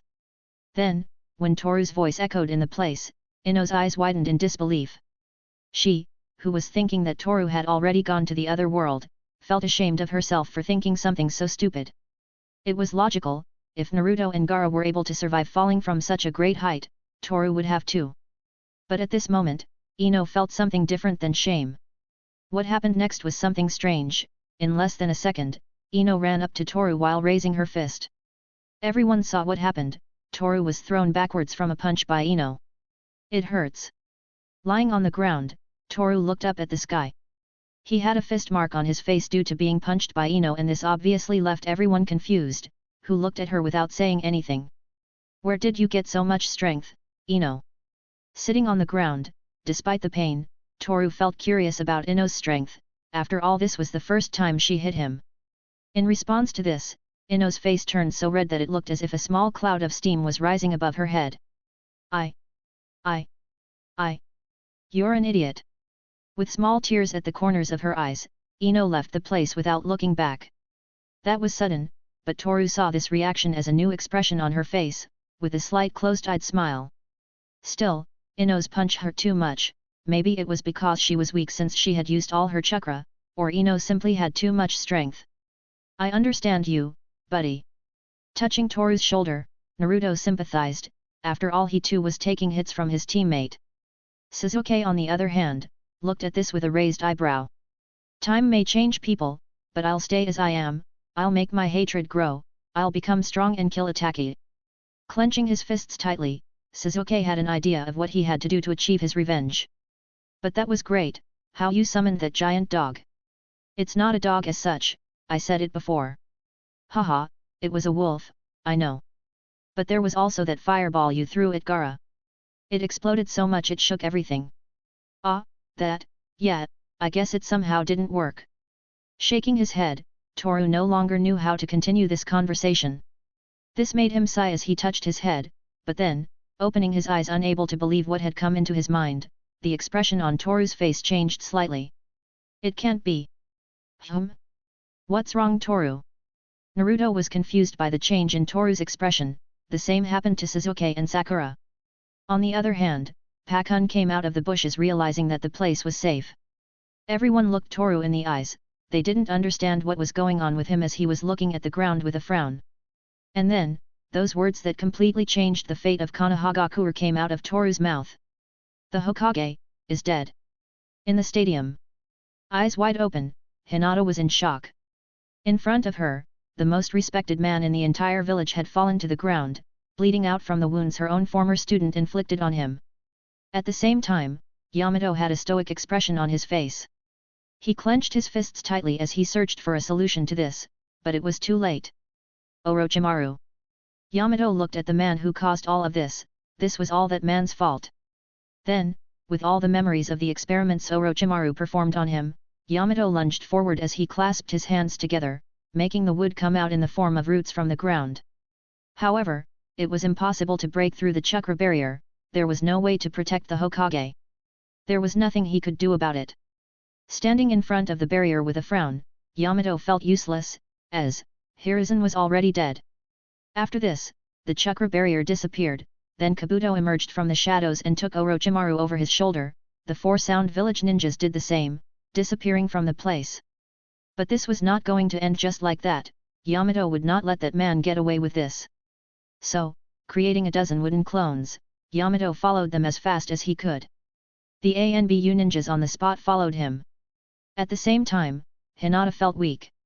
She was still injured because the central conduit of her chakra network was blocked. This can't be true. Toru-kun, please hurry. In the forest. What? It's a joke, right? There's no way you'd know something like a clone, leave a shadow clone with Hinata. When a shadow clone disappears, all the information recorded by that clone goes into the user's brain. That's why I know. Hearing this, Naruto shivered, he didn't understand how this had happened. How could the Hokage have died? Likewise, Sasuke gritted his teeth, as he had gone after Gaara so that in the end the Hokage would be killed. But, how did it happen, what was it? Sakura asked with an obvious look of confusion on her face. Orochimaru, I know you 3 know about him. Naruto, Sakura, and Sasuke were surprised to hear that. Toru knew about Orochimaru, meaning that he already had something to do with some of what was going on. So he. It can't be, it has to be a joke. He can't die just like that, that old man was the Hokage, one of the coolest ninja in all of history. Why did he have to die at the hands of Orochimaru? Naruto is angry, he was so angry that for a moment his eyes turned a dull red color. Listen carefully. Orochimaru is after Sasuke, but he's looking for me too. Apparently, one of his goals is to destroy Konoha. He's looking for you. Not understanding anything Toru said, Naruto was anxious, he didn't know what to do now that he was hearing this very bad news. It's probably because of my eyes, just like Sasuke. Still, I don't know much more than what I just told you. So we must return to the village at once. Ino should be halfway there by now, we'll meet her on the way. Without looking back, Toru, despite the pain his body felt, stood up and ran as fast as he could. Naruto's team stared at the ground as they tried to assimilate this news. However, this was only the beginning, as something much bigger was being planned in the shadows, 10 shadows that appeared to devour this world. Chapter 67, Chapter 65, The Assassination Mission. Rising in the sky like a light of hope, the sun announced noon. At the same time, hundreds of people dressed in black gathered in one place to show respect to the man who gave his life for the village. Some showed grief-stricken expressions, others mourned the death of the Hokage, and then there was Toru, who watched everything as a spectator, silently and without saying a word. If the Hokage is dead, the village will be unprotected. I think the elders will make a decision as quickly as possible to choose the new Hokage. With a long sigh that seemed to last an eternity, Toru left the place, leaving his teammates without any explanation. After a few minutes, on top of the sculpture of the Hokage's faces, Toru looked at the scenery with coldness in his eyes. More and more, the situation was getting worse, as if someone was pulling the strings from the shadows. Moreover, since the day Naruto and Toru defeated Gaara, the latter once again felt watched, as if sharp needles were digging into his spine, feeling the bloodlust emerge from the darkness. Well, after all, someone was interested in him, in his eyes and in his power as a ninja. Though for Toru, there was no way of knowing this. A few days passed since we defeated Gaara. Apparently all of Konohagakure was attacked by an army from Tsunagakure. There weren't as many deaths as expected, but still many ninja gave their lives in this small war. Shaking his head, Toru gave some of his respect to the ninja who fell in battle, especially the Hokage. They all gave their best effort to prevent the destruction of the village, while Toru fought against a beast with a tail. Though the latter caused a smile to form on Toru's mouth. The emotion he felt at that moment could not be compared to anything he had ever felt before, not even in his past life. I have to train. Closing his eyes and throwing himself into the void, Toru put on his mother's cloak and let the wind caress his face. As he fell, he thought. It was good that I was able to find Okasan's cloak. I thought I had lost it since I left it lying on the battlefield in the stadium. Returning the poker expression to his face, Toru pulled out the daggers and stabbed them into the mountain, slowing down the falling speed. After that, she propelled herself using her legs until she reached the roof of a house. She kept jumping from roof to roof until she reached home. Days later.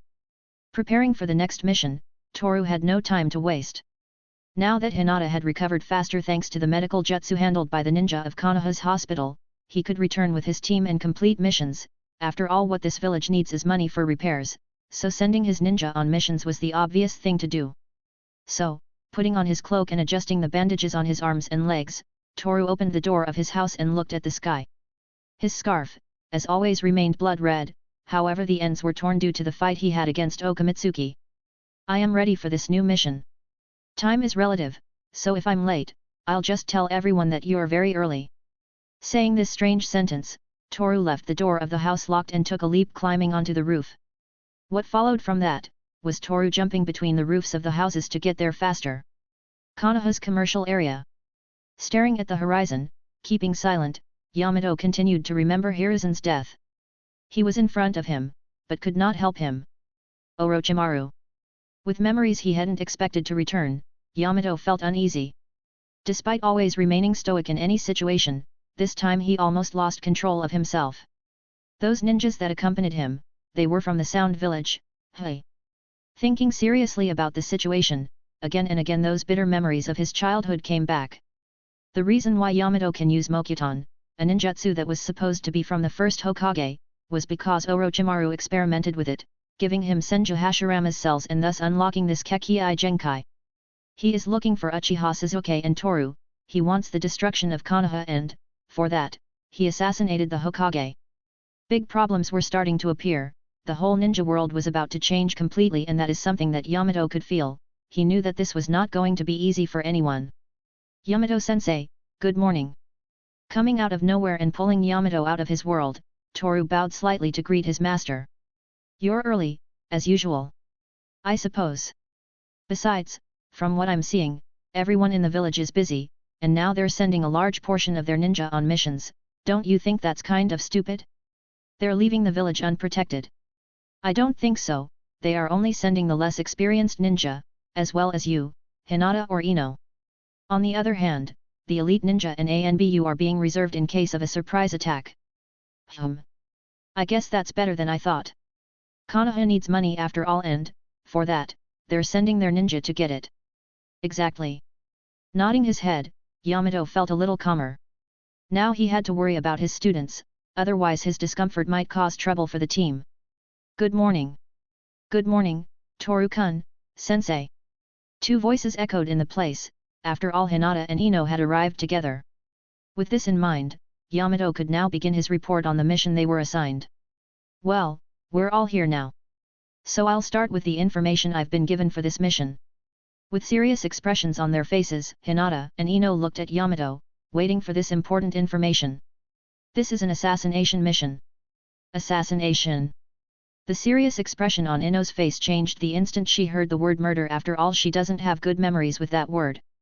Hinata, on the other hand, looked at Toru, whose eyes glittered dangerously. Is this a mission for me? Looking into Yamato's eyes, Toru instantly understood the purpose of this mission. Moreover, he could tell quickly as Yamato looked at him seriously as he spoke. At the same time, Yamato thought that they were given this mission to put Toru to the test. After all, the judges of the chunin exams looked very satisfied when they saw Toru fight during the final fights of the exams. That means that they will possibly raise his rank, and that this is the ultimate test to make a final decision.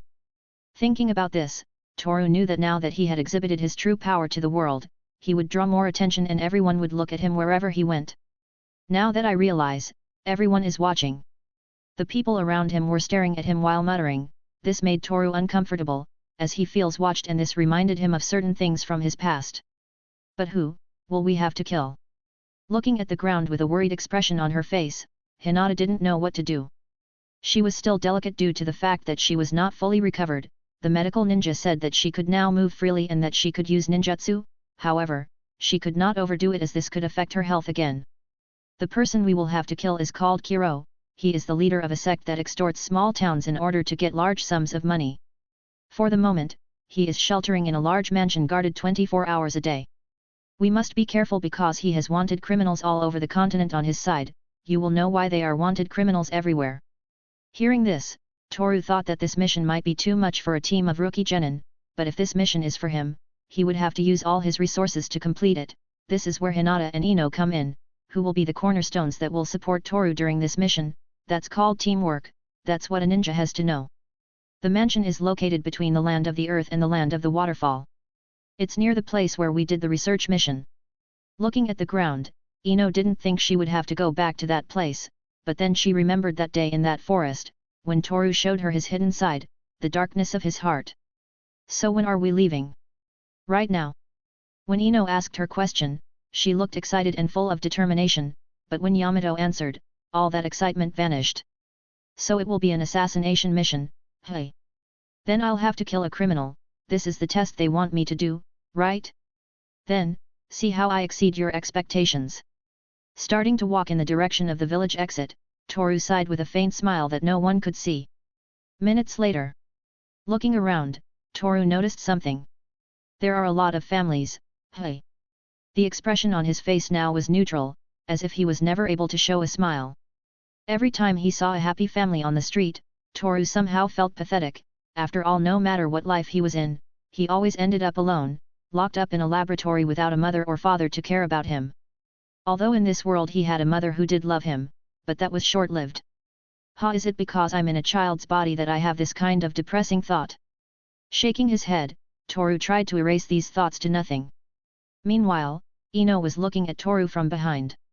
She felt uncomfortable after punching him in the face, knowing that she had just saved his life again. At that moment I was useless. I couldn't do anything but stand around waiting for Toru to do everything for me. But, I don't want to be useless, I want to be useful for Toru. I want him to look at me like he looks at Hinata, hey. Touching her head with both hands while her face blushed, Ino crouched down looking at the ground to hide the expression on her face. Why does this always happen to me? I don't want to look at Toru like that. Shaking her head, Ino stayed like that for a little while longer. At the same time, further in front of where Toru's team was, two men in black cloaks with a strange red cloud design were walking. They had hats covering their faces and one of them carried a large sword covered in bandages on his back. The one carrying the sword looked taller than the second. The two teams walked, until in a second, Toru opened his eyes and looked at the man standing next to the guy with the sword. This feeling. A shiver ran down his spine and he unconsciously looked the man in the eyes. As if time had stopped, Toru saw the cursed eyes of the Uchiha clan, the Sharingan. At the same time, for no reason the Shigen in his eyes activated. A second that was eternal for both of them. Toru knew who that man was, he knew better than anyone. Itaki. Both groups of people continued walking, but Toru was still left with that strange feeling of danger and, when he looked behind, the two men were gone. Somewhere between the land country and the waterfall country. Walking among the women who were tied up and lying on the ground, the greasy-looking man flashed a disturbing smile. At the same time, in each corner of the room, 4 people held their guns and guarded every corner of the place to make sure that no unwanted guests entered. You will be the chosen one for tonight. Pointing at the silver-haired woman who was half naked and lying on the floor, with chains preventing her from moving, the man touched his crotch as he looked at her lustfully. No, please. I don't. At once, 2 men appeared and took the woman by the arms, leading her to one of the nearest rooms. No. Please. I don't want to. Help me. Help me. The woman tried to resist, but it was useless, as the 2 men holding her had more physical strength. Kukyaku, tonight will be fun. Adjusting his glasses, the fat man flashed another disturbing smile. Hiding in his mansion, with plenty of money to offer to those willing to give their lives to protect him, this man is the target of Team 11. What fun things can I do today, Kukyaku? Entering the room where the silver-haired woman was stuffed, the man combed his mustache as he slowly approached his prey. After that, only the screams of that woman were heard deep inside that mansion. Chapter 68, Chapter 66, Collection of Information. The information we have so far is, Kiro is protected by a band of mercenaries at the level of a chunin or jounin. We also know that he has extorted money from the villages between the waterfall country and the land country. Reports indicate that this man kidnaps young women and uses them as sex objects. After that, there is the money he has earned from the extortions. Hearing these words from Yamato, Hinata, and Ino felt uncomfortable knowing that the person they have to kill kidnaps and sexually abuses innocent girls. On the other hand, Toru's eyes sparkled dangerously. After all, there was already more than one good reason to complete this mission successfully. However, they knew nothing about the mansion, they also knew nothing about the ninjas protecting Kiro. It's been a few hours since we left Konoha. Squinting his eyes, Toru felt uneasy. He had just seen Itaki in the village, but it was strange. What is Itaki doing in the village? Is he looking for something? Or could it be, he's looking for Suzuki? No, definitely not, if so he would have been looking for him a long time ago. But I still don't get it, should I tell sensei? I think if Itaki is in the village any of the other jounin should have figured it out by now. Yeah, that's not my problem anymore, I have nothing to do with him. Closing his eyes and sighing, while his hands went to the pockets of his clothes, Toru tried not to remember the past. After all, he is not like Suzuki. Toru doesn't hold grudges or seek revenge. Even so, when he saw Itaki in the eyes, he felt that feeling of anger increase, as if he wanted to attack with the intention to kill. However, knowing that he can control his own feelings, Toru resigned himself and continued walking. A long time ago, he thought he had to stay out of trouble and live a life based on his own luck, but now that he recovered his memories, Toru realized that by doing so he had become a coward, someone who is running away from his own destiny over and over again. At some point he will have to make a decision that will change his life and, for that, he must stop avoiding problems and face them with his strength and intelligence. I wonder if I've always been this way. Without realizing it, a part of her hair was covering her eyes, while a smile formed on her lips. I'm curious to know what really happened, that night when my entire clan was slaughtered. Why did Itaki kill them all? What was the purpose behind it all? Or also, who is behind all this? I'm definitely itching with curiosity. If I don't find out I'm going to feel uneasy for a long time. Touching his head and sighing, Toru felt strange. This whole mystery, he had never asked himself until now, and, now that he saw Itaki again after a long time, he felt that he had to know, he felt that something was hidden among this whole thing.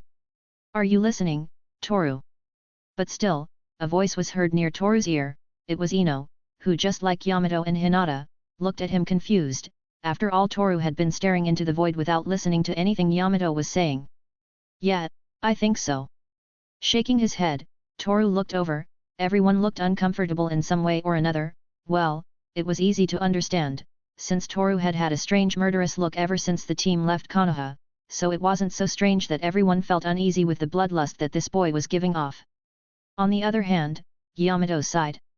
Toru had been able to defeat Gaara, someone they called Jinchuriki of the arena, so this made him question whether he was educating his students as he should be. After all, according to Naruto and Sakura's own words, Toru was like a fire star moving around the battlefield, someone who wore an excited smile on his face.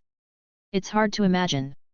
With a crooked smile, Yamato tried to imagine Toru smiling, but it was difficult, as this boy has never changed the expression on his face since he met him the day they assigned the rookie genin teams. Toru-kun isn't feeling well. Hinata, though she was a little uncomfortable from Toru's murderous look, felt worried. It had been a few days since Orochimaru attacked the village. He revealed his targets, Toru being one of them. "It's nothing, I was just feeling a little dizzy." Taking a leap, climbing into the branches of a tree, Toru looked at his teammates.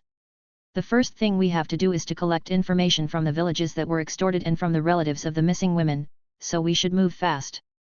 Isn't that right, sensei?" Feeling a bit impressed since Toru knew what they would do without having heard it, Yamato couldn't refuse. They had to accomplish this mission as soon as possible. "Well then, what are we waiting for? Let's go fast." Without looking Toru in the eyes, Ino moved forward so she could be in front of everyone. At the same time, Hinata and Yamato raised an eyebrow at this confusing situation. "In some random town. So, the guy is accompanied by 4 ninjas, each carrying a specific weapon." "That's right, one day they came with the intention of offering us protection in exchange for a large sum of money, but this village is small, we can't generate income to pay personnel to protect our village. In fact, I don't think we need protection, as there are very good ninja in this village who maintain order and security." "How did they get extorted? There must have been a negotiation before. What options did they give you? Did they threaten you with something specific?" Squinting his eyes while holding a notebook and a pencil, at this moment Toru was collecting information, and for this he has to interrogate the inhabitants of the villages that were extorted or attacked. To make this easier, Yamato sent each of his students to different villages, all this in order to collect information that could be useful when raiding Kiro's mansion. That is why Toru is now in front of the village chief who answers to the name of Ichishi. However, the way Toru was asking questions was a bit uncomfortable for the old man, but since his village was suffering because of Kiro's thugs, Ichishi had no choice but to trust this strange-eyed boy. "Well, in order for us to agree to give the sum of money, they kidnapped some of the younger girls in the village. They threatened to hurt them if we didn't agree, so we had no choice. But, even though we gave the money, they never returned the girls they kidnapped. All the inhabitants of this small village have already lost hope of ever seeing their daughters and wives again. I can't deny that this affects me too much too." With a melancholy expression, Ichishi sighed and dropped his arms over his own shoulders. This situation was not only affecting this man's people, but also the people in between the two countries. So they used young women as collateral. That is, without a doubt, something that disgusts me. Although I can't say anything against it, I have killed people for the greater good. I saw to it that those people are criminals sentenced to death, but that doesn't make me good or bad. I simply acted based on the situation. This man did the same, you can't blame him for this." Shaking his head slightly, Toru already had all the information he needed. Luckily this man had already been to the assassination target's mansion, so infiltrating and completing the assassination shouldn't be a problem. But here was the missing detail: the 4 men protecting Kiro, each wielding a different type of weapon. 2 giant shuriken, a katana, bomb papers and a staff, these were the weapons the target's guards use. "I understand, that's all I wanted to know. This information will be useful." Rising from the pad, Toru adjusted his scarf and headed for the door of the room in Ichishi's house. However, this man stopped him before he left the room. "You're a Konoha ninja, so you're on a mission right now. Even so, what is the purpose of this mission you were assigned?" Tilting his head slightly, Toru closed his eyes and after a second he opened them again, showing the Shigen. At the same time a smile formed on his mouth before answering. "I shouldn't reveal that, but I guess you already know, after all I asked you for all that information." Swallowing saliva, Ichishi felt as if death was touching his neck with his scythe. "Those eyes, it's not Sharingan or Byakugan." Sighing nervously, Ichishi wiped the sweat from his forehead. After all, that boy's target was obvious, he could tell just by looking into his eyes.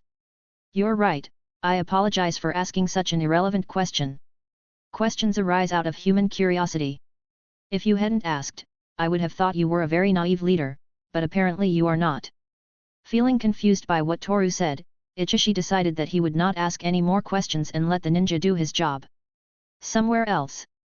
Looking at her feet as she walked with a neutral expression on her face, Ino didn't know how to act after hearing the testimonies of so many people desperate to know what happened to the girls who were kidnapped. All those mothers who cried in fear of what happened to their daughters, all those men who felt useless and couldn't do anything about it. This is harder than I thought. Holding up the notebook that Yamato handed to all her students, Ino sighed. Written in the notebook was all the information she had managed to collect. However, this didn't make her feel calm, moreover, she was worried about what would happen the moment they decided to attack the mansion of the assassination target. Are you done yet? Hearing a sudden voice, Ino gave a small jump backwards due to being startled by the sudden interaction of the boy standing on a tree branch. I got scared. I thought you were some stalker. No, actually you already are, Toru. If I'm a stalker, then what are you? As if Toru's words had managed to revive a memory, Ino's face could red after remembering the day she had been spying on him. Forget about that, you fool. Looking away, Ino felt embarrassed. Although it was strange, whenever the two of them were alone, Ino felt it was easier to talk to Toru. I'm not going to forget about it. Smiling slightly, Toru took a leap, landing gracefully on the ground. This made Ino look at the ground without saying a word. Let's put the small talk aside. Right now we should concentrate on the mission. We should go to the meeting point that Sensei assigned us. Hinata should already be there. Stopping talking, Toru noticed that Ino looked a bit annoyed. The moment she mentioned Yamato and Hinata, the expression on this girl's face changed, showing a pout that somehow made Toru's heart warm. Are you upset? Without any hint of embarrassment, Toru asked directly, causing Ino's face to light up in a slight pale pink color. At the same time the girl narrowed her eyes as she folded her arms. Ino didn't know how to answer Toru's question, so she just stared at the ground with her arms crossed. I don't want to deal with Toru and these feelings again, right now I need to focus on this mission so I can be of use to my team. Shaking her head, Ino sighed as she tried to hide these strange feelings rising from deep within her heart.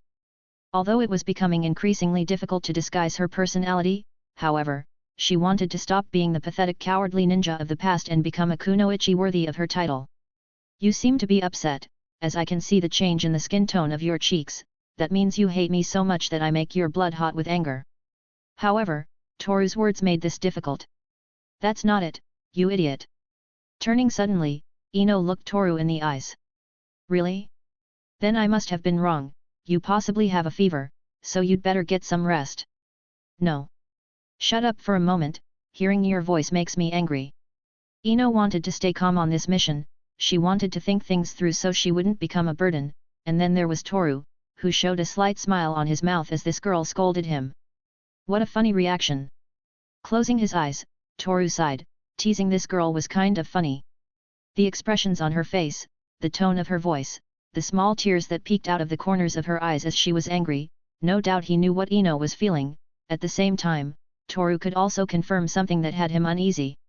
My plan to complete this mission is already finished. Nodding his head, Toru's mind already managed to create the perfect plan for this mission, the only thing missing was the information that Yamato and Hinata have. Ha Ino, we have to go, it's almost time for the meeting. Interrupting Ino, Toru started walking without looking back. At the same time, Ino stood in the same place for a few seconds while looking at the back of the boy in front of her, and then a slight smile formed on her face. So, walking a little fast to catch up with Toru, Ino was pleased with this interaction. Chapter 69, Chapter 67, Henge no Jutsu. So that's all we could find. Now we have to take the next step and go to the mansion. Reading all the information his students gathered, Yamato already had a plan to finish this mission successfully. For someone like him, who is an experienced jounin, finishing this mission with his own hands would be easy and fast, but considering that this mission is meant to evaluate Toru's skill in executing a mission of a high rank, Yamato wanted to hear his students' opinion before starting the operation. So how do we distribute ourselves? We need to be able to surround the entire mansion, so we can make sure the target doesn't escape. With his hands in his pockets, Toru was waiting for the perfect moment to reveal his plan. However, this plan involved someone from the team specifically, so he didn't know how this person would react upon hearing his plan. On the other hand, Yamato understood right away that Toru has a plan, so with a smile, He handed him the notebooks with the information and waited patiently for this guy to mention the plan. "Sensei, you're too perceptive." Accepting the notebooks, Toru read everything while Hinata and Ino watched him in silence. After a few seconds, Toru already had a mental image of the internal and external structure of the mansion, so now, in his mind were created hundreds of situations, in which he was killed again and again. Each situation was worse than the previous one, but this helped Toru to trace a fixed route for this operation. And then, a slight glow illuminated Toru's eyes, and seconds later he pointed his finger at Ino. She felt confused, as Toru simply looked her in the eyes while pointing his finger at her. You're coming with me." "What?" Raising an eyebrow, Ino was trying to decipher what Toru was thinking. "Let me explain first." Crossing his arms and, tearing off one of the sheets of paper from the notebook, Toru took a pencil and drew the outside plans of the mansion, at least as he imagined it on the outside, since the inside were only guesses that could go wrong later. To get into the mansion we will need distractions, escape routes and, of course, a good strategy to carry out the assassination. Also, we must remember that possibly the kidnapped girls are somewhere inside the mansion, so we must take care of that as well. Pointing to the key parts where Kiro's mercenaries might possibly be distributed, Toru flipped the sheet of paper and drew a rectangle that simulated the surroundings of the mansion. "The first thing we have to do is to choose the time of the assassination. We will choose the night, since it is more likely that the target will be more unprotected, but this also affects the outside of the mansion, since it is more than obvious that the guards that will guard the outside of the place will increase. This is where Yamato-sensei and Hinata come in." Looking at the Yamato and then at Hinata, Toru took the pencil tightly and drew 2 dots on the map. "First, Hinata will be at the front of the mansion, she will use Byakugan to give us the exact numbers of ninja outside. Next, Yamato-sensei, you will stay in front and wait for my signal to start disabling the ninja outside." "What's the point of all this?" Feeling surprised by Toru's terrifying mindset to strategize, Yamato felt that there were still a few things to add to this plan, but Toru had already thought of that, so he quickly answered. "Yes, I plan to infiltrate the mansion." "What, are you crazy? If the information the villagers gave us is true, inside that mansion there must be at least 50 ninjas. Going in alone is stupid, have you lost your mind? Do you want to die that badly? Because if so I could kill you right now." Reproaching Toru's plan, Ino was right. Entering the mansion alone knowing that there were a large number of ninjas was a guaranteed suicide, but this made Toru's gaze turn as cold as ice. "This is where you come in, Ino. You will be the key that helps me open this door." "Hey!" Eyes wide, Ino felt that this would somehow be too dangerous. On the other hand, Yamato tried not to laugh, as he realized what Toru is planning. How could he help in this? With a look full of determination, Ino approached Toru and looked him in the eyes. Considering that she doesn't usually help much in missions, this made her feel strangely motivated. "Here, we will be 40 meters away from where Yamato-sensei will be. When I'm sure this operation can begin, I'll tell you what you'll have to do." Nodding her head, Ino thought that on this very one she had to give her best effort to be of use to her teammates. At the same time, Yamato felt slightly while looking at Ino and Toru. She is improving, the same can be said about Hinata and Toru. Nodding his head, Yamato recalled the day Team 11 was created. Both Ino and Toru seemed to hate each other, though it was different for Hinata, who was quieter and usually only talked to Toru, but now, after that night during their battle in the research mission, Yamato could confirm that the princess of the Hyuga clan had become a kunoichi worthy of her title. "Your plan is a good one, Toru. However, I'm going to add something to it." "Add something? Could there be? What is it?" "When you give me the signal to start, that's when you'll know." Looking Toru in the eye, Yamato felt he could understand this boy as far as being a ninja was concerned. "Then, Toru-kun, let's give it our best effort." Looking down at the ground with a slight smile, Hinata hoped that she could be useful in this mission. Obviously she would be, but she always complicate herself thinking that she will be a burden to the team and feeling inferior to everyone, but this feeling disappeared when she felt Toru's hand stroking her hair. "Yes, let's give our best effort." Looking into Hinata's eyes, Toru smiled slightly. This made the girl open her eyes, unable to believe what she was seeing, as this was the first time she saw Toru smile, but still, this made her happy for a few moments. On the other hand, Ino looked at this with a worried expression on her face. She knew it was this feeling that made her heart clench, but still, she shook her head as she regained the serious expression on her face. "I must concentrate. Patting her cheeks, Ino smiled as she tried to guess what Toru had planned for her. Then we'll start at nightfall, so everyone get ready. Hearing Yamato's voice, Team 11 nodded their heads. Outside Kiro's mansion, midnight. Moving slowly through the darkness of the night, stroking the leaves of the trees with each movement he made, Yamato put his hands together and, instantly, roots came out of the ground and covered 3 specific places with branches and leaves. The first step is finished. Whispering through the communicator, Yamato looked at the surroundings with narrowed eyes. At the same time, in one of the places Yamato covered with branches and leaves, Hinata clasped her hands together and activated the Byakugan. There are 28 ninjas around the mansion, all of them are distributed in strategic places so as not to have any blind spots.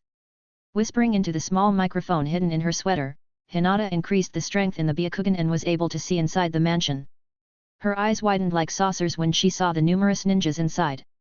Inside the mansion there are more than 50 ninja, moreover, in the center of everything there is a room where the kidnapped women are. It seems that they are still alive. With more veins swelling around her eyes, Hinata finished her report. After that, a voice was heard over the transmitter. Understood, we will begin shortly.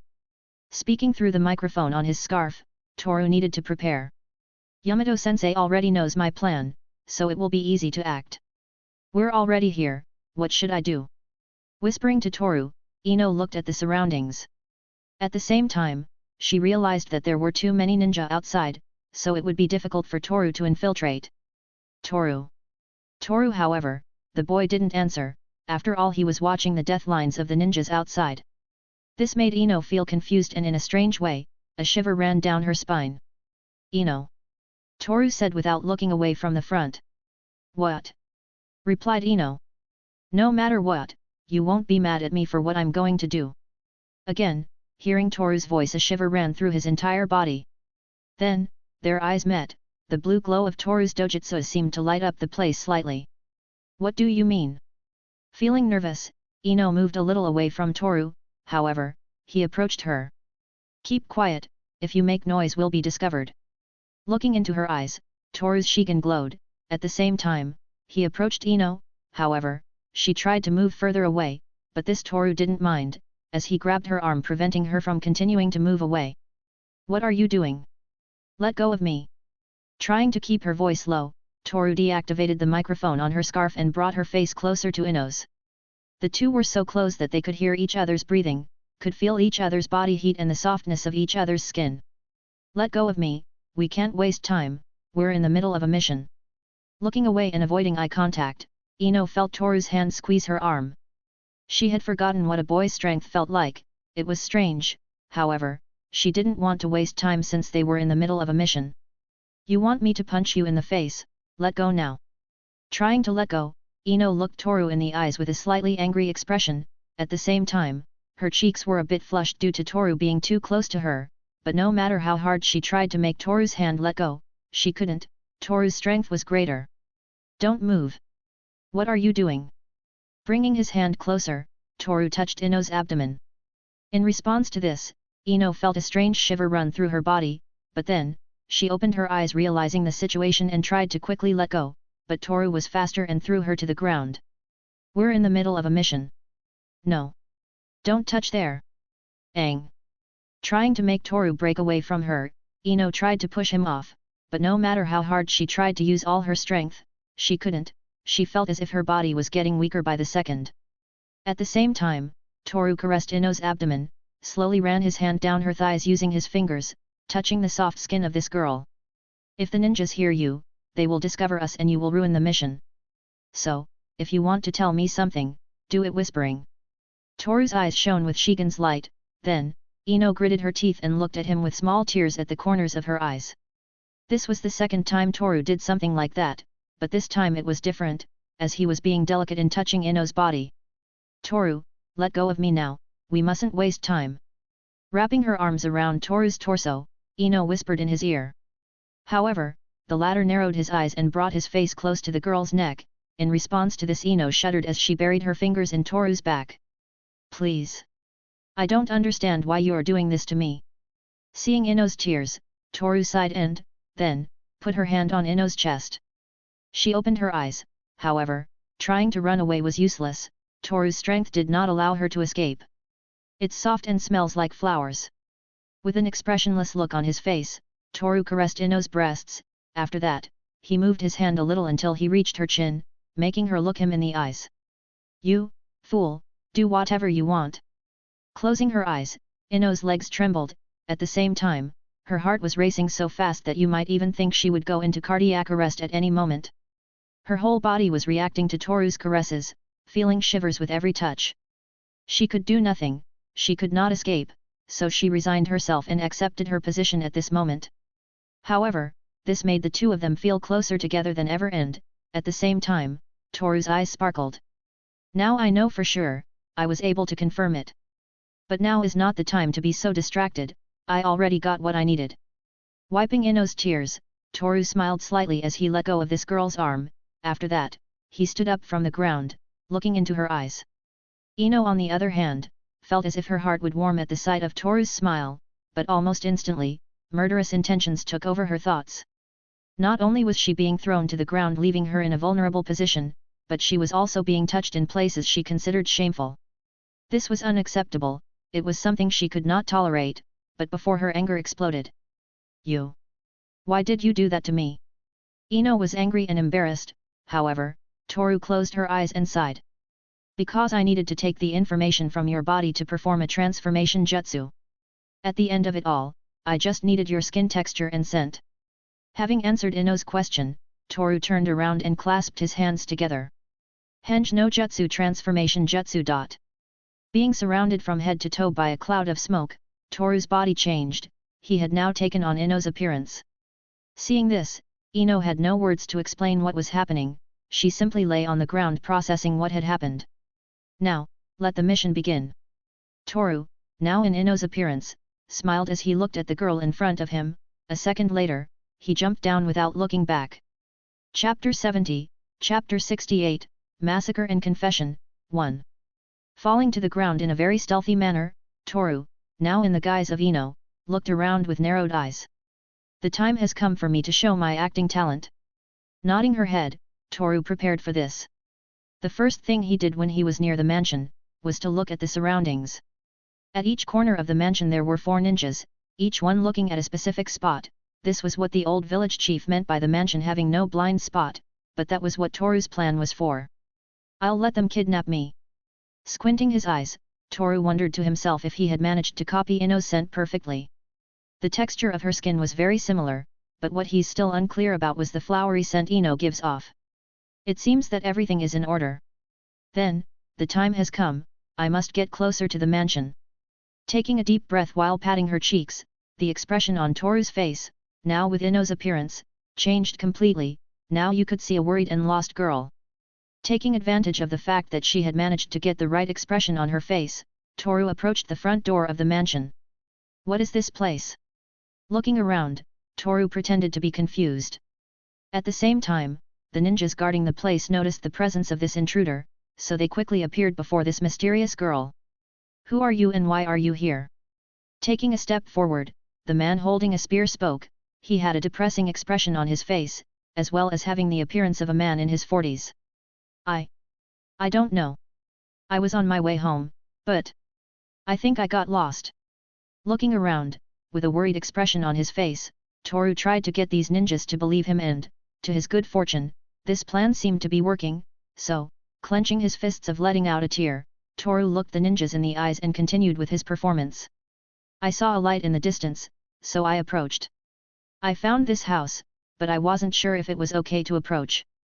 Besides, it's already too late, my mom will be mad at me if I don't get home. One after another, tears came out of Toru's eyes.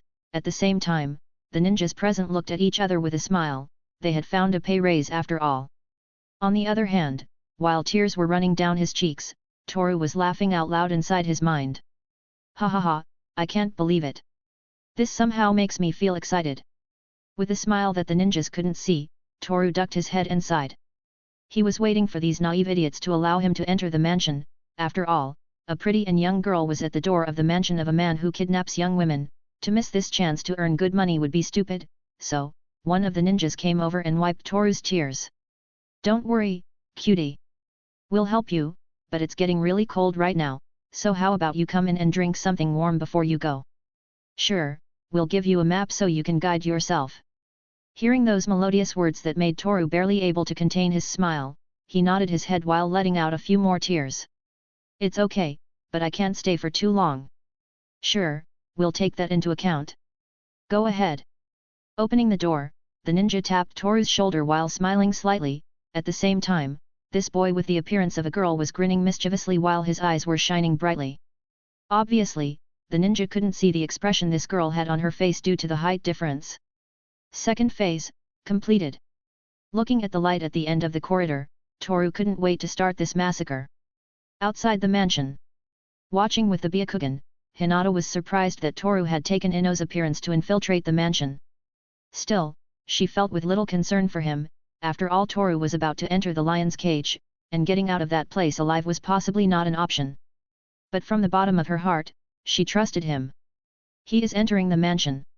Squinting her eyes, Hinata could see Toru entering the place, but this made her feel uncomfortable, as the ninja accompanying her teammate was smiling in a disgusting way.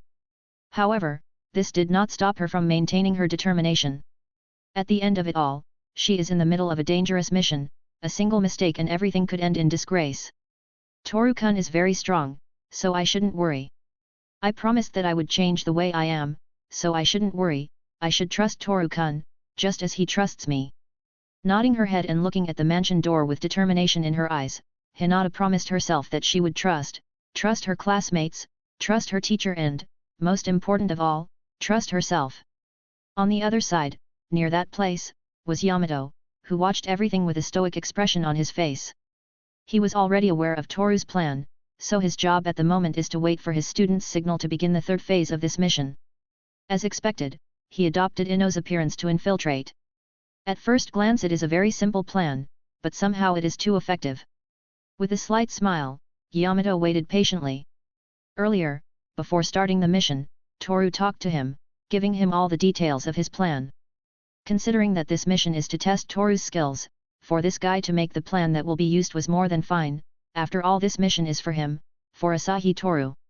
Although like any good teacher, Yamato felt a little worried that the plan won't work and his student will get hurt, but then he remembered the report that Kakashi gave him about the fight against the one-tailed beast. This made Yamato shook his head, returning his stoic expression. This mission is for you, Toru. So let me see with my own eyes, how capable the Asahi clan is. Crossing his arms, Yamato was eager to see what was going on inside the mansion. However, the only one in the team with that ability was Hinata, so he resigned himself to wait for Toru's signal. Like Hinata and Yamato, Ino was watching everything with a confused expression on her face. He touched me a lot. Covering her body, Ino felt a shiver run down her back. I don't know what to think anymore. I tried to keep a cool head while we were on this mission, but Toru's making it hard for me. Shaking her head, Ino had to keep quiet, so the ninjas outside the mansion wouldn't discover her. So she took a seat on the ground and hugged her own knees while hiding her face in them. Her face flushed as she remembered what happened a few minutes ago. Toru looked too serious, but the smile he gave her before dashing into the mansion made all the anger he felt go away in a second. I know what I'm feeling, but from hate to love there is only one step. She understood this perfectly, after all she suffered from this problem. But, no, I must not think about it. I can feel like that when this mission is over. For the time being, I must stay focused, otherwise I will end up ruining the mission and someone could get hurt. Shaking her head, Ino let out a long sigh as she recovered from what happened a few minutes ago. After that, she returned to her initial position and stared at everything in silence. But then, a voice rang through the earpiece, causing Hinata and Ino to raise their lairs. This is Yamato. We will wait for Toru to give the signal. What we will do when that happens is to immobilize the ninjas located outside the mansion. We must not fail. Toru is inside and any mistake can cost him his life. Hearing Yamato's voice, Ino and Hinata looked at their targets. For this was that the team was divided into 3 specific locations, each had an equal number of enemies, except for Yamato, who had the most enemies to defeat. With this in mind, the girls looked at this seriously and prepared to begin. Inside the mansion. Reaching the light that was emitted at the end of the corridor, Toru could see a large house with typical Japanese decoration, with the only thing that everything looked extremely expensive, but what caught Toru's attention the most, was to see the various ninjas guarding different points of the place. At this point, Toru had to keep his act together. After all, he is surrounded by people who can possibly see through his henge no jutsu, so any mistake means a hasty massacre. You can stay here, I'll be right back. With a friendly smile, the spear ninja showed Toru to a small waiting room. This room had a small table with cookies and tea, as well as having paintings that stood out on the walls of the place. Okay, I'll wait. With a slight smile, Toru looked at the ninja and the ninja in response also smiled, leaving the room and closing the door. After that and, making sure that the ninja is not in the place, Toru looked at the cookies and tea carefully and sighed. This is too obvious, any fool with a nose could notice the smell of sleeping pills in these cookies, not to mention the tea, which has a darker color than a chamomile tea would have. Shaking his head, Toru had already confirmed that he would be kidnapped from the beginning. Well, that was the plan, so everything was going well. However, the door to the room was locked, so the only option to get out is to break the wooden wall or burn the door, but doing that would ruin the plan, so all that was left was to wait for the guy with the spear to come back. If I don't eat at least one of these cookies, they'll realize I'm up to something. But Shakuton. Taking 2 cookies in his hands, Toru summoned the small fireball and threw them inside. Something similar happened with the teacup. Already a small part of the liquid was evaporated with Toru's ninjutsu. A few minutes later, staring at the wall without saying a word, Toru heard the footsteps approaching the room, so he laid down on the floor and closed his eyes. He also made sure to make his breathing a little slower so that the enemy would think he was asleep. After a few seconds, the door opened and a man's voice was heard. Well done. Toru felt a little disgusted as this man reached over and stroked his thigh, but there was nothing to reproach here. After all, he had done the same with Ino minutes before the mission started. Leave her in the room with the others. Yes, sir. Nodding, the man put aside the spear and carried Toru in his arms. At this moment, an idea went through this boy's head, something funny. So, pretending that he had been asleep, he slowly opened his eyes and pretended to be surprised. What are you doing? Trying to get loose, Toru tried to give small punches on the man's chest. Obviously he is not using his full strength, otherwise the man would faint instantly. Let me go, you idiot, let me go. Shouting for help, Toru's performance was going too well, as the old man smirked as he watched Toru being led somewhere specific. He continued to struggle without using his full strength until he reached the door of a room. Being there, other ninjas opened the door and then the guy with the spear threw Toru inside, closing the door a second later. What are you doing? Let me out, you said you were going to help me. Slamming the door, Toru had a smile on his face. The infiltration had been a success. He couldn't hide this smile. However, some murmurs were heard inside the place. Then, turning around to see what was causing that noise, Toru's eyes widened as he saw about 14 girls of different ages. Just by looking at them, Toru could tell that they were all between the ages of 12 and 20. Chapter 71, Chapter 69, Massacre and Confession, 2. Squinting his eyes, Toru could see that 5 of the girls in that place had an empty look, as if they had lost the will to live. After all, they were used as sex objects, so Toru felt a little sorry for them. At the same time, there were 2 girls who looked to be the same age as Toru, something that made the pity he felt increase. The time has come, I must talk to them first of all. Getting up from the ground, Toru looked at the girls lying on the ground. Many of them had their clothes torn, revealing their naked bodies. However, Toru felt nothing for this but pity. Listen, don't come out until I order you to. Hearing these words from an unknown girl who was shouting a few moments ago, all the girls in the place felt confused. However, they all opened their eyes the moment Toru put on the face shield with the symbol of Konoha carved on the plate. A Konoha kunoichi.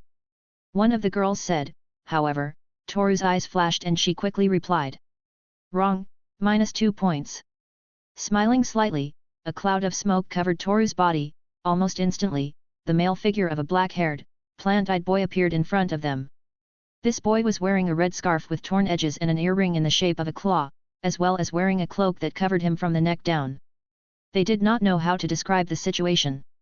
If a ninja from Konoha was in this place, it meant that they were saved. However, you came to save us. What? No, that's not my mission. Feeling humiliated, all these girls looked at the smile on Toru's mouth. However, Toru still didn't finish speaking. However, you are the ones who will save yourselves. That's why I told you, you will not leave this room until I say so. You, for sure that other one of those men, you damn bastard. Oh, no. I'm saying that because if they leave this place it's very possible they'll be killed by the ninjas outside. Now do you understand or do I have to explain everything again? For some reason they all fell silent at Toru's words. Although they didn't want to admit it, to get out of this place they would have to put all their hopes on this strange boy with a pretty face. Now, if you'll excuse me. Pulling out the daggers that were hidden under the cloak, Toru's eyes glowed with the blue light of death, the light of Shean. In response to this, the girls' eyes widened in fear as they saw the glow of the daggers and Toru's eyes. Begin Phase 3. Outside the mansion. Boom. A large explosion was heard, this caused Yamato to speak through the communicators. Now. Hearing this, Hinata and Ino jumped straight into action. Almost instantly, the ninjas became aware of the presence of the perpetrators and initiated countermeasures. Seeing this, Ino threw 3 shurikens, which hit the body of a ninja, who at the same time fell to the ground as blood flowed from his body. On the other hand, Hinata's hands became enveloped in a faint blue light and, using this, she began to strike every enemy her Byakugan saw. At the same time, 10 ninjas approached Yamato. Mokuton. Clasping their hands together, roots came out of the ground and immobilized the ninjas quickly. However, another 10 ninja came out of the darkness and attacked Yamato. In response to this, Yamato looked at them all with a stoic expression before the wooden clones came out of the roots. Begin Phase 3 of this mission. Clasping their hands together again, the roots began to surround the entire mansion, blocking all entrances and exits. Seeing this, Hinata and Ino looked at Yamato, both of whom did not understand what their master was doing. They immediately thought that Toru was now locked up with the enemy, but that was far from the truth. After all, the enemy was now locked up with Toru. Inside the mansion. Boom. A large explosion echoed inside the mansion, alerting everyone in the place. They quickly arrived at the source of the explosion and what they found was a boy with 2 daggers in his hands. I'm bad at talking to people, so everyone die. With a smile on his mouth, the boy launched himself into the attack. At the same time, the daggers in his hands glowed brightly with Shakuton's light and the pupil of his eyes had changed, taking the shape of an X. That made all the assembled ninja feel intimidated. He's just a kid, what's the worst that could happen? That was what they thought, to then raise their weapons and attack the boy. However, before any kunai, shuriken, katana or ninja weapon managed to touch the boy, he disappeared in plain sight without a trace. This was Toru's typical move, appearing above the enemy, charging a downward attack that could destroy a person if the latter was careless. But none of them had any way of knowing where the boy had gone, until one of the ninjas was practically destroyed in front of them. Blood splattered everywhere, staining the boy's weapons and clothes. This guy's body was like tofu. Looking at the blood on his hands, Toru narrowed his eyes and they glowed brightly with the light of death in them. Shattered bones and organs could still be seen on the ground accompanied by the beautiful crimson-red liquid, but this didn't affect Toru in any way. After all, he had already seen similar things in his past life and it's not like he hadn't killed a ninja by stabbing them over and over again, so this wouldn't be the first time he killed someone. What's wrong? Why are you looking at me like that? Sensing the terrified stares, Toru hadn't noticed until now, but the way he was smiling while looking at the corpse on the ground was disturbing, making the ninjas feel insecure. This wasn't going to stop Toru though, who looked at the lines of death on each person's body and could quickly deduce that it only took a small cut from his daggers to rip the life out of them. Ha ha ha! I'm coming for you guys! Once again, the daggers ignited with Shakuton's light. At the same time, Toru disappeared, being replaced by 2 trails of fire moving at a great speed. These trails traveled throughout the room, using the floor, walls and ceiling to move. They already knew it was that trail of light moving at a terrifying speed, but still they could do nothing. Hello! Seeing him face to face, the eyes of one of the ninjas met Toru's and then, a single slash of the daggers made this guy's head detach from his body, falling to the ground with a thud. The same time the body twisted as it collapsed, shedding the last drop of life he had left in the form of a beautiful rain of blood that stained the walls. By this time, most of the ninjas present were frightened, but they quickly understood that they were next. So, moving around the room, using the walls and ceiling as a platform, Toru cut every line of death on the enemies' bodies.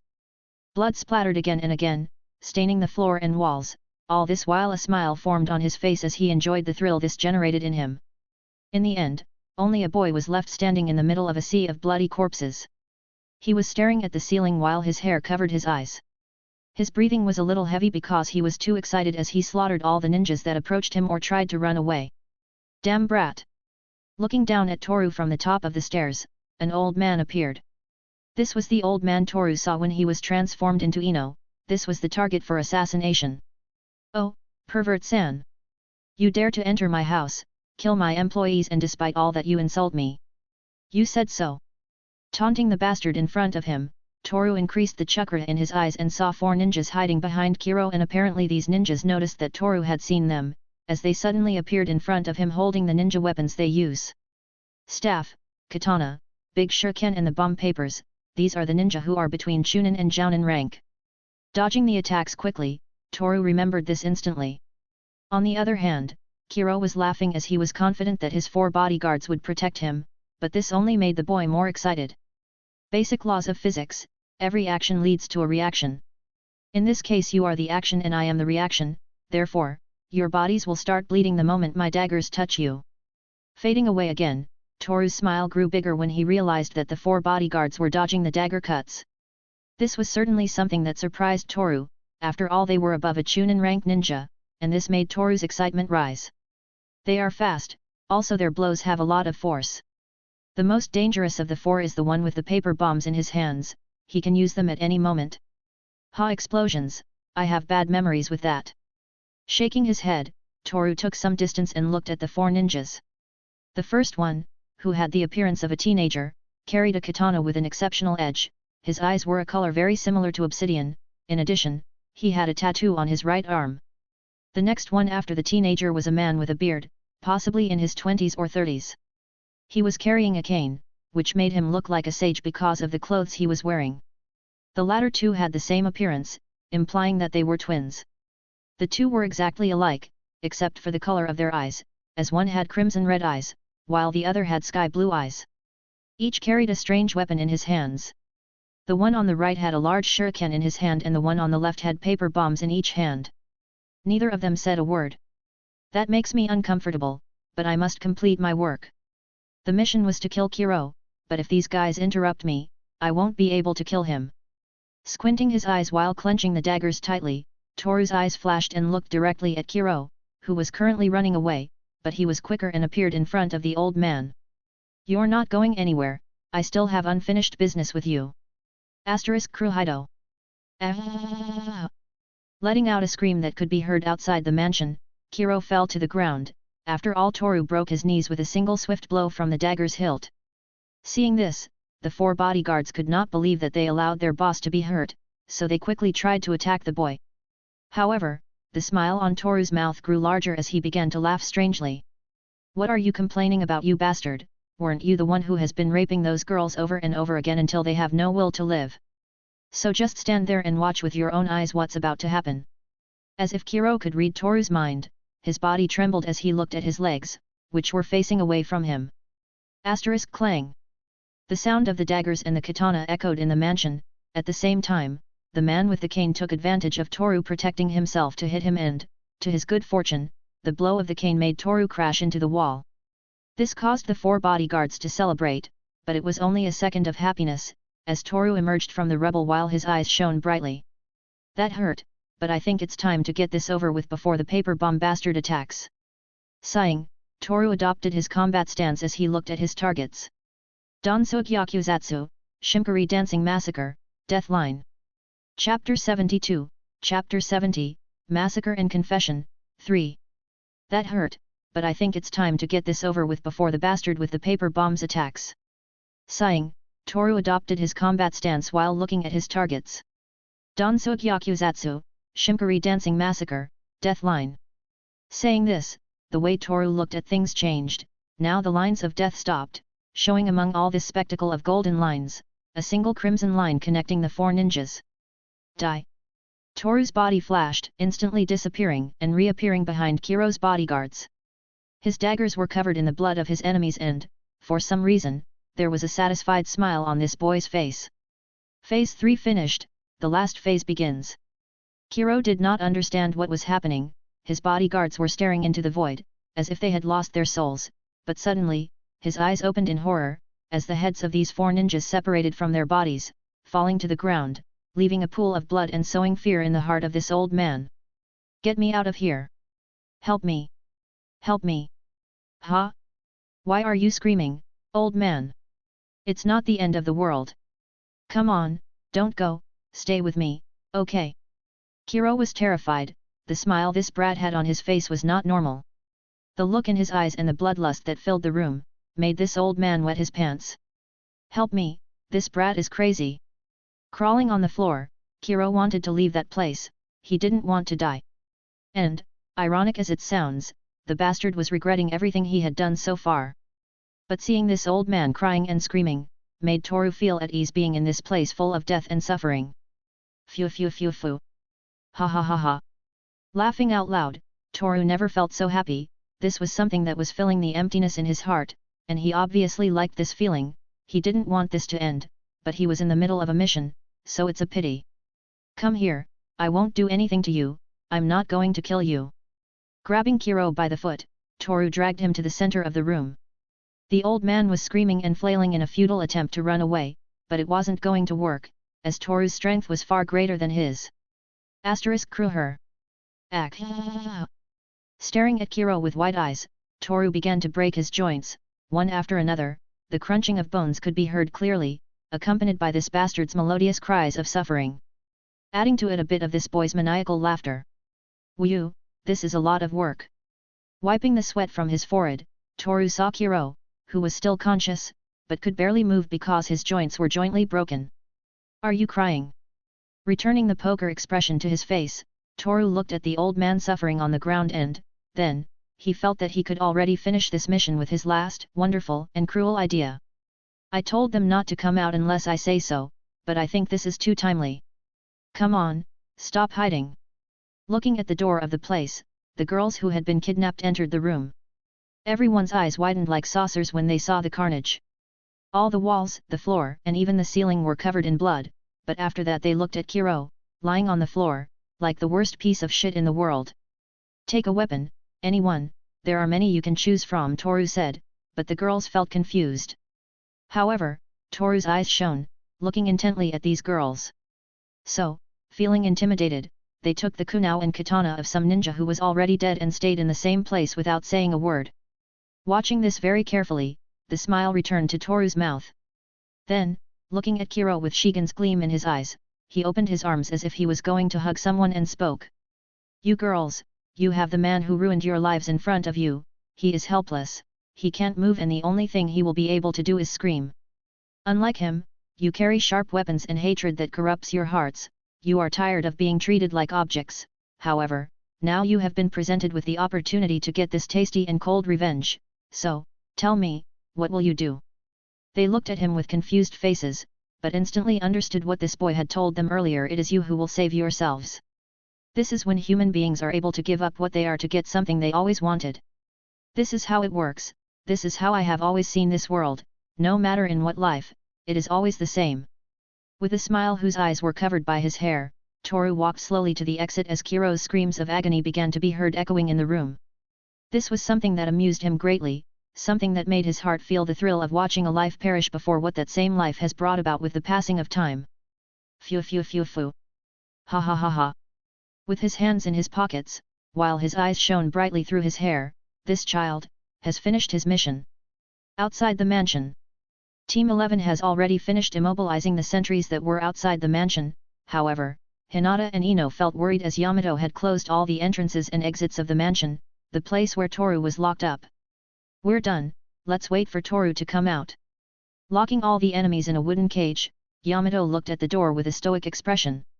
It had already been almost an hour since the mission started, so in a few minutes Yamato would be forced to enter the mansion.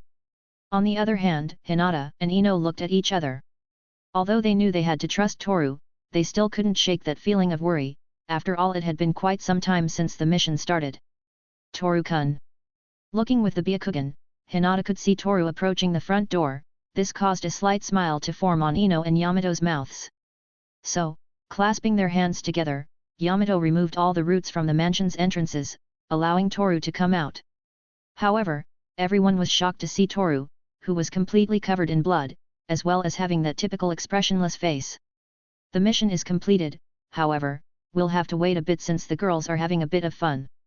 Saying something that none of the ninja present could understand, Toru walked over to a rock shaped like a pillow and sat there. At the same time, Hinata and Ino looked directly at him. They were surprised, although they didn't quite know what had happened. After all, Hinata stopped seeing the inside of the mansion the moment the explosion was heard.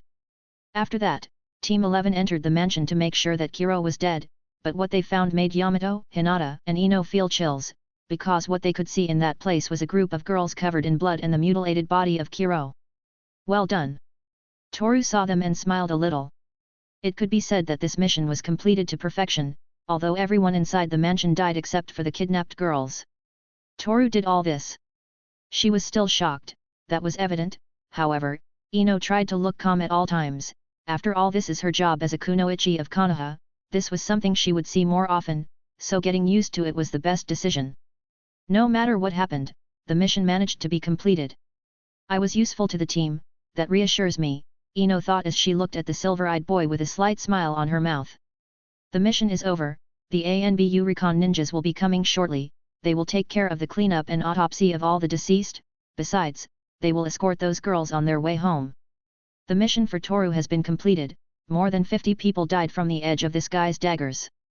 This made Yamato sigh, since, upon returning to Konoha, he would have to write a very long report about what happened here. This was good though, after all the village would have a new chunin rank ninja serving them, a ninja who had been able to assassinate over 50 ninja all by himself in a short period of time. I'm still worried about a few things. I guess I'll try to look for solutions upon returning to Konoha. But... Itaki, this brings back memories I thought I had forgotten.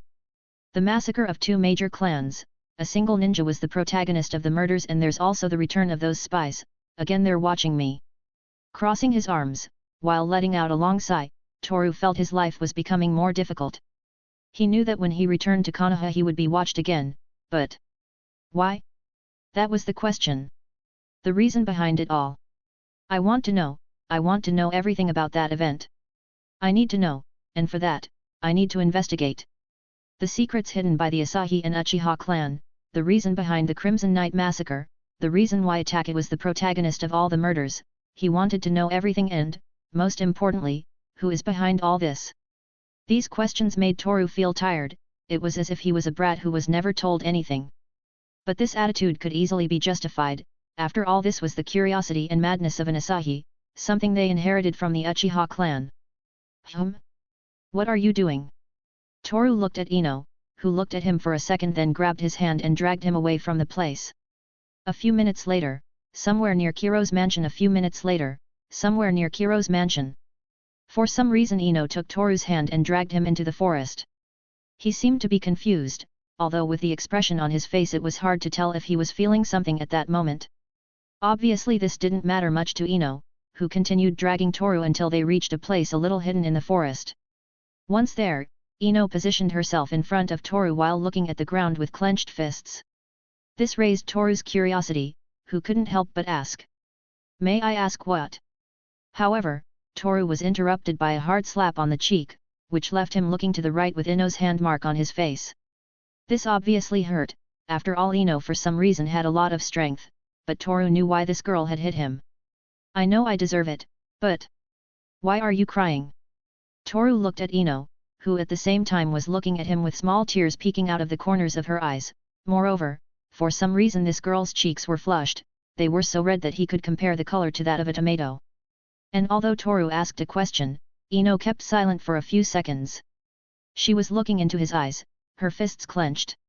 You're an idiot. Ino clenched her fists tightly, she had been thinking a lot about Toru.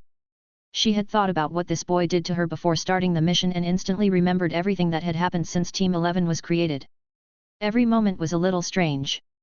At first Ino hated Toru, hated him so much she could barely look him in the face without feeling angry. She treated him like crap, every time repeating to him that he was a loser or a weirdo. But since that night, Ino saw Toru with different eyes, after all he had saved her life by risking himself in the attempt. She thought that it was a fleeting feeling, that the empathy she felt for him would disappear the next day, but as time went by, she discovered new things about Toru and eventually, he won a place in her heart. Ino had fallen in love with Toru, it was more than evident. At the same time, Toru was silent, after all he had just been called an idiot, which makes a bit of sense, but that was getting off topic. So what is this girl doing right now? The little tears in her eyes, her cheeks flushed and the look in her eyes, it's like she was trying to say something, but for some reason she couldn't. Still, that didn't stop her from being able to express herself properly, after all. Ino rushed over and grabbed Toru by the scarf, pulling him in and making their lips meet, forming a kiss that made this girl's emotions explode. This made her body act on instinct, wrapping her arms around Toru's torso. I must say it, I must say it. If I don't, I'll regret it. Parting her lips and looking up into Toru's eyes, Ino felt warmth in her heart. Then, resting her head on Toru's chest, she let out her feelings in the form of words. I like you. Ino said as she clung tightly to Toru's body. Near that place. A tear fell to the ground, at the same time, she touched her chest as if her heart had broken into 1,000 pieces. The sad expression on her face gave away what she was feeling at that moment. Hinata felt as if she had lost something precious that she will never be able to get back. Toru-kun. Chapter 73, Chapter 71, Danzo. Toru's eyes met Ino's and he immediately understood where this was all headed. This girl had just filled with courage by confessing her feelings to him, however. I'm sorry, Ino. I can't accept your feelings. Taking Ino by the shoulders, Toru slowly pulled her apart and stroked her hair. At the same time, Ino opened her eyes, unable to believe that the boy she likes had rejected her without a second thought, even after everything she had to go through to accept that she was in love with Toru. In the end it didn't work out and Toru ended up rejecting her feelings. Up to this point you might think that Toru didn't feel anything for Ino, but that was far from the truth. The truth is that Toru knew that he had strange feelings not only for Ino, but also for Hinata, and it was his own conscience that revealed this to him when he recovered his memories. However, Toru had failed to understand it very well, as he had never in either of his two lives felt anything resembling love. After all, his obsession with science could not be called love. Why? Ino looked at the ground as she clenched her fists tightly, and at the same time tears began to fall. She felt sad and disappointed in herself. After all, she believed that Toru would accept her easily, but then she remembered how it was that she treated this boy when they had to form Team 11 together with Hinata and Yamato. It was then that she realized that she had missed her chance from the beginning. However, Toru didn't think the same, since, by this time, a hidden enemy was watching him from the shadows. There was also Orochimaru, who for some reason wants to kidnap him and Sasuke, so accepting Ino's feelings is the same as killing her indirectly, since if someone discovers that Toru has a weakness, they will be able to use it against him. This isn't easy. But in the end it is what it is, I can't do anything against it. If I accept Ino's feelings, I'll be signing my own death warrant, since apparently there's more than one person who's behind the secrets in my eyes. One of those is Orochimaru, however, the one who has been sending ninja to watch me still won't show his face. Toru understood his position as a shinobi. He had already revealed his true power during Tsunagakure's attack on Konohagakure, so at this moment all eyes were on him. Because I'm not interested in those things now. Toru closed his eyes as he shoved his hands into his pockets. For a moment he felt guilty, as giving Ino this kind of answer was lying through his teeth. Though somehow for him it was hard to say that he wouldn't accept her feelings just to protect her and Hinata, it wasn't his style after all. However, he knew very well how he felt, pitifully. The eyes of many are on me. I'm sure that the guy who has been spying on me since my clan was exterminated will make his appearance at any moment. Until that, I must avoid showing weaknesses, otherwise, it's not only me who will suffer. There's also the return of Itaki. Letting out a long sigh that seemed to last an eternity, Toru had too many things to think about. He had had enough fun with the suffering of the ninjas inside that mansion. Now he had to think hard about what he would do about the matter of Itaki, Orochimaru, and the mysterious guy who sends ninjas to spy. When we return to Konoha, I'll take care of investigating everything. There won't be anything I don't know about. So, adjusting his scarf, Toru turned his back to Ino and then smiled before speaking in a soft tone of voice. Maybe in the future I might be interested in such things. So, for the time being, don't cry, because we have to go, we've finished our mission. Seeing the warm smile on Toru's face, Ino felt even more confused. However, this was more pleasant than being rejected in such a pitiful way.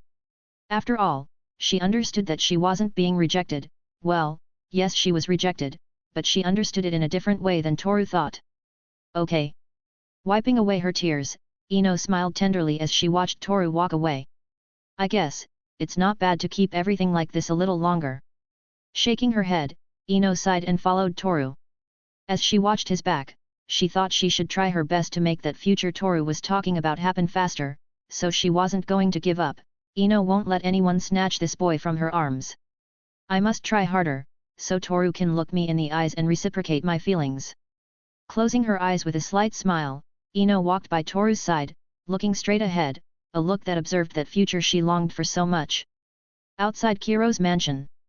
By this time, Yamato was talking to the captain of the ANBU Reconnaissance Division. The main topic of conversation was Toru, who had killed everyone inside the mansion with clean cuts that killed instantly. Undoubtedly the ability to kill that this boy possesses is exceptional. Few ninja in Konoha have the talent to kill large numbers of enemies in just a few seconds. However, the captain of this squad sighed wearily.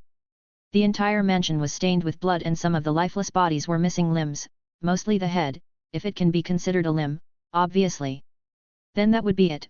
We'll take care of the cleanup and autopsy of the corpses. Oh, I almost forgot, we gave clean clothes to the ladies who were held captive. In a few minutes another squad will arrive and escort them back home. So you can return to Konoha at ease, Yamato-senpai. Thank you, I'm counting on you.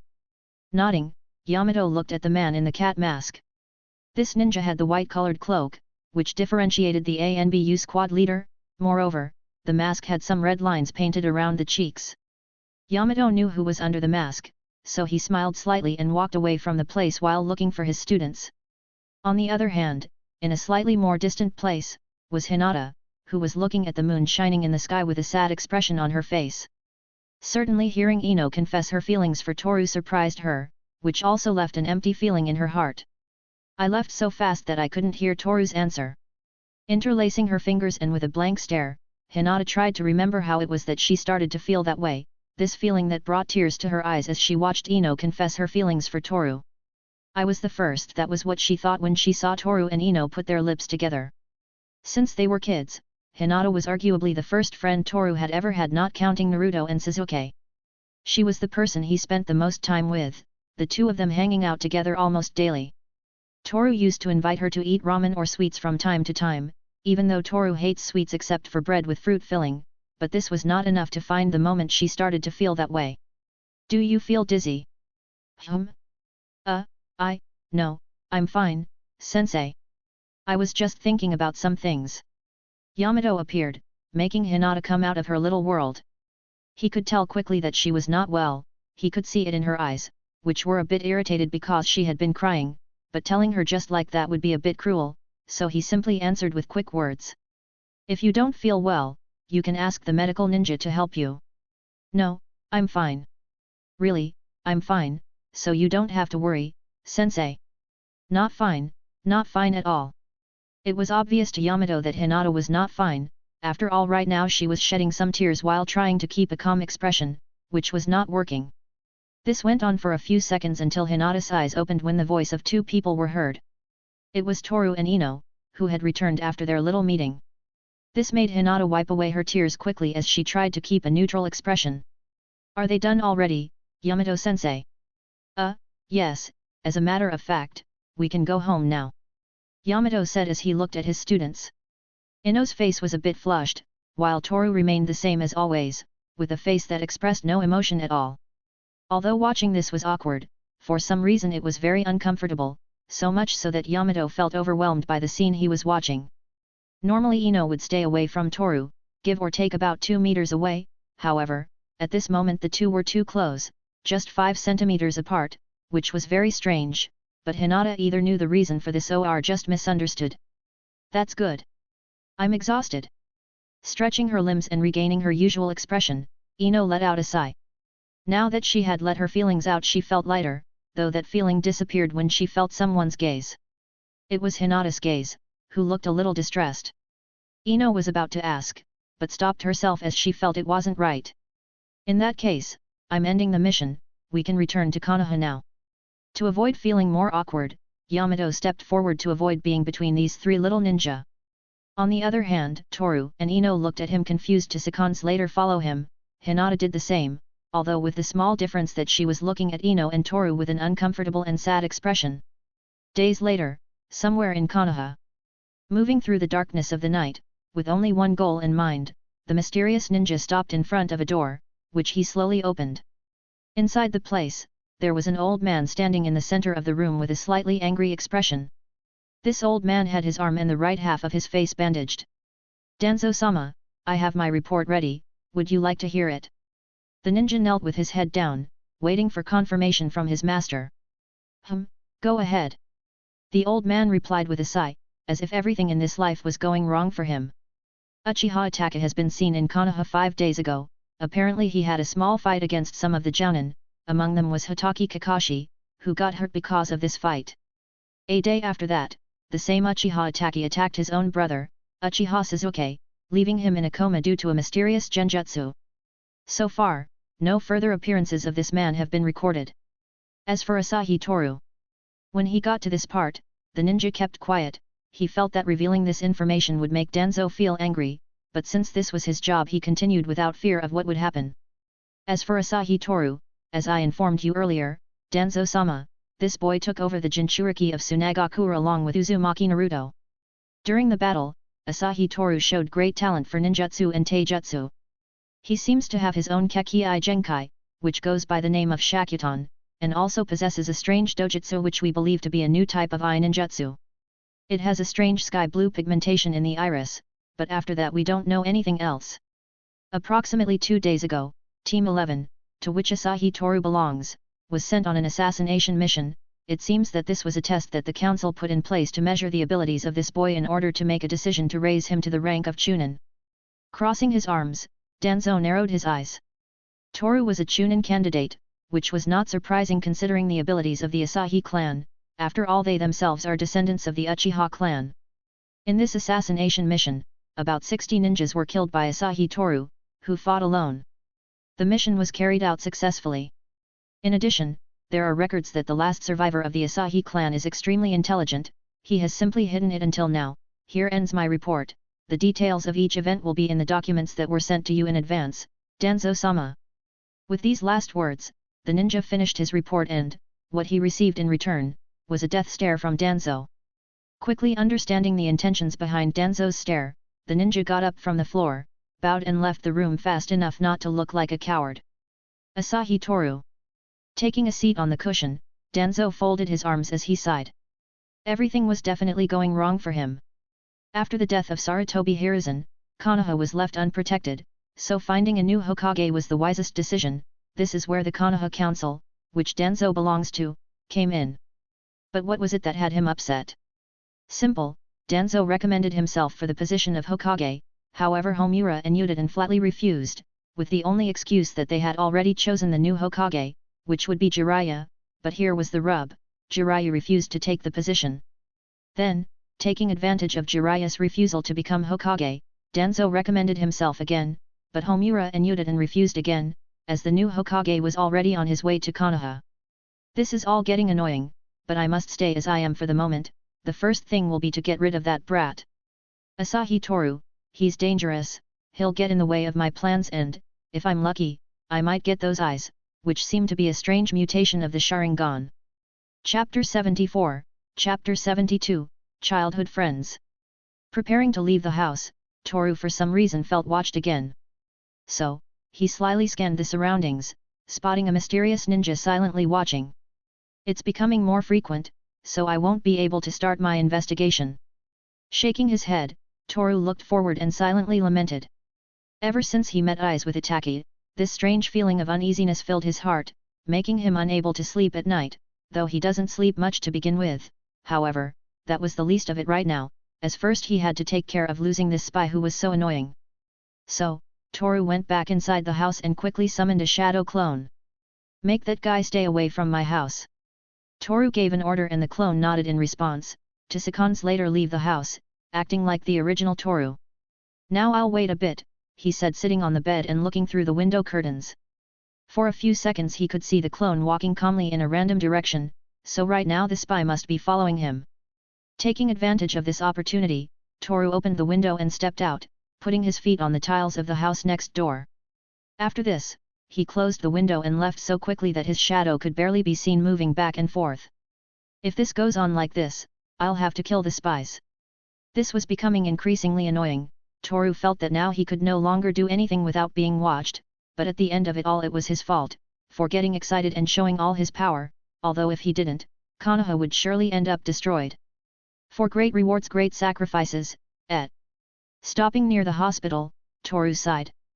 These sacrifices were becoming more necessary as time went on. Sooner or later the time would come when these sacrifices would cease to be effective, thus giving way to the suffering Toru hated so much. He suffered enough in his past life, at least in this life he should live a little calmer, without having a fixed goal, but unfortunately it was as if everything went wrong, as if something or someone wanted Toru's life to be tears and suffering, it was as if the world itself hated him. Heavy thoughts again, I must leave that for when I start my research. Right now I have to visit someone in the hospital. Yes, this was the reason why Toru had the spy follow a clone. Sasuke was in a coma because he was attacked by Itaki, who used a powerful genjutsu which is unknown so far.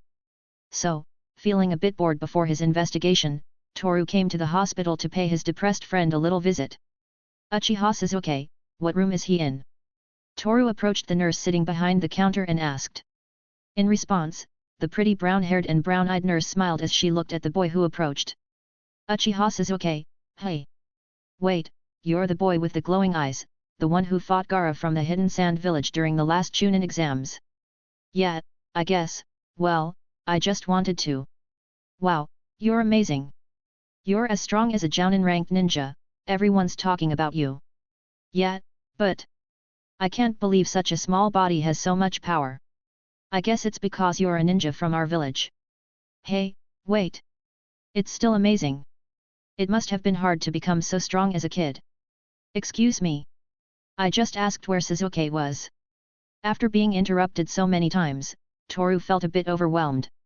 It seemed to be that the nurse is one of those people who talk a lot, but that didn't matter to Toru at all, he just wanted to know where the emo boy was. Haha, sorry. I always talk too much. Uchiha Sasuke is in room number 123, visiting time ends in the afternoon, so you can take as long as you want. With a sweet smile, the nurse looked at Toru. This woman, despite having seen the horrors of war, kept a radiant smile on her face. Perhaps she thought that if she did that she could calm the fear and sadness tormenting her heart. Seeing this, Toru looked down at the ground, as for some reason this nurse's attitude reminded him of his mother. Thank you. Nodding, Toru turned around and headed to the second floor.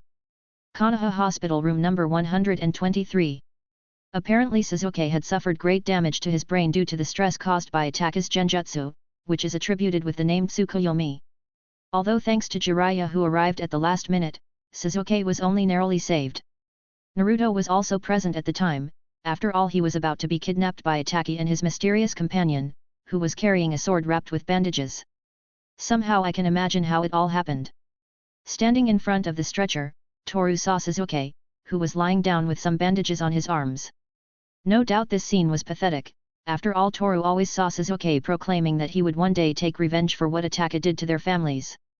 But those were just empty dreams, which would possibly come true.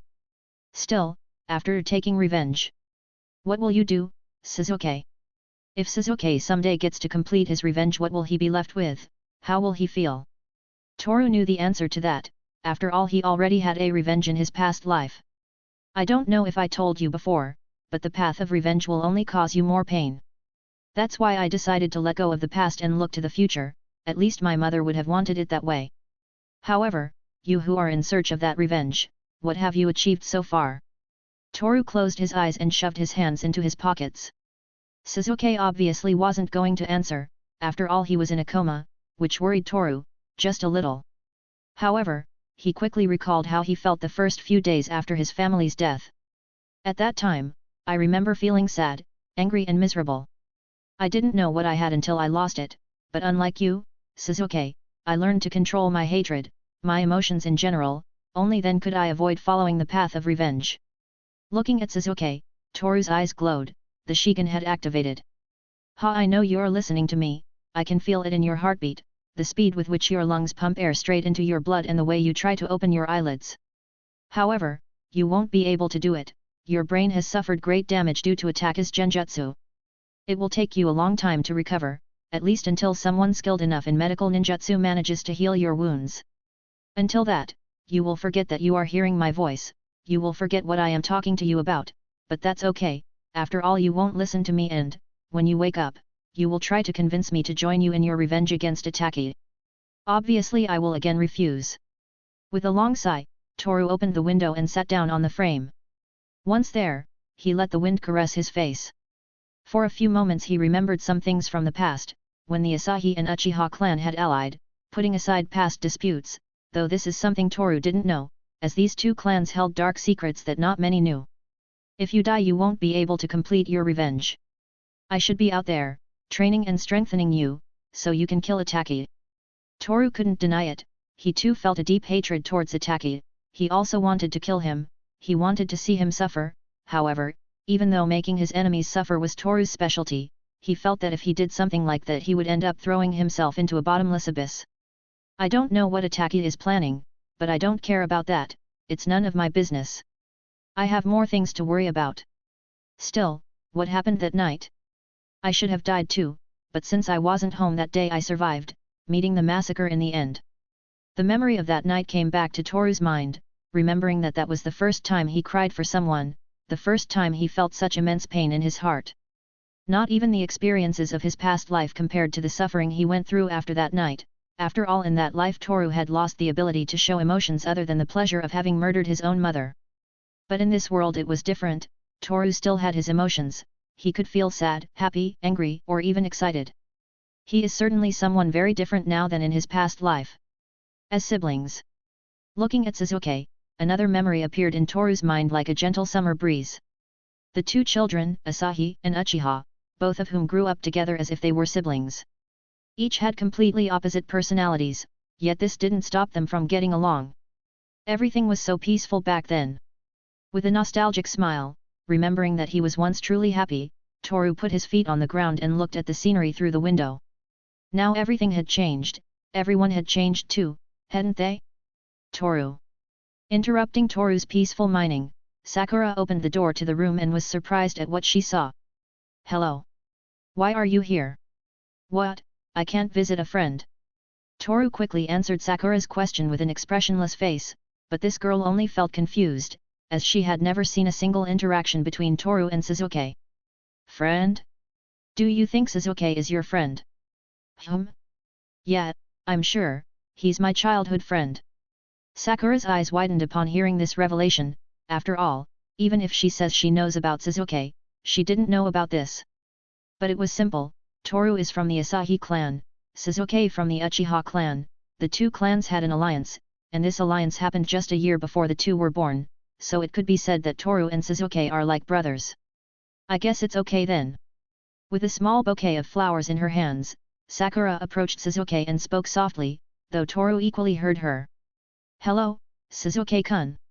I brought you something to make the room not look so drab. I tried to pick some that you like.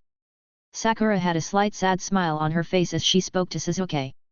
Toru watched all this with a neutral expression and wondered to himself if it was worth it to have turned Ino down. Yes, it is worth it, if he hadn't we would both be in danger. Shaking his head, Toru sighed and walked over to say goodbye to Suzuki before leaving. Maybe I'll be back tomorrow, so for the time being, stay with Sakura, I'm sure she'll annoy you more than me. Saying this words that left Sakura with a vein swelling on her forehead, Toru left the room. Minutes later. Having finished his visit to the hospital, Toru would now try to investigate some things about the history of the Uchiha clan in Asahi, in an attempt to find out if this is related to what happened that night 5 years ago. But, it seemed that this would not be possible, as Toru felt observed again, although this time the spy had the appearance of a 12-year-old girl, who had dark blue hair and two beautiful white eyes, as bright as ocean pearls. She has been like this for more than 10 minutes. The truth is that since Toru came out of the hospital, Hinata had been following him while hiding behind a wooden wall. A few minutes passed like that, so Toru decided to stay waiting to see what this girl was going to do. But surprisingly she came out of her hiding place, ready to talk to Toru. Good afternoon, Toru-kun. Hinata, what a coincidence. It obviously wasn't a coincidence, but Toru decided not to say it, since doing so would embarrass Hinata. Yet. Well, I just wanted to know if you want to talk a little. Chapter 75, Chapter 73, A Date with Hinata. Sighing heavily, Toru wondered to himself how it had come to this, for at this moment Hinata was clinging to his arm tightly, leaving no chance for escape. But he was to blame for being in this situation, after all he had agreed to have this little date night. Although to know how all this started, you have to go back a little in time, just when Hinata approached Toru after being hidden behind a wall for a long time. Just at that moment, the wind blew a little, making Hinata and Toru's hair dance to the rhythm of the wind. No doubt this scene brought back memories for Toru, memories of the first time Hinata and he exchanged words. They were only 6 years old when that happened, it had been quite a long time from a child's perspective. Right now, in Toru's eyes, Hinata was becoming a very beautiful girl. Things change, and so does Hinata it seems. Sighing again, Toru looked Hinata in the eyes, hoping that she would be willing to let some words out. Good afternoon, Toru-kun. Hinata, what a coincidence. With a slight smile on his face, Toru thought that this was the most convenient coincidence that could have happened to him, although something like that couldn't be called coincidence, after all this girl was secretly spying on him, which made his mind think of some explanations for this occurrence. Obviously he found nothing, after all this was beyond his intelligence. What brings you here, Hinata? Toru asked his question, returning to his poker expression as usual. In response to this, Hinata felt a little nervous. After the assassination mission, she hadn't been able to look him or Ino in the face. After all, she thought these two were now in a loving relationship. Obviously this was something that made her feel uncomfortable and strangely sad, even if she had misunderstood everything that happened that night, but it was certainly something sad, since she had no way of knowing this unless she asked Toru himself. I wanted to know if you want to talk, just a little bit, with me. Cheeks slightly flushed, Hinata looked down at the ground as she fiddled with the sleeves of her sweater. Something like this made Toru raise an eyebrow with some doubt in his mind. Such it seemed that Hinata had become bolder when it came to talking to others, especially him. So, Toru raised his arm and looked Hinata in the eyes, placing his hand on her hair, stroking gently, making this girl raise her head and look him in the eyes as well. You shouldn't ask that, we're teammates. You can talk to me as many times as you want. Feeling his heart warming up, Toru felt at ease with this situation. It was obvious that he felt something for her, just like with Ino, but he didn't know how to explain it. He didn't quite know what he was feeling, since he never had a similar experience in his past life or in his current life. So this is love, hey? Thinking about this, I observe Hinata's bright white eyes, which made her beauty strangely mystical, just like the moon. In the past, he thought Hinata was a quiet and calm girl, someone who prefers to isolate herself in her own world, leaving no chance for any intruder to dare to enter her heart. However, right now that intruder was in front of her. Thank you. As the sun began to set, hinting that the gloom of night would soon descend upon the land, he gazed with neutral eyes at the sky and sighed. This feeling was something very mysterious, something that was steadily increasing, leaving him no chance to think clearly. Besides, seeing this adorable girl thank him with such an innocent facial expression made him feel like hugging her. Obviously he was not going to do it, that would be sexual harassment, however, just by looking into her eyes he felt at ease. Well, if you want to talk to me, first we should find a comfortable place. Do you still like ramen? Yeah, I guess. Then what are we waiting for? Let's go. With a quick movement and without giving a concrete explanation, Toru took Hinata by the hand. At that very moment, when their fingers intertwined, she felt as if she was transported back in time, to that time when Toru used to hang out together with her. Snow was falling, filling the ground and the roofs of the houses with the color of winter. Toru's scarf danced to the rhythm of the cold night breeze, while Hinata's eyes looked at him without understanding what he was feeling. That memory still lingered in her mind, imprinted in her brain. This was a warm, cold winter memory with this mysterious boy. Their hands were intertwined, sharing warmth as they made their way to Ichiraku Ramen. She kept silent as Toru continued walking, holding her hand so as not to lose her. Due to the low temperatures of that time, Hinata's cheeks had a slight pale pink color. The same could be said for Toru, but unlike him, who had an emotionless expression, Hinata had an innocent expression as was typical for a girl her age. Why is he so different? She felt confused, still unable to understand why this boy was taking the trouble to hang out with her. However, from that moment, no, even before, she began to look at this boy in a different way. Is something wrong? Opening her eyes slightly, Hinata looked at Toru, who at the same time looked at her with a relaxed expression, something very different from the expression Toru had at that time. No, nothing. She ducked her head to hide the slight smile that had formed on her lips. Although things had changed, it seemed that everything was still the same between the two of them. A boy and a girl, walking together holding hands, as the sun slowly set on the horizon, painting the sky that beautiful fiery golden color. Almost at the same time, the wind lifted the dry leaves from the trees. It's as if what happened that night was part of my imagination, yet I know that it was all real. Toru-kun and Ino-san are now. Sadness returned to her heart once again, leaving that feeling of emptiness present, causing the expression on her face to change slightly. Hinata, we're here. Hey!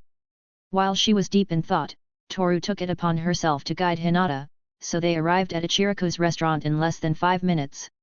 Seeing this, she felt relieved for a moment. She felt like she was overthinking things, however, this thing she was feeling. Come on, we have to order something. She looked Hinata in the eyes and then sat down on one of the chairs in front of the counter. Yes. Following Toru's words, she sat down on the chair next to Toru's and placed her elbows on the counter. Welcome, what are you going to order? A pretty brown-haired girl appeared in front of Toru and Hinata while holding a spoon in her hands. She had her apron on, as this was a requirement to work in this type of business. This girl's eyes widened as she recognized these two children, which caused a slight smile to form on her face. Although it was a vague memory, she could see it clearly, these two children who came to this restaurant more than 4 years ago. I don't know, this is a ramen restaurant. Should I order a bread with fruit filling? Ha ha ha, what a good joke. I shouldn't have asked that, I guess it's habit. She got Toru's joke instantly, which was good, since then this guy wouldn't sound like a jerk walking down the street talking sarcastically. I work in a restaurant, asking that's the normal thing to do. So, with that in mind, what kind of ramen will you order? The girl looked at Toru with a smile as she waited for the latter to answer. Meanwhile, Hinata watched all this in silence, with a confused expression on her face. So far as she remembered, Toru didn't know how to make this kind of jokes. Moreover, most of the time she spent most of the time with her eyes on her drawing book, in total silence. So this was strange, but what changed Hinata's attitude the most, was to see how this girl looked at Toru. She felt uncomfortable, for some reason she didn't want other girls to look at him that way. What will you order? The brown-haired girl walked over and looked Hinata in the eyes. She didn't know what to do, but after a second of being reconnected with the world, she sighed and ordered. I guess something normal, if it has meat on it. Hinata looked at her hands as she spoke. At the same time, the girl smiled slightly, as this little gesture this girl made seemed adorable to her. So she nodded her head, and then started preparing the food. This reminds me of things, it's a good feeling. Years had passed, the houses around this restaurant were still the same, the atmosphere and the voices of people talking was much like that of that time.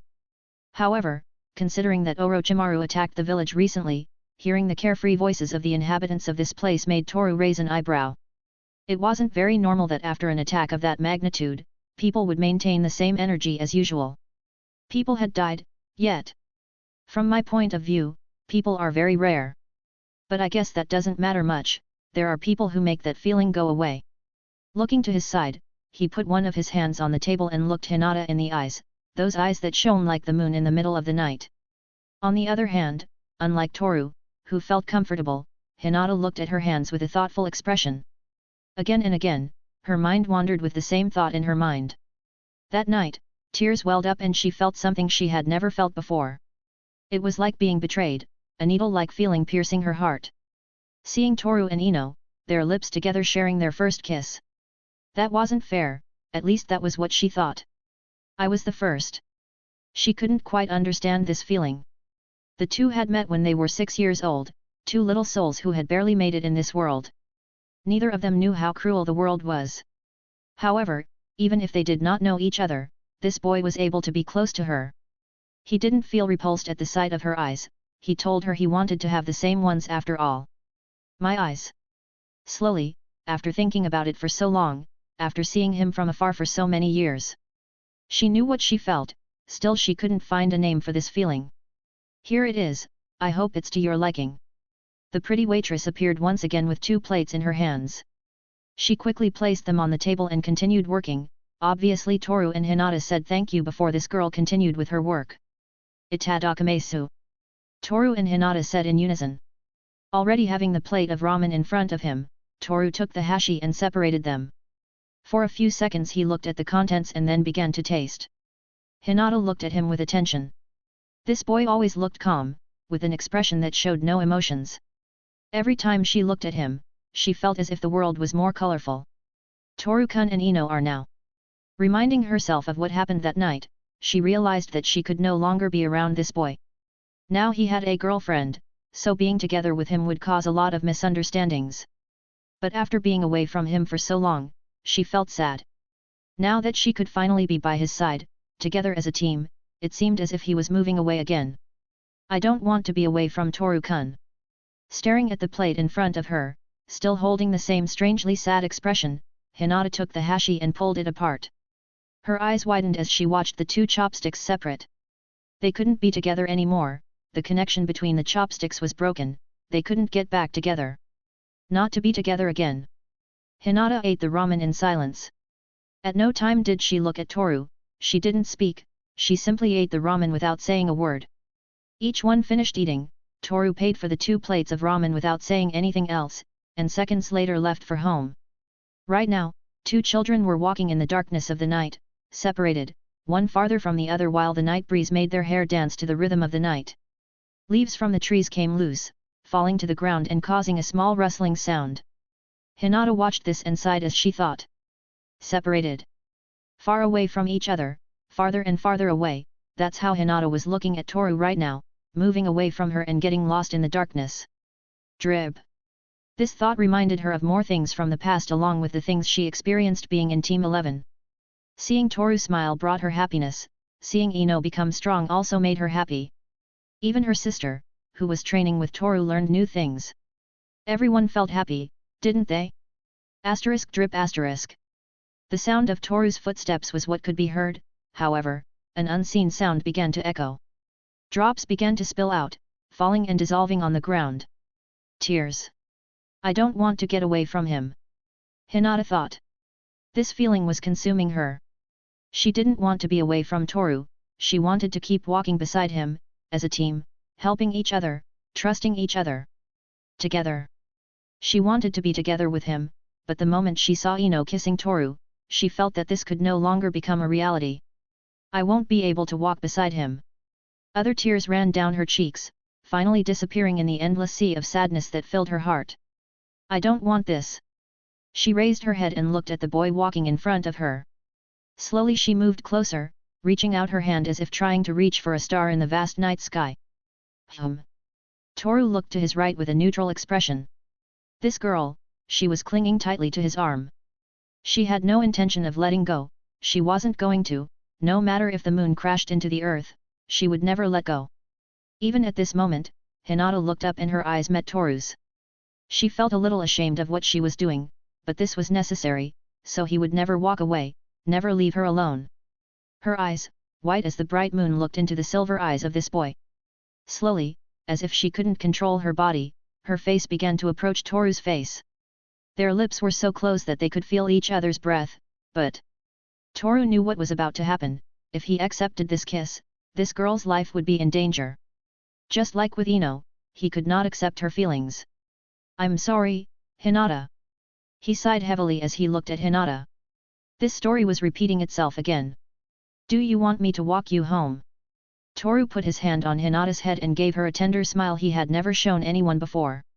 She opened her eyes realizing what she was about to do, however, instead of being embarrassed, she smiled back at Toru, clinging to his arm. Yes. Hinata replied with a few small tears peeking out of the corners of her eyes, adding a cute smile. How cute! How adorable this girl could be was not normal. Toru felt like hugging her and never letting her go, but apparently the one doing that was Hinata herself. Still, he couldn't complain. This girl, even if she didn't say it in words, Toru could tell that their feelings were mutual.